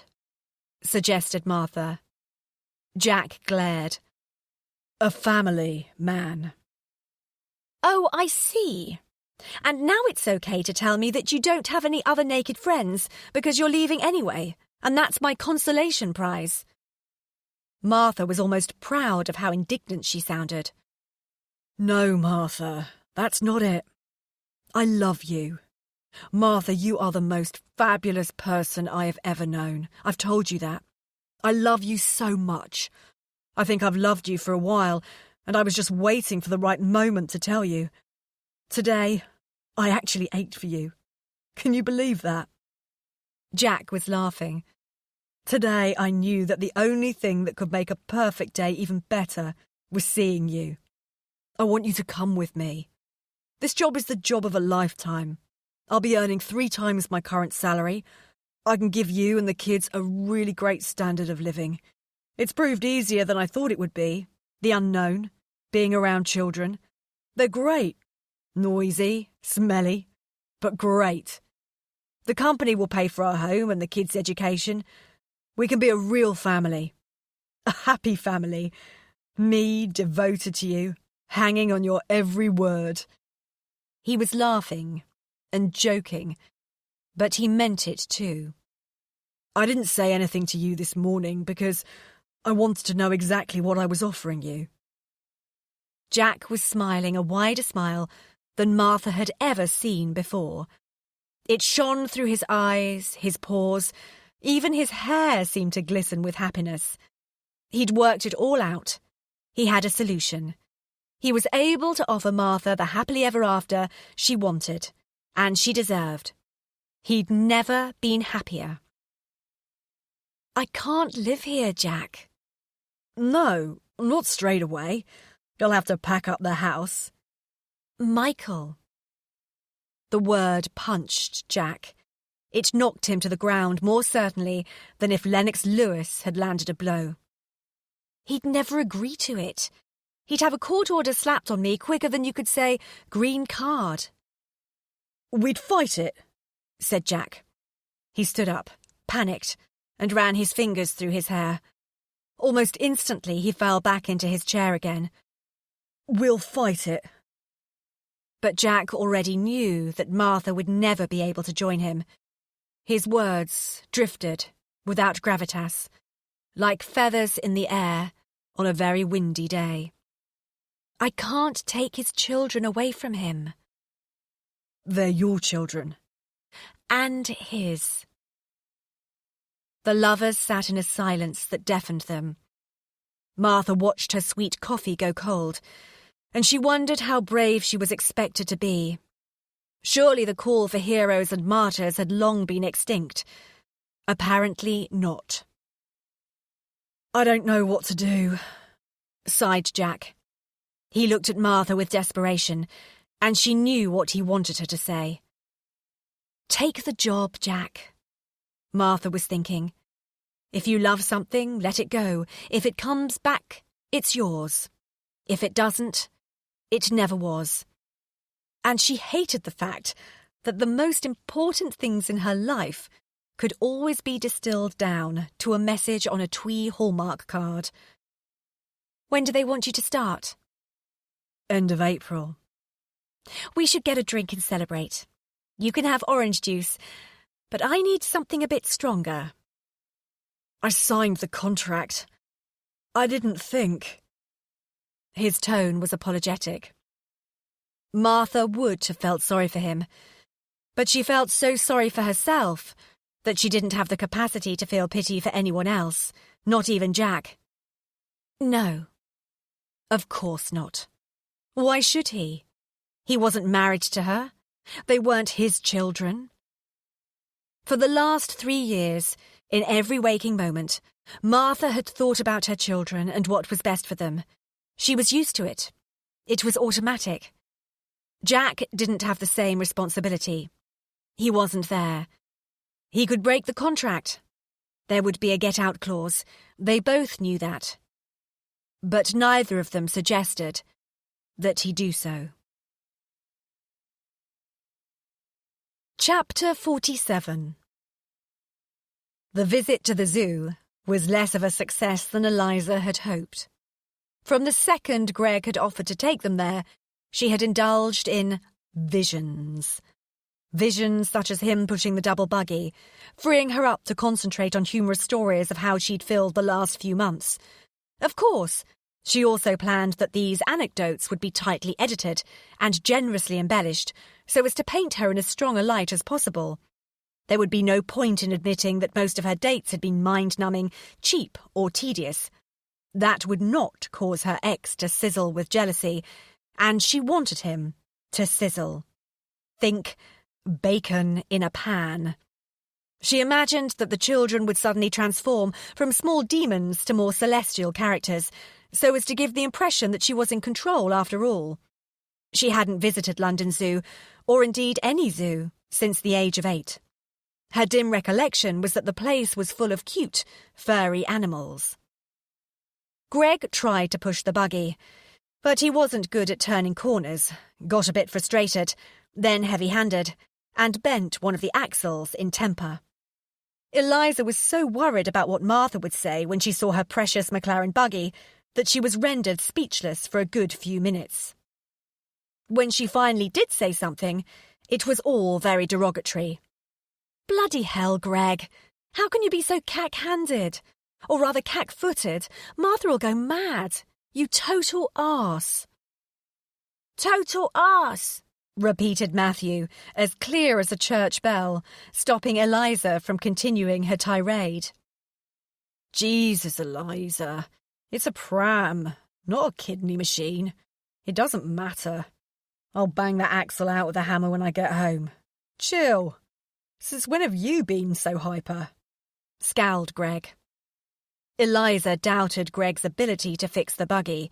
He wasn't particularly handy with a toolbox, but she decided to bite her tongue. Which meant it was impossible to entertain him with anecdotes of her disastrous dates. She did try, but the stories didn't sound at all amusing, which shouldn't have surprised her, as they hadn't been funny to live through. The children felt far too comfortable with Greg to improve their behaviour one iota. They continued to be picky, sticky and tricky. The animals were not cute. They were sad and smelly. It was not a roaring success. Despite all this, Eliza felt happier than she'd felt in months. Even when it started to drizzle, she comforted herself with the fact that although she was in hell on earth, she was at least doing her time in damnation with Greg. Which made it acceptable, despite the overwhelming smell of camel feces clogging her nostrils. He didn't have a pension policy. He didn't have private health care or a monthly salary. He had no hope of ever struggling into the higher tax bracket, and yet he was everything she wanted. He always had been, even when she hadn't known it. Eliza felt overwhelmed with remorse and regret. Greg might not have a fitted kitchen, or even a juicer, but these were surmountable problems. He did have a girlfriend, and this obstruction would be less easily overcome. The Bianchis had told her that he seemed very happy, that he was always laughing with this new woman, and he was clearly into her in a big way, because why else would he have cleaned up his flat? Oh, God, how could she have been so stupid and careless as to muddle it all up so completely? It was mortifying to admit, but she had left Greg on a whim. They'd had a dull couple of months.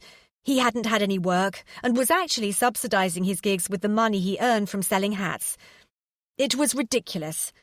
And whilst Eliza loved her job, she didn't earn a fortune, or at least not enough for two. Because money was tight, they rarely went out or did anything. By contrast, all of their friends had suddenly started to grow up. Everyone else seemed to be getting engaged or buying houses or getting promoted, and Greg didn't show any inclination to do any of this. His idea of planning was to think about what he wanted for tea before 5 p.m, and for a while, all of this had seemed to be insuperable. But she'd muddled it up. She'd lost sight of what was important, and how a person made you feel was very important. She should have talked to him, Eliza was glad it was raining. Perhaps that way Greg wouldn't notice the bastard tears that had sprung from nowhere. At the moment, she was safe enough. They were hovering in her eyes. She just looked as though she had an awful cold. But they were threatening overspill any second now. "This is boring," whinged Matthew. He made a half-hearted attempt to escape his captivity by bouncing around in the buggy. The movement woke Maisie, who let out an almighty howl of objection. Eliza envied her this freedom of expression. "Let's give this up. No one's enjoying it very much," said Greg. Eliza was about to grumble, "Best bloody idea you've had all day," when she looked at him. He seemed so disappointed. After all, the zoo had been his suggestion. Eliza would put her last pound on the fact that this wasn't what he'd imagined either. There he stood in the grim zoo, with her grim niece and nephew, in the grim rain. He didn't even have a jacket with a hood. Yet he was still smiling. Well, at least the corners of his mouth weren't actually turned down. He took her breath away. He was all the romance of jazz songs in smoky bars, blooming roses, crooning voices, and spectacular musicals. This was as delightful as floaty dresses, red wine, hazy memories, bright dreams, small waists, and even those kisses where he takes your chin in his hands and tilts your face up to his. Problem was, this scene also had a hint of that other type of romantic. The tragi-romantic. A host of missed opportunities, maybes, should-have-beens, and what-ifs. Eliza wasn't going to accept that. She may have been impulsive and at times confused, mistaken or rash, but she was, above all things, a very determined woman. "No, look, it's just a bit of rain.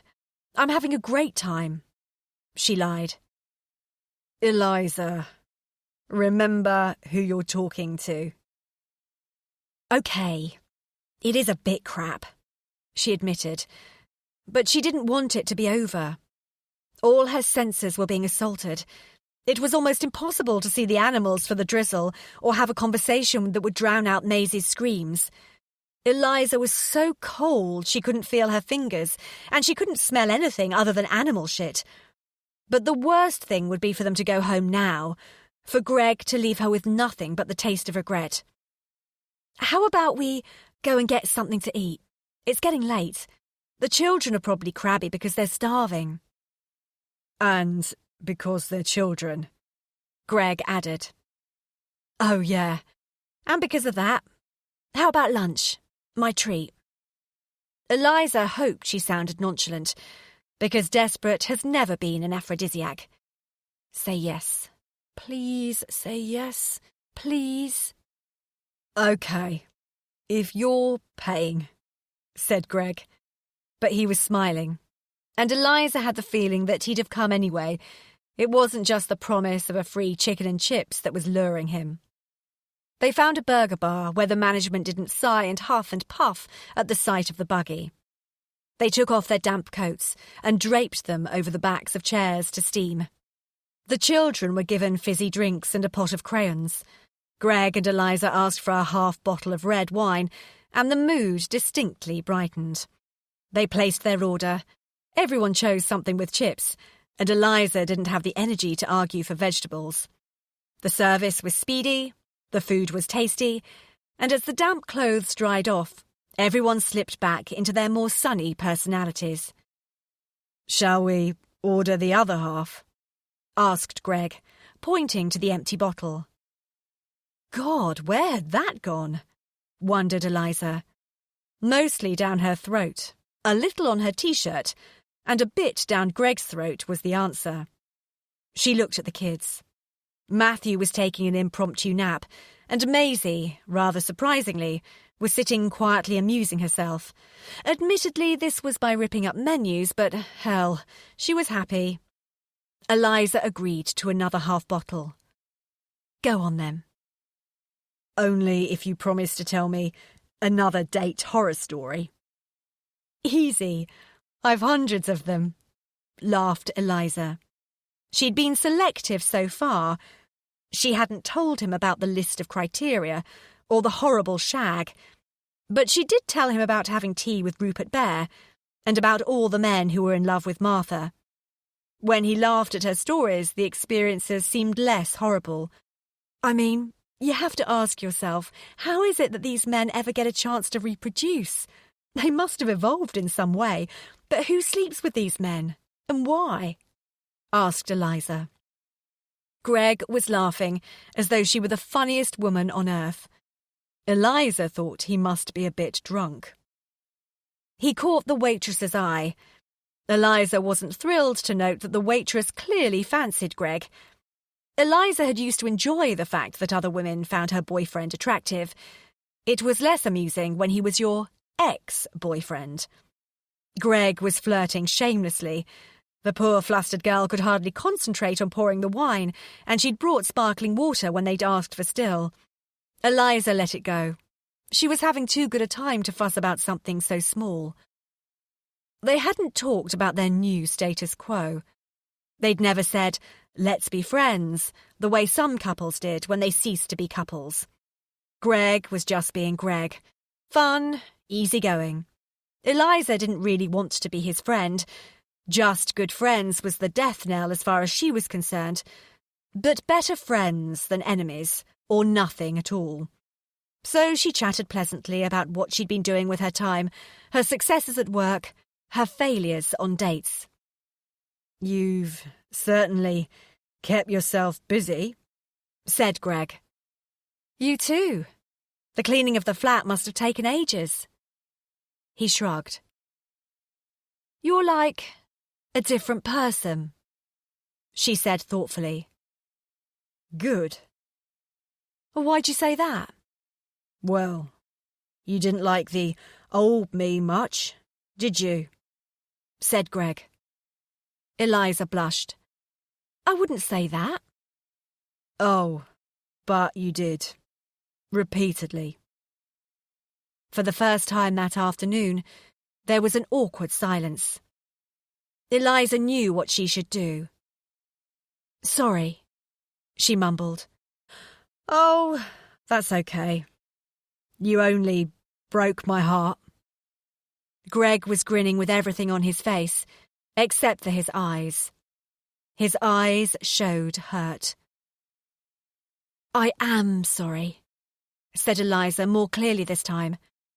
Still, it's all worked out for the best, hasn't it? Right, said Greg, nodding. Then he stopped nodding and asked, How exactly? Eliza was stumped. Well, you look great. You're obviously very happy. Right.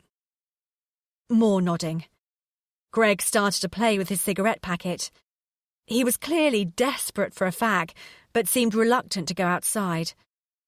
I feel like shit, actually. Don't joke with me. This new girlfriend of yours, no doubt, makes you very happy, and she's obviously a great influence. You look fantastic. The flat's clean. Even Dog looks wonderful. Eliza hated the bitch with a passion. New girlfriend? You don't have to try to protect me. The Bianchis told me. You know how it is with them. Couldn't keep a secret if their lives depended on it. They said she was lovely. Obviously, Eliza didn't want to be nice about this hellcat, this usurping witch, but she had no other option. She didn't want to alienate Greg. There is no girlfriend. I have no idea what you're on about, said Greg. No girlfriend? No. You're not going out with anyone? No. Nor have I since we split up. You haven't been out with anyone? Asked Eliza. She was fighting the euphoria that threatened to explode in her head and heart. No, not so much as shared a bag of chips. But the flat is clean. You said you didn't like the mess. I thought about it and decided maybe you had a point about that. Eliza basked in the glory of these victories. She felt as though she had just swept the board at the MTV Video Awards. She was carrying the trophies for all the categories: hip-hop, pop, indie, rock, R&B, dance, garage, and even breakbeat. She was a winner. He'd tidied his flat for her, and he hadn't shared chips with anyone since she left. Then she asked, "Have you slept with anyone?" Yes, I am flesh and blood. They both knew that the question wasn't a polite inquiry. How many? Greg had a choice. He could tell the truth and risk losing her all over again, because if he'd read this situation clearly, then Eliza was still interested in him, despite everything she'd done to try to prove otherwise. He could tell her that he'd slept with 5 women, and that none of them had meant anything at all, which was the truth. Or he could find a less offensive, but still realistic number. Would she believe? 2, but not at the same time. Well, that's a relief, she said sarcastically. 2. Eliza fumed. He hasn't been out with anyone but had scored twice, while she'd dated almost constantly and had had only one very run-of-the-mill fumble. There was no justice. Bastard. Just 2. 2. Greg had groupies. Okay, low-key groupies. Not on the Gallagher brothers scale, but 1 or 2 cute-looking chicks who served in the Lamb and Flag where he played were clearly gagging for it. And there was a couple of girlies from North London who followed him to every gig. Besides, he was lovely. He could have slept with lots more than 2. Sweet stuff. They were both just sex. Ignoble, I know, but I made that clear before anything kicked off. The truth is, Eliza, they were pretty disappointing shags anyway. Both of them? Yes.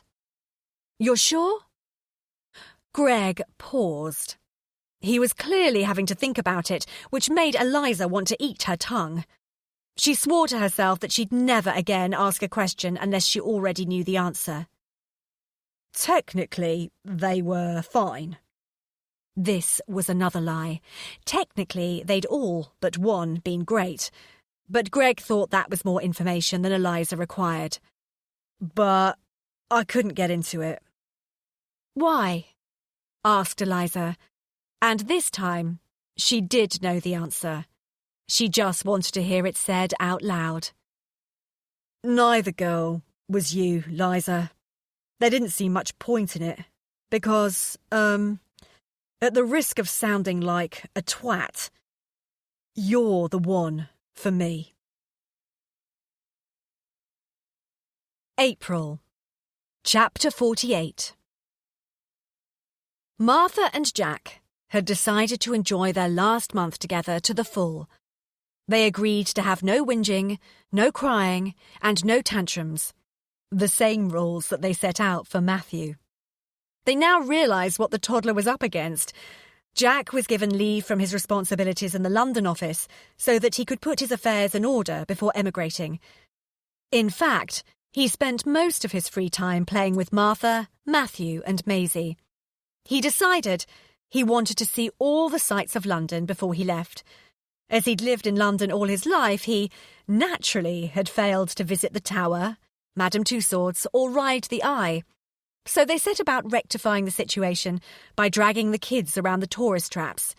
They ate burgers out of cardboard boxes and bought overpriced, poorly made key rings from souvenirs shops. They got caught in the rain and forgot their umbrellas. They lost their way and patience on the tube.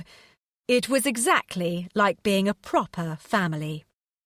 They went for a ride on a tourist open-roof double-decker bus. Martha wanted to stand up, snatch the microphone from the guide, and yell out to London about the unfairness of finding Jack at this time in her life. She remembered a time when all she'd wanted was to fit in, ideally to disappear. Now she wasn't afraid of standing out. However, she didn't yell out her grievances to London. No one would have heard her above the traffic. Instead, she asked Jack how his application for his green card was progressing. She tried not to stamp her feet when he said that it had been approved without any hiccups. Martha took a suitable interest in the quotes Jack got for selling his car, transporting his furniture, and renting out his flat. They packed up his pictures, his computer, and his books into boxes to be shipped to his new flat, which they would not be making their home. Martha battled with a terrible sense of déjà vu. She didn't know where she found the energy to do this all over again. She repeatedly told him that she was okay with the decision for him to leave. She repeatedly listed the reasons why it would be impossible for him to stay. "We could see each other at weekends. It's only a 7-hour flight," said Jack hopefully and unrealistically. "That costs hundreds. How would we afford to pop backwards and forwards? Besides, I only have every other weekend free. How could we sustain any kind of relationship?" "People do." "It would be unsettling for the children. I have to concentrate on the kids." "Well, maybe I'll take the job for a few years and then come back." "Maybe. But I can't count on it. And I can't spend the next few years imagining what you're getting up to and with whom. It wouldn't work. It was hard enough for a few months. And before you say anything, you would be meeting other people." This was a euphemism, but Martha couldn't bring herself to say anything more explicit. There would always be the endless trail of possibilities. "I could stay. There are other jobs." "You love New York, and it's a great job. It might be years before you're offered something as big in the London office. Besides, if you turned it down, your firm would think you lacked ambition. They'd sideline you. You can't cut your career off at such an early stage." "I could. If you asked me to." Martha didn't reply. She couldn't ask that. She couldn't control or dictate. That wasn't love. One day he'd wake up and resent that he was bringing up someone else's children, that his Saturday nights were ruled by unreliable, hormonal babysitters. Eliza thought this was Martha's joker card, and that her sister should hike up the emotional pressure. Eliza insisted. "I've seen him with the kids. He adores them. You could play the 'they've lost one father already' card." "Very honourable," muttered Martha sarcastically. "Besides which, they haven't lost their father. Michael lives only 5 minutes away." Martha was infuriated with her sister, but what angered her most was that she knew Eliza was right. Jack probably could be persuaded to stay. He was a very loving and worthy man. This, combined with his filthiness in the sack, had left her nearly helpless. If he woke up to find her crying silently into her pillow, she wouldn't say that it was reality that was letting her down. She'd tell him she'd had a bad dream. "Did you, baby? What about?" This threw her. She wasn't counting on that level of interest. "Daleks," she lied. Jack kissed her eyelids and held her close until she went back to sleep. His body folded into hers, and their sweat sat, muddled, in the crease at the back of her knees. She'd miss his warmth.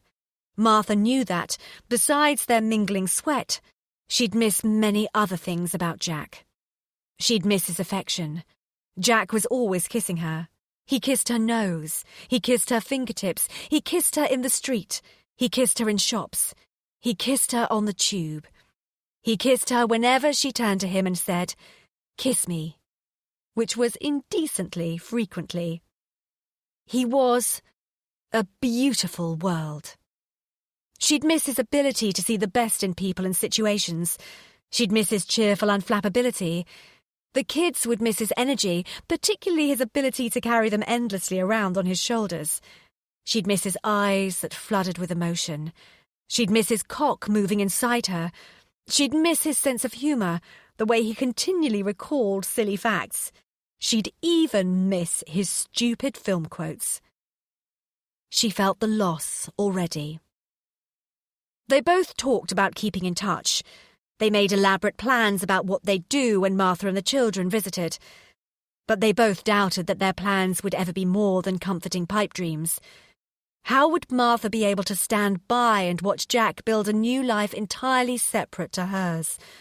More fundamentally, how would either of them be able to build a new life if they stood on each other's sidelines, haunting each other's memories?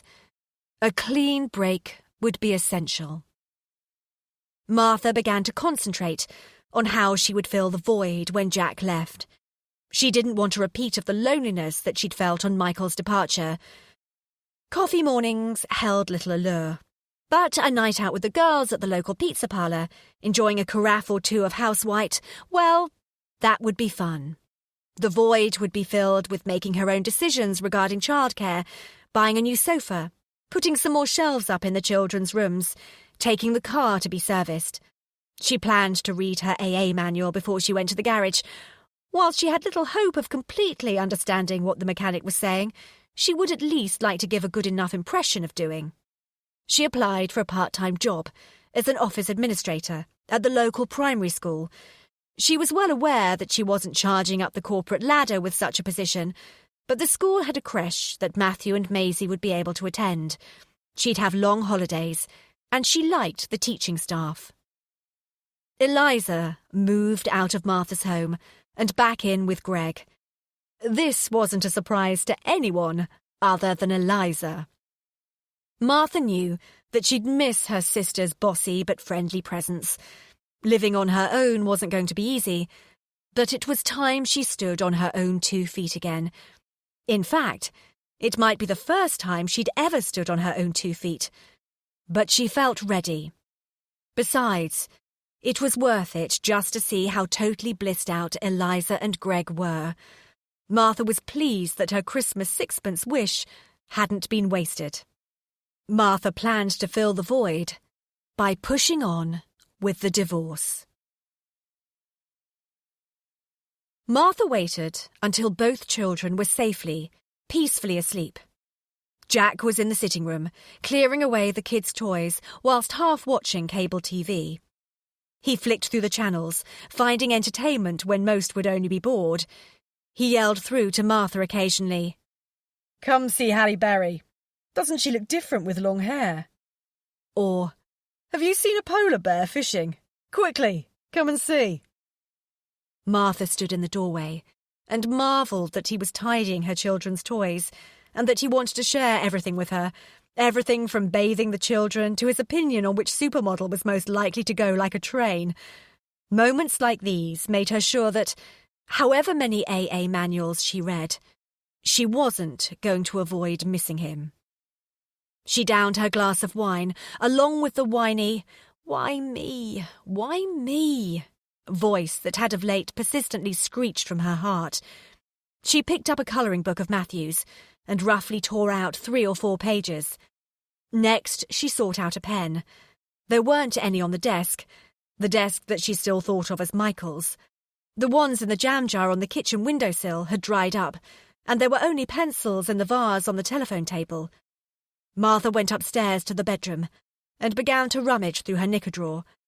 She had a vague memory that, yes, she was right. A pen from Tiffany's, a present for her 30th birthday. It had stayed in its box ever since, eternally awaiting the special occasion, hoping to avoid being left on someone's desk or on a shop counter. Well, this was pretty bloody special. The perfect pen for the task. Martha began to scribble. Chapter 49. "You're late, Michael," said Martha as she opened the door. Don't start, Martha. I've had a hard day at the office. Look, I've had a hard day too. I've been to the dentist and had a tooth drilled whilst Maisie balanced on my stomach and Matthew attacked the nurse. I've rowed over the phone with some NHS bureaucrat for 40 minutes, and all I wanted to do was change the time of Maisie's appointment for her hearing test. And I've had a job interview. Just because my tools are jars of pasta and packets of crayons instead of laptops and PowerPoint presentations, it does not automatically follow that my life lacks significance. My life is still as enormous as yours is," said Martha. "Right," said Michael, somewhat taken aback. He was quite unused to this new Martha that he'd encountered of late. He wondered if she'd attended some sort of assertiveness course in New York, or whether over there they pumped out aggression-inducing chemicals through their air conditioning systems. He didn't dare ask. The odd thing was, he rather liked this confident, unabashed Martha. She reminded him of the girl he'd married. Michael looked around the kitchen, where they now stood, and craned his neck as he tried to see into the living room. Martha knew that he was looking for Jack, who had gone out for the evening. Jack didn't like the idea of meeting Michael, and so far had avoided it at all costs. He knew that the middle-class, modern way was to shake hands, have a chat, behave in a civilized manner towards your girlfriend's ex, but he wouldn't do it. He wasn't jealous of Michael, but he didn't like him. He couldn't forgive Michael for not loving Martha. He couldn't forgive him for having the chance that he'd never have, the freedom to love Martha without any boundaries, restrictions, or problems with immigration. "Jack's not here," Martha said defiantly. "He's gone out for the evening, but he'll be back later tonight." She wanted to make it clear to Michael that she had no reason to hide Jack, and that he wasn't secretly stowed upstairs. "There's so much to discuss, we thought it better if he went out and left me to it." Martha adored saying "we" to Michael and meaning her and someone else. A little bit of Martha would have liked Michael to meet Jack, because she was sure that he would die of jealousy then, not because Jack put his hands all over Martha's body on a regular basis, but because Jack had amazing pecs and abs. Martha made Michael a cup of coffee, and then they sat facing each other across the kitchen table. The decree nisi sat between them. They were meeting to discuss the final practicalities of the divorce. They were days away from the date when Martha could apply for the decree absolute. Then, that would be it. Over. "I've made a list," she said, "of the things we need to discuss. I've divided the issues into groups according to priority." "Priority?" asked Michael, in a voice that betrayed a blend of amusement, astonishment, and a dash of anxiety. "Yes, priority," insisted Martha, without giving away the fact that her stomach had jumped into her mouth and then sunk straight back down into the depths of her toes. "The children are our priority, surely," said Michael smugly. Martha took a deep breath. Of course she knew the children were their priority. They'd always been her fucking priority. The seemingly endless nights when she'd sat up listening to them cry. Fed them, changed them, winded them, held them, played with them, and still, sometimes, they wouldn't sleep. They were her priority when she took them to the swimming baths, even though she hated swimming herself, found it quite scary. They'd been her priority when she'd given up her job and her body. They were her priority when she took them for their injections and cried on the inside as the cold, sharp needle sank into their lovely, chubby baby legs. They were her priority when she rowed with them every morning because they wanted chocolate for breakfast and they had to clean their teeth. They'd been her priority when her life had become a constant round of cleaning and wiping and comforting and disciplining. A battle against an intricate network of confounding equipment. High chairs that were always filthy, buggies that refused to fold, non-spill cups that did spill. They were always her priority. But they'd never really been his. Not if she was honest with herself. He'd never once got up in the night to comfort a crying child. Even now he had to ask where the nappies were kept, and he didn't know what size Maisie took. He didn't buy shoes or coats or vests or any of their day-to-day needs. The children had been her priority when she'd said no to starting a fabulous new life in New York, because even if she could have fought for the legal right to take them abroad, she knew that the best thing for her babies was to have a relationship with both parents. Martha thought she might explode with indignation that Michael should even hint that she ever had any other priority, But instead, she took a deep breath and resisted. She wanted to concentrate on the list. If she managed to think of the list as an agenda at a business meeting, and if she managed to think of Michael as a colleague with whom she shared a joint project, they might just get through this evening without a row. Which would be a good thing. Martha was exhausted with rows. She thought she'd had enough rows with Michael to last them a lifetime. Her list wasn't demanding or unreasonable, but she had decided what she wanted to save from the embers of their marriage. "I don't want to have to leave the house, if at all possible," she said. I agree. It'll be better for the children if they stay here. Martha looked at Michael and tried to hide her astonishment. She hadn't expected him to concede quite so easily. "I've been looking at ways that I can take over the mortgage and increase it so that I can buy you out of your share. I'm not expecting any maintenance from you for me, but for—" The children. Absolutely. What do you suggest? Martha named a figure. It was the percentage of salary that the divorce website had recommended as reasonable maintenance. Michael said he thought it was a lot of money. "Not especially. That's what the courts recommend," said Martha firmly. Michael agreed to it. "I'm going to get a job," Martha said quietly. She wasn't sure what Michael's response would be. While they'd been married, he'd been very opposed to her working. He said that it wasn't good for the children, besides which it would mess up his tax returns. Yes, you mentioned that you'd had an interview today. I think a job is a good idea. It'll give you some independence. Had anyone ever been so patronising? But Martha held her tongue. After all, Michael was agreeing to everything that she was suggesting. She could hardly moan because she didn't like the way he was agreeing. She waited to see if he'd ask what her job was to be. He didn't. Martha sighed. Why should she be surprised at how little interest he had in her life?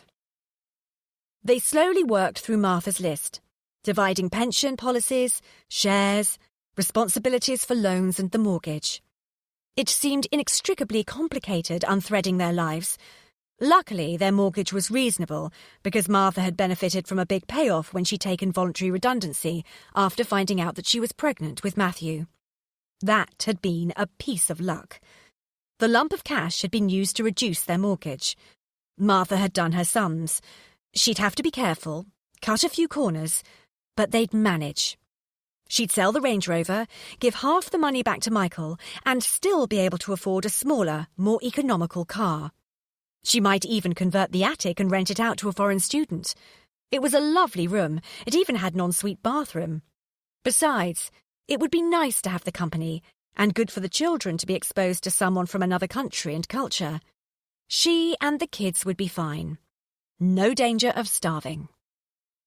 They came to the end of the list, and both Martha and Michael sighed audibly. They'd managed to iron out the final details of their divorce without a row. It had taken a great amount of restraint on both sides, but they had done it. They looked at one another and smiled. "Silly to be proud of not rowing, isn't it?" said Martha, articulating what they were both thinking. Michael smiled and half laughed. Martha was surprised to see evidence of her husband, the old Michael, flare up in this man's face, the man she'd come to think of as a stranger. She breathed in and thought she might drown in the intimacy. The feeling lasted for a nanosecond. Then her husband disappeared again, leaving Martha feeling oddly bereft, leaving her wondering if she'd imagined him. "Would you like a glass of wine?" she offered. She'd kept well away from the alcohol until all the potentially inflammatory money talk was over, but now she fancied a glass. She wasn't sure if the drink was celebratory or in commiseration. "That would be lovely," smiled Michael. He loosened his tie and threw it over the back of the chair, as he always used to. The gesture was disconcertingly familiar. "Did you have fun in New York?" he asked. Martha knew he was trying to be friendly. It's amazing, she beamed. Isn't it? Agreed Michael. I can't think why I hadn't been there before. I should have joined you on one of your many business trips. Maybe you should have. Martha was embarrassed. Michael had never invited her on any of his business trips. She hadn't wanted to sound critical or regretful. It was just hard to find neutral territory. Are you happy with Jack? And that certainly wasn't neutral territory. Yes, she admitted. You didn't waste much time in replacing me, commented Michael. Martha thought about his comment. I don't see it like that. Jack isn't a replacement. We're something in our own right. You're saying you don't compare him to me? The words frequently and favourably shot through Martha's head, but she resisted flicking them into their history. She said, I try not to, which was infinitely more conciliatory. There was enough hurt swilling around as it was. She didn't want to hurt him more than necessary. It was true that Michael had crushed her dreams, cracked her heart, and stamped on her life as she knew it. But if Martha was honest with herself, a skill she had rediscovered and relished, his exit had released her. She'd swapped her husband for fake tattoos, fairy lights, deep, loving, new relationships, toned thighs, scruffy jeans, and a sense of self. They fell silent. Martha walked to the drawer to hunt for the corkscrew. She looked out of the window onto her beautiful garden. It was dark, but in the light from the kitchen, Martha could just make out the spring flowers. Daffodils and crocuses were finely in bloom. The sunny yellows and sturdy lilacs danced prettily in the wind. Matthew's swing moved a fraction. The garden looked happy and peaceful. Michael followed Martha's gaze. Eliza told me about Jack's job in the US. Did she now? Martha was irritated, but luckily she had her back to Michael, and he wouldn't have known unless he was watching her very carefully. Then he might spot the fractional rise of her shoulders as tension shot through her spine.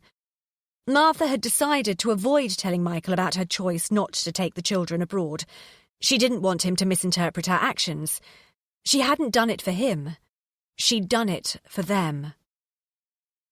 She told me that he asked you to go with him, continued Michael. Martha turned to face him. She put his glass of wine down in front of him and took a huge gulp of her own. Yes, he did. But you said no. That's right.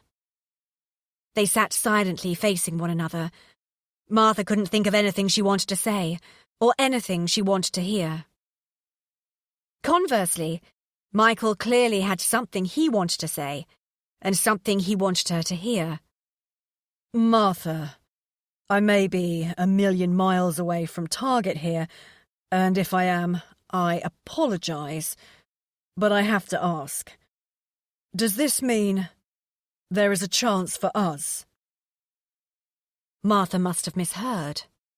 She didn't understand. What do you mean?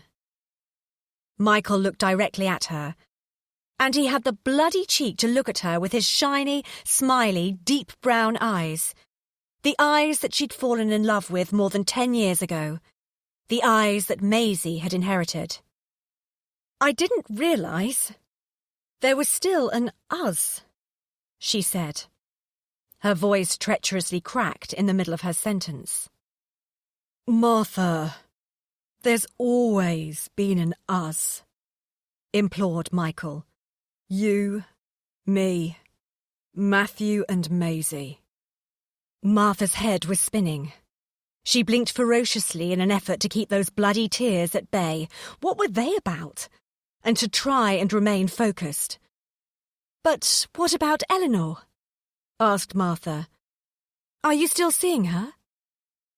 "Yes." "Was it an affair?" "Stop asking me that, Martha. Look, we've both made some awful mistakes in the last 6 months." Had she? "We've both said a lot of terrible things." That was true. "But it's clear that we are supposed to be together, that we are happier together." Was it? Martha didn't know. Martha had waited for this declaration for so long. She'd waited from the moment that Michael closed the door behind him way back in September. Why had he chosen now? Was he being sentimental? Or maybe had he and Eleanor had a row? After waiting for so long, why was it that Martha didn't want to hear this? She'd thought Michael had looked happier since he'd left her, and that made a sort of sense. She didn't want to hear that all this pain had been for nothing. "I thought that you didn't want me, but when I heard that you'd turned Jack down, I realised that I still had a chance." Martha stared at Michael, uncomprehending. It was impossible for her to follow his logic. What did he mean? She didn't want him. Of course she'd wanted him. She'd begged him, literally prostrated herself, asking him to love her, not to leave her and her children. It was he who hadn't wanted her. He hadn't wanted her as she was. The housewife whose greatest ambition was having a lovely family and home, whose greatest concern was Michael and his happiness. She'd felt safe with Michael, and soon safety slipped into dependency, and then nosedived into over-dependency. She couldn't pinpoint exactly when her personality had merged with his, had been dominated, and then eradicated. She'd bored him, and now she could admit that she'd been quite bored with herself too. Now she didn't want to be that boring person, but still she thought he was ungrateful. When he'd left, she'd been faced with a huge void. She'd felt nothing, she'd had nothing, she'd been nothing. But now, she was something again. She'd rediscovered herself. It hadn't been easy. In fact, it had been bloody. Jack had helped her find herself, and she was grateful. She was just Martha. Not Martha, Michael's wife. Not Martha, Matthew and Maisie's mother. Not even Martha, Jack's girlfriend. It would have been nice if Michael had wanted to help Martha rediscover the more funky, hopeful girl that he'd fallen in love with. But he hadn't. Jack can't know that when you get sunburnt through flagrant abuse of the sun cream manufacturer's advice, you incorrectly insist that your red-hot limbs will certainly be brown in the morning, began Michael. Martha smiled. It was true that every summer she burnt herself, and her stubborn defence always was, "It'll be brown in the morning." Michael had always nodded at this statement, indulging her, pretending to be convinced. Jack did know. "He doesn't know that it's funny that you always drop the soap in the shower," continued Michael. He was referring to the fact that Martha had tiny hands, and every single time she took a shower, she would drop the slippery soap. Michael used to think her little doll-like hands were attractive, and her dropping the soap made him smile. "Only the two of us know the mess in our home is made by Little Goblin," said Michael enthusiastically. Martha nodded, and didn't bother correcting him. Before the children were born, Michael and Martha had had an imaginary character that reportedly lived in the shoe cupboard, the Little Goblin. He was blamed for all mess, breakages, and loss of keys. The truth was, nowadays the mess, breakages, and loss of keys were likely to have been created by much more human little goblins. Michael didn't know this. It was nice to share the old jokes. Over the last few months, they'd been so angry with one another and themselves, humiliated by their failure, disillusioned and disappointed that it had been impossible to spend any time together relaxing like this. Michael sat facing her, smiling gently, as was his way. He had been such a gentleman when she'd first met him. His smile acted like a key, turning slowly in a lock and allowing a door to be prized open.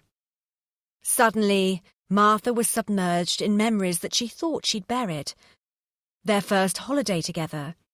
A terrible, cheap package holiday, because in those days they both earned peanuts.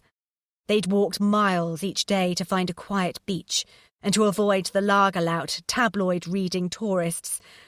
Martha's new sandals rubbed, causing blisters, and walking hurt, but she didn't tell him. She'd wanted to appear fitter, braver, and more adept than she was.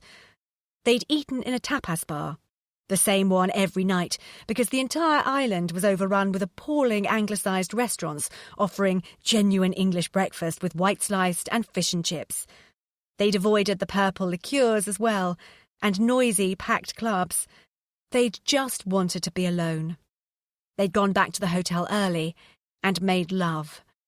They'd been to a water theme park and taken photos of each other bombing down slides, photos Martha had ripped up last autumn, though the images were still with her. They had loved each other. Very much. He proposed on a beach in the Bahamas. He'd worked out where they'd watch the sunset from. They'd once looked at stars through a telescope together. He'd held her hair and hand when she had food poisoning.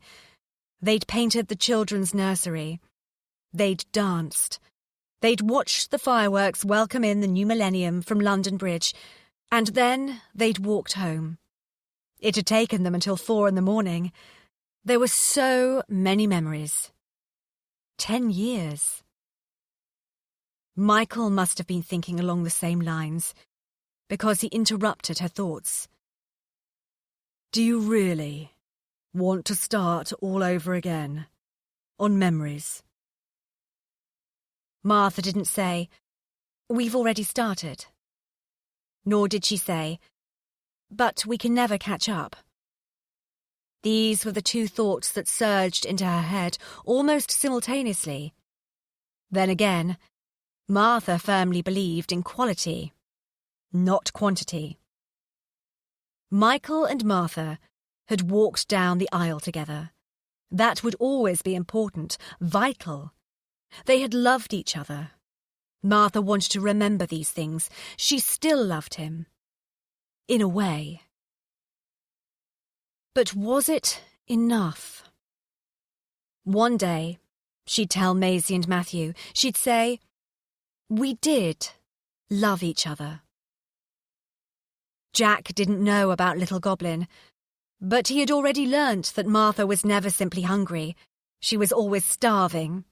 Never cold, but always freezing. Never warm, but boiling. Her dash from one extreme to another made him laugh. Better yet, they'd found their own space, their own sayings. One time, Martha had wanted to emphatically tell Jack that he was so not just a pretty face, but she'd muddled her words, and instead she'd said, "You are just so not a pretty face." It had become a catchphrase between them, and always induced a disproportionate amount of laughter. He knew what her favourite book was. He brought her a glass of water to bed every night, as she had a slight allergy to her pillows, and always woke up coughing. It didn't matter if she woke him, because they would reassure each other that it was not the cough that carried her off, but the coffin they carried her off in. It didn't sound like much, but it was their familiarity. When she made love with Jack, she not only tasted his cock, but his thoughts too. He kissed her eyelids, and could see her clearly, all of her. He moved her ground, gave her especially good thoughts and memories. He was quickly becoming her universe.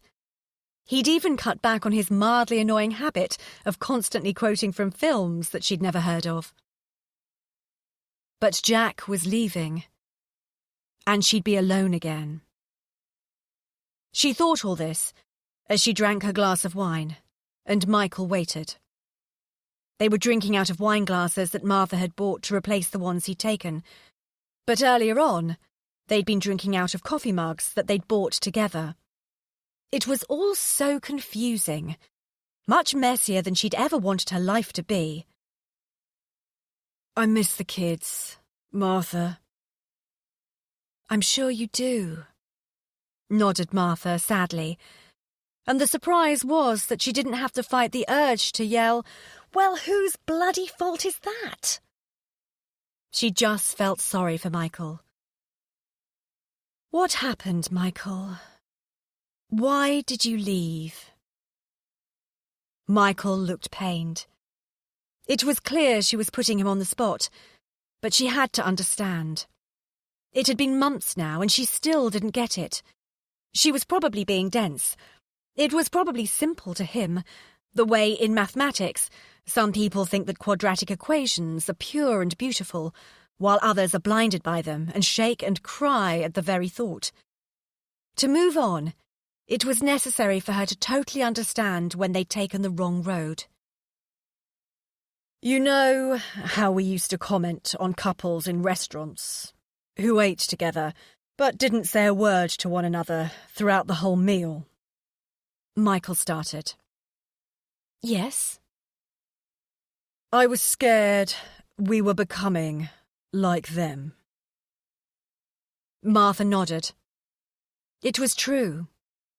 Her life had been like the children's goldfish, unimaginatively called Goldie, although, more amusingly, Jack called it Horn. It, too, simply spent its days pointlessly circling around and around, forgetting that it had just visited the same place only seconds before. It gawked at life, other people's lives, but didn't comment, let alone participate. Martha had felt like that goldfish. You could have said. We could have fixed it. Maybe. Certainly, said Martha confidently. Sometimes I'm rummaging through a drawer and I come across something that you bought me, earrings or a scarf, thoughtful gifts that remind me that you loved me. I did, Martha. I do. And I want to scream that things have changed so much. What we had was bona fide. Michael no longer recognised his wife's language, but he did recognise her mind. She was saying it was too late. She was sorry, but he'd left it too late. Martha wished it wasn't. She wished that this hadn't happened, and that she and Michael could have been in love forever. She wished it so much she wanted to curl up in a ball and never have to stand up again. It doesn't have to be too late, said Michael. Martha started to cry. She was surprised that there were any tears left in her. Where did they come from? Martha had spent years and years believing that everything Michael said was gospel. She'd thought he was right about where they should live, what she should wear, even what wines she should drink. So she thought it was the ultimate irony that she couldn't believe him now, however much she wanted to. You broke my heart, Michael. Accept some responsibility. Chapter 50. And you're happy with that decision, are you? Demanded Eliza. Martha moved the phone away from her ear and glared at it indignantly, sticking her tongue out, which was very immature, but made her feel a lot better. Are you saying you think I made the wrong decision? No. Good. Not necessarily. Not necessarily? Since when have you been a big fan of Michael's? I'm not, necessarily. It's just... What? Well, you've managed to give two men the big heave-ho in almost as many weeks. Do you think that's a considered decision? What century are you living in, Eliza? I'm not saying women can't manage without men. Good. God, was there anything more annoying than a newly engaged woman? Eliza believed that the answer to everybody's problems was finding the love of your life. She was evangelical. The worst of it was, Martha agreed with her. Providing, of course, that he didn't bugger off to the other side of the globe, which actually hurt a lot and caused problems rather than solved them. Look, Ma, I'm just saying that... Oh, I don't know. I'm just saying I'm sorry that it's all so complicated. Yeah, I am too. It's not going to be an easy day for you today, is it? No, not really. Jack was catching the 1950 flight to New York. Martha had decided that she wasn't going to go to the airport with him. Her mum and dad and Eliza and Greg and even Michael had all offered to look after the children so that she could go and wave him off. But she declined. Martha hated goodbyes, and however much she practiced, she could never think fondly of them. Goodbyes were cruel. They were sad. She didn't want to stand in the terminal and cry. Or what was there left to say? Over the last few weeks, Jack had said some of the sweetest things to Martha. He'd given her plenty of pure and strong memories to look back on. Enough, but not too many. She was not going to live a life of regret and recollection. She was going to live a full life. Jack had never judged or categorised Martha. He hadn't looked at her and thought, failed marriage, or single mum, or bored housewife. He only saw little Miss E. Sexy, feisty, funny little Miss E, who should be in clubs and bars and flagship fashion stores just as often as she should be at the local part or sitting through an NCT meeting. Jack had made her feel beautiful and strong and important, and the best thing was that she didn't think she needed him to keep up the belief. She could do it on her own. She had to. Mum and Dad mentioned they might pop over to yours today, said Eliza. Did they now? Their intentions were transparent. Martha felt mildly guilty that she was such a worry to them, but mostly she was just happy that they would be popping by. She wanted to be consumed by their unconditional love. She thought it would be more bearable watching the clock nudge around to 10 to 8 if her parents were with her, and she had to pretend that she wasn't watching the clock. Greg and I aren't up to much either. There's not a lot to do on a Friday night, is there? Said Eliza. So we thought we'd swing by too. Maybe bring a takeaway over for everyone? Martha was grateful. She knew Eliza had 1,000 more interesting alternatives on a Friday night. Thanks, Eliza. That would be lovely. What do you fancy? Indian? Thai? Bring Thai. Right. Right. Martha allowed the children to stay up later than normal. The excuse she used to them and herself was that their grandparents and aunt and uncle were coming to visit. The truth was, she didn't want to be alone, not even for half an hour. Besides, she had no energy to fight with them about cleaning their teeth. The children realised that this was as good as it got, if you were 3 and under, staying downstairs after 7 p.m, and therefore were behaving impeccably.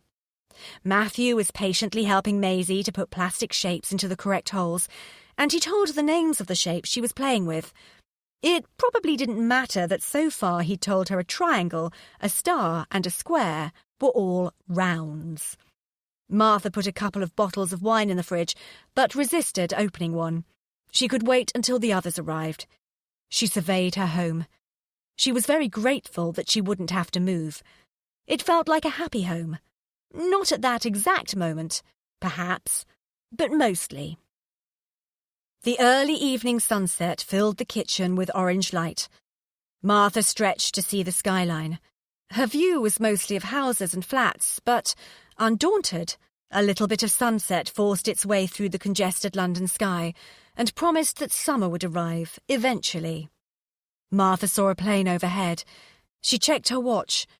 Of course it wasn't Jack's plane. It was far too early. She was being melodramatic. But she wondered who was on that plane, and who was being taken away from their loved ones. Or perhaps towards. Because Martha still did believe that, somehow, everything turned out okay. Maybe her okay wasn't just yet. But she did believe in it. She had to. Martha had spent the afternoon tidying up. She was no longer obsessive about cleanliness or neatness. She didn't waste time mopping her cream carpets with bleach, or washing the inside of vegetables, or alphabetically arranging her cookbooks. But because her mum was coming to visit, she'd pushed the vacuum around and cleared away the plates from the children's tea. It hadn't taken long. She'd also had calls from Claire and Dawn. Claire had carefully not alluded to the fact that Jack was leaving, but had frequently repeated an invitation for Martha and the kids to join her family for Sunday lunch, an invite Martha intended to take up. Dawn was more forthright and asked Martha if she felt like shit. Then she'd said, "Don't answer that. Of course you do." Martha had also gone online and paid a couple of bills, but still the afternoon had dragged. Martha picked up a magazine and started to flick through the glossy pages. She no longer had to sit and count on her fingers the blessings in her life. Instead, she was imbued with the general sense that she was surrounded by good things, the same good things. Her children, her family, her friends. She was grateful for her time with Michael. It hadn't worked for them, but it didn't mean that what they'd had was meaningless. Their time together had meant a lot to her. It was still a mystery as to why it hadn't worked. Both of them had wanted it to, albeit at different times. But would the benefit of hindsight or time travel have put her in a different place? She doubted it, because she felt as though she was in a place where she belonged. She felt strong and brave in her new place. A place she would have liked to share with Jack. She had no idea how she would fill the time until her family visited. She had no idea how she'd spend the rest of her life. Martha wondered what she'd do with all the time she used to spend with Jack, the time that they'd filled with play and prattle. He'd told her about over- and understeering on cars, pixels in TV screens, how engines worked, and she'd told him about hyperbole, the conventions of Greek tragedy, and that cabbage is good for cracked nipples. Together, they'd played I Spy. They'd divided all their friends and families into types according to the world of Winnie the Pooh, because it was true that everyone in the end can be boiled down to Pooh, Tigger, Eeyore, Piglet, Kanga, or Roo. There might be owls too, but Martha hadn't met any. They'd talked about which superhero they would want to be. Jack wanted to be Superman. Martha opted out. She thought it was a lonely life being a superhero. The truth was, Jack and Martha weren't the sort of people who could change the world in any profound sense. If they could have, they would have found the cure for killer diseases and written a 5-point plan for world peace. But they were just ordinary people. The best they could hope for was to avoid heart disease and obesity by eating sensibly, and to take some of the menace out of the school playground by bringing up at least 2 children with a set of values that prioritised love, honesty, and respect. Martha thought it was enough. Her life was important enough. "We let ourselves in, darling," said her mum. Suddenly, Martha was aware that Eliza was putting food in the microwave. Greg was opening wine, Mrs. Evergreen was kissing her and the children, and Mr. Evergreen was checking on the garden. "Where are the coasters?" "Have you been pruning?" "Do you want a spring roll?" "Have the children been good today?" The chatter was constant. It was clear that there had been a tactical agreement that any direct allusion to Jack was forbidden. His name was all the more glaring for its absence. They'd all come to fill her life with their love and concern, which would no doubt mean that there would be some sort of family squabble at some point in the evening. Nothing serious. Something about what to watch on TV, or who should nip to the garage to buy chocolate. Little things that showed that they cared about one another, rather than the reverse. Martha brightened and realised that she was looking forward to her Thai takeaway and the evening in with her family. She was looking forward to her life. She was going to see an Elvis impersonator. She would chat to slow old ladies in the high street who had no one else to talk to, because she'd have time to do so. She was going to put a fireplace in her bedroom. She was going to cry when her friends had their babies, and not be embarrassed that she was a hysterical female and far too emotional. She was already wearing unsuitable clothes. She might take the children to Australia to visit an old school friend who'd emigrated there years ago. She was going to learn to snowboard. She was going to buy a new dining room suite.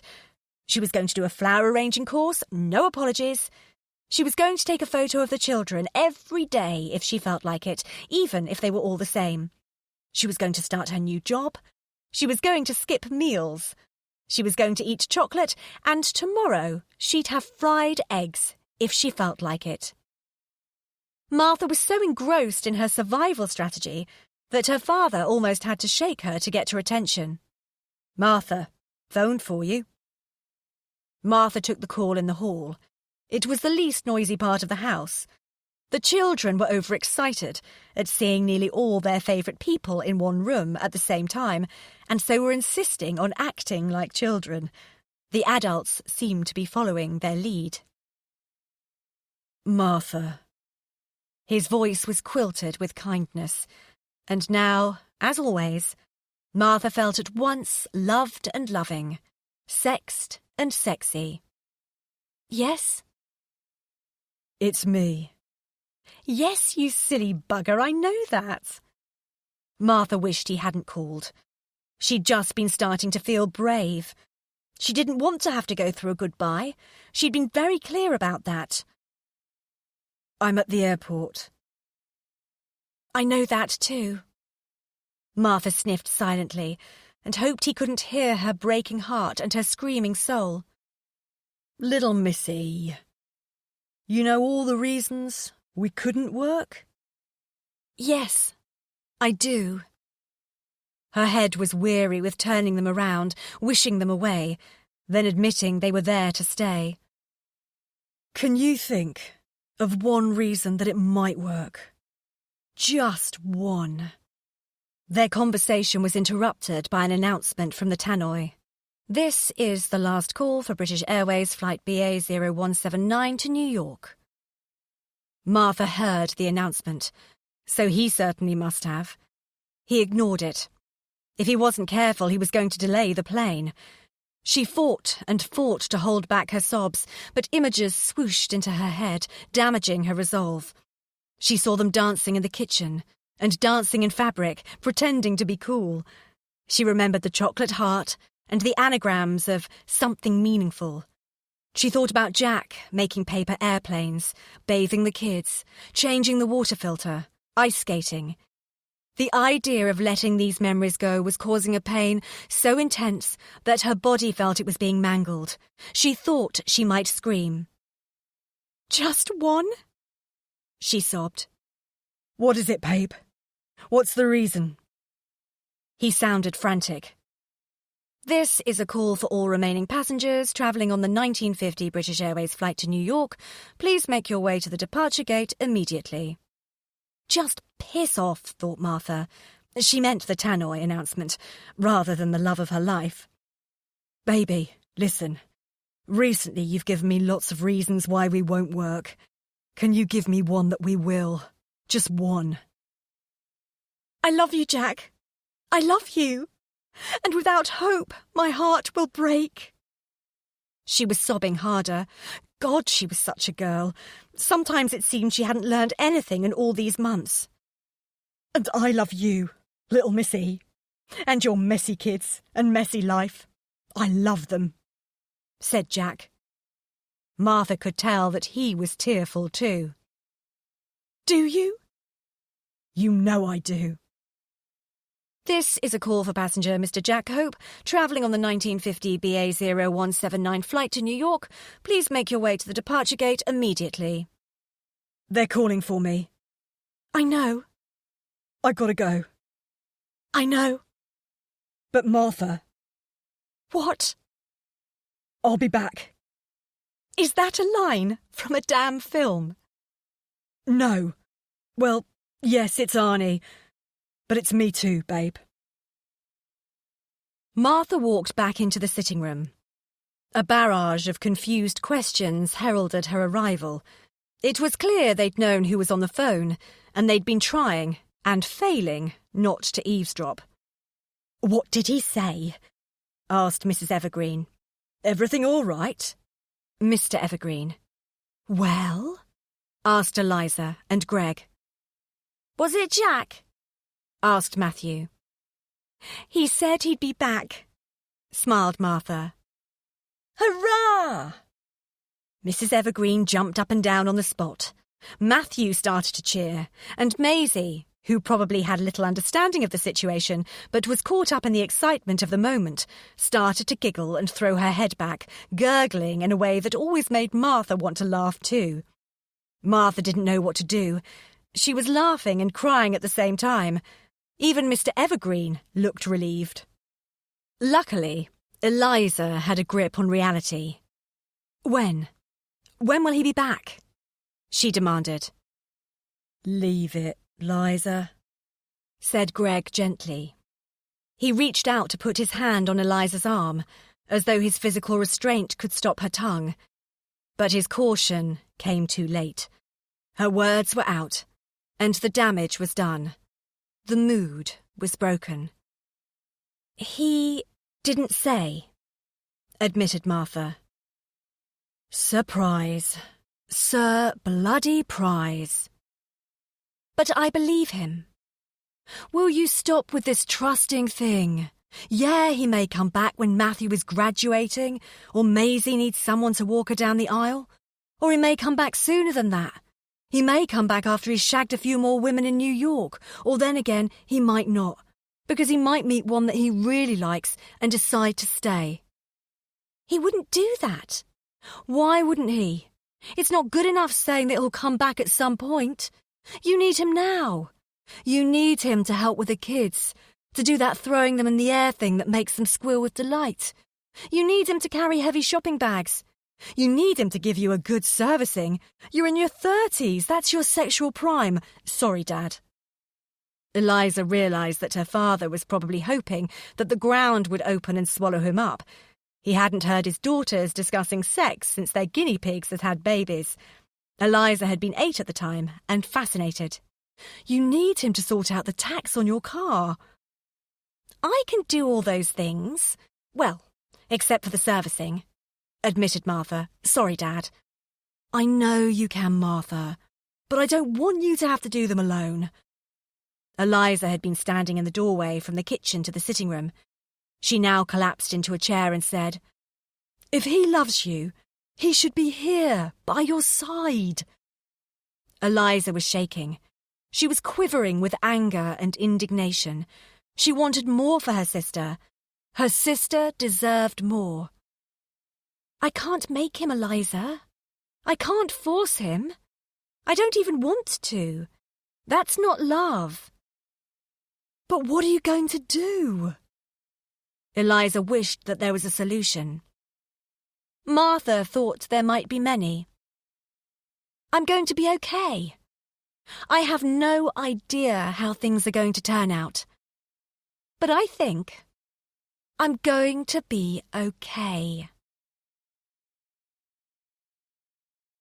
Chapter 51. The party lost some of its edge after Eliza's outburst. They ate the takeaway, but the jollity was forced, and Mrs. Evergreen couldn't persuade anyone to eat up the last fish cake, even though the mango sauce was delicious. She turned her attention to tidying the kitchen. Mr. Evergreen shuffled off to the garage to buy some chocolate bars in the hope of restoring good humour. Eliza tried to make amends by reading a story to the children and putting them to bed, which just left Greg and Martha. They watched a repeat episode of One Foot in the Grave in silence, until Martha could stand the silence no longer and demanded, Do you think she's right? Oh, always. About everything, joked Greg. At least in public. Which bit do you mean in particular? About him shagging other women?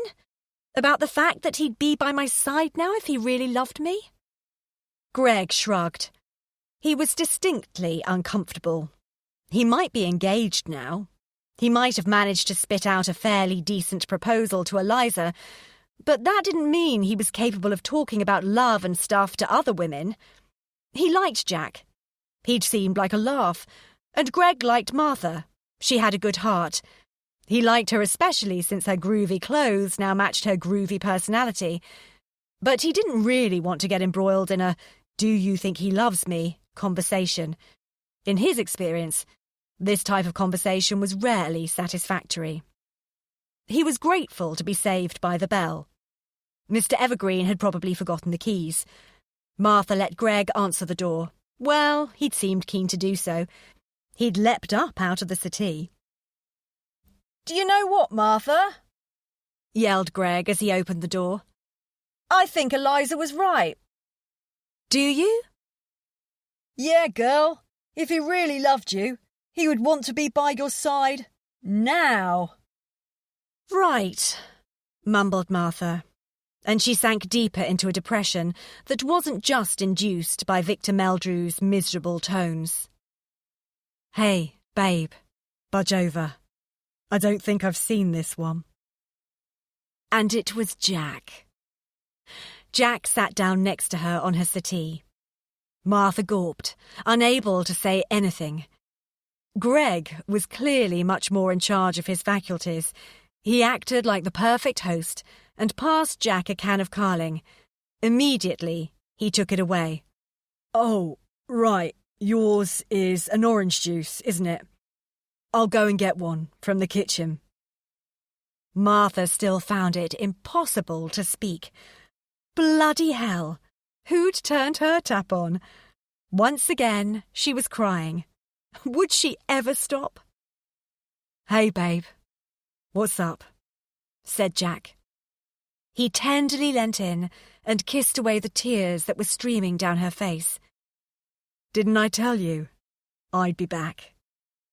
His eyes were an exotic and erotic mix of passion and love. Deep, deep love. She believed in it. She was wise and foolish enough to believe in it.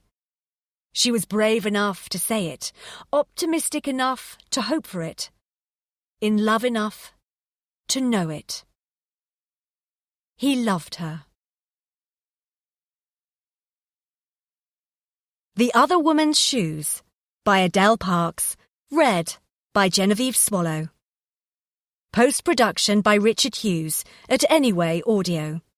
Casting by Rebecca Fortain. An audiobook from HQ, an imprint of HarperCollins. Text copyright Adele Parks 2003. Production copyright 2021 by HarperCollins Publishers. All rights reserved. Adele Parks asserts the moral right to be identified as the author of this work. Thank you for listening.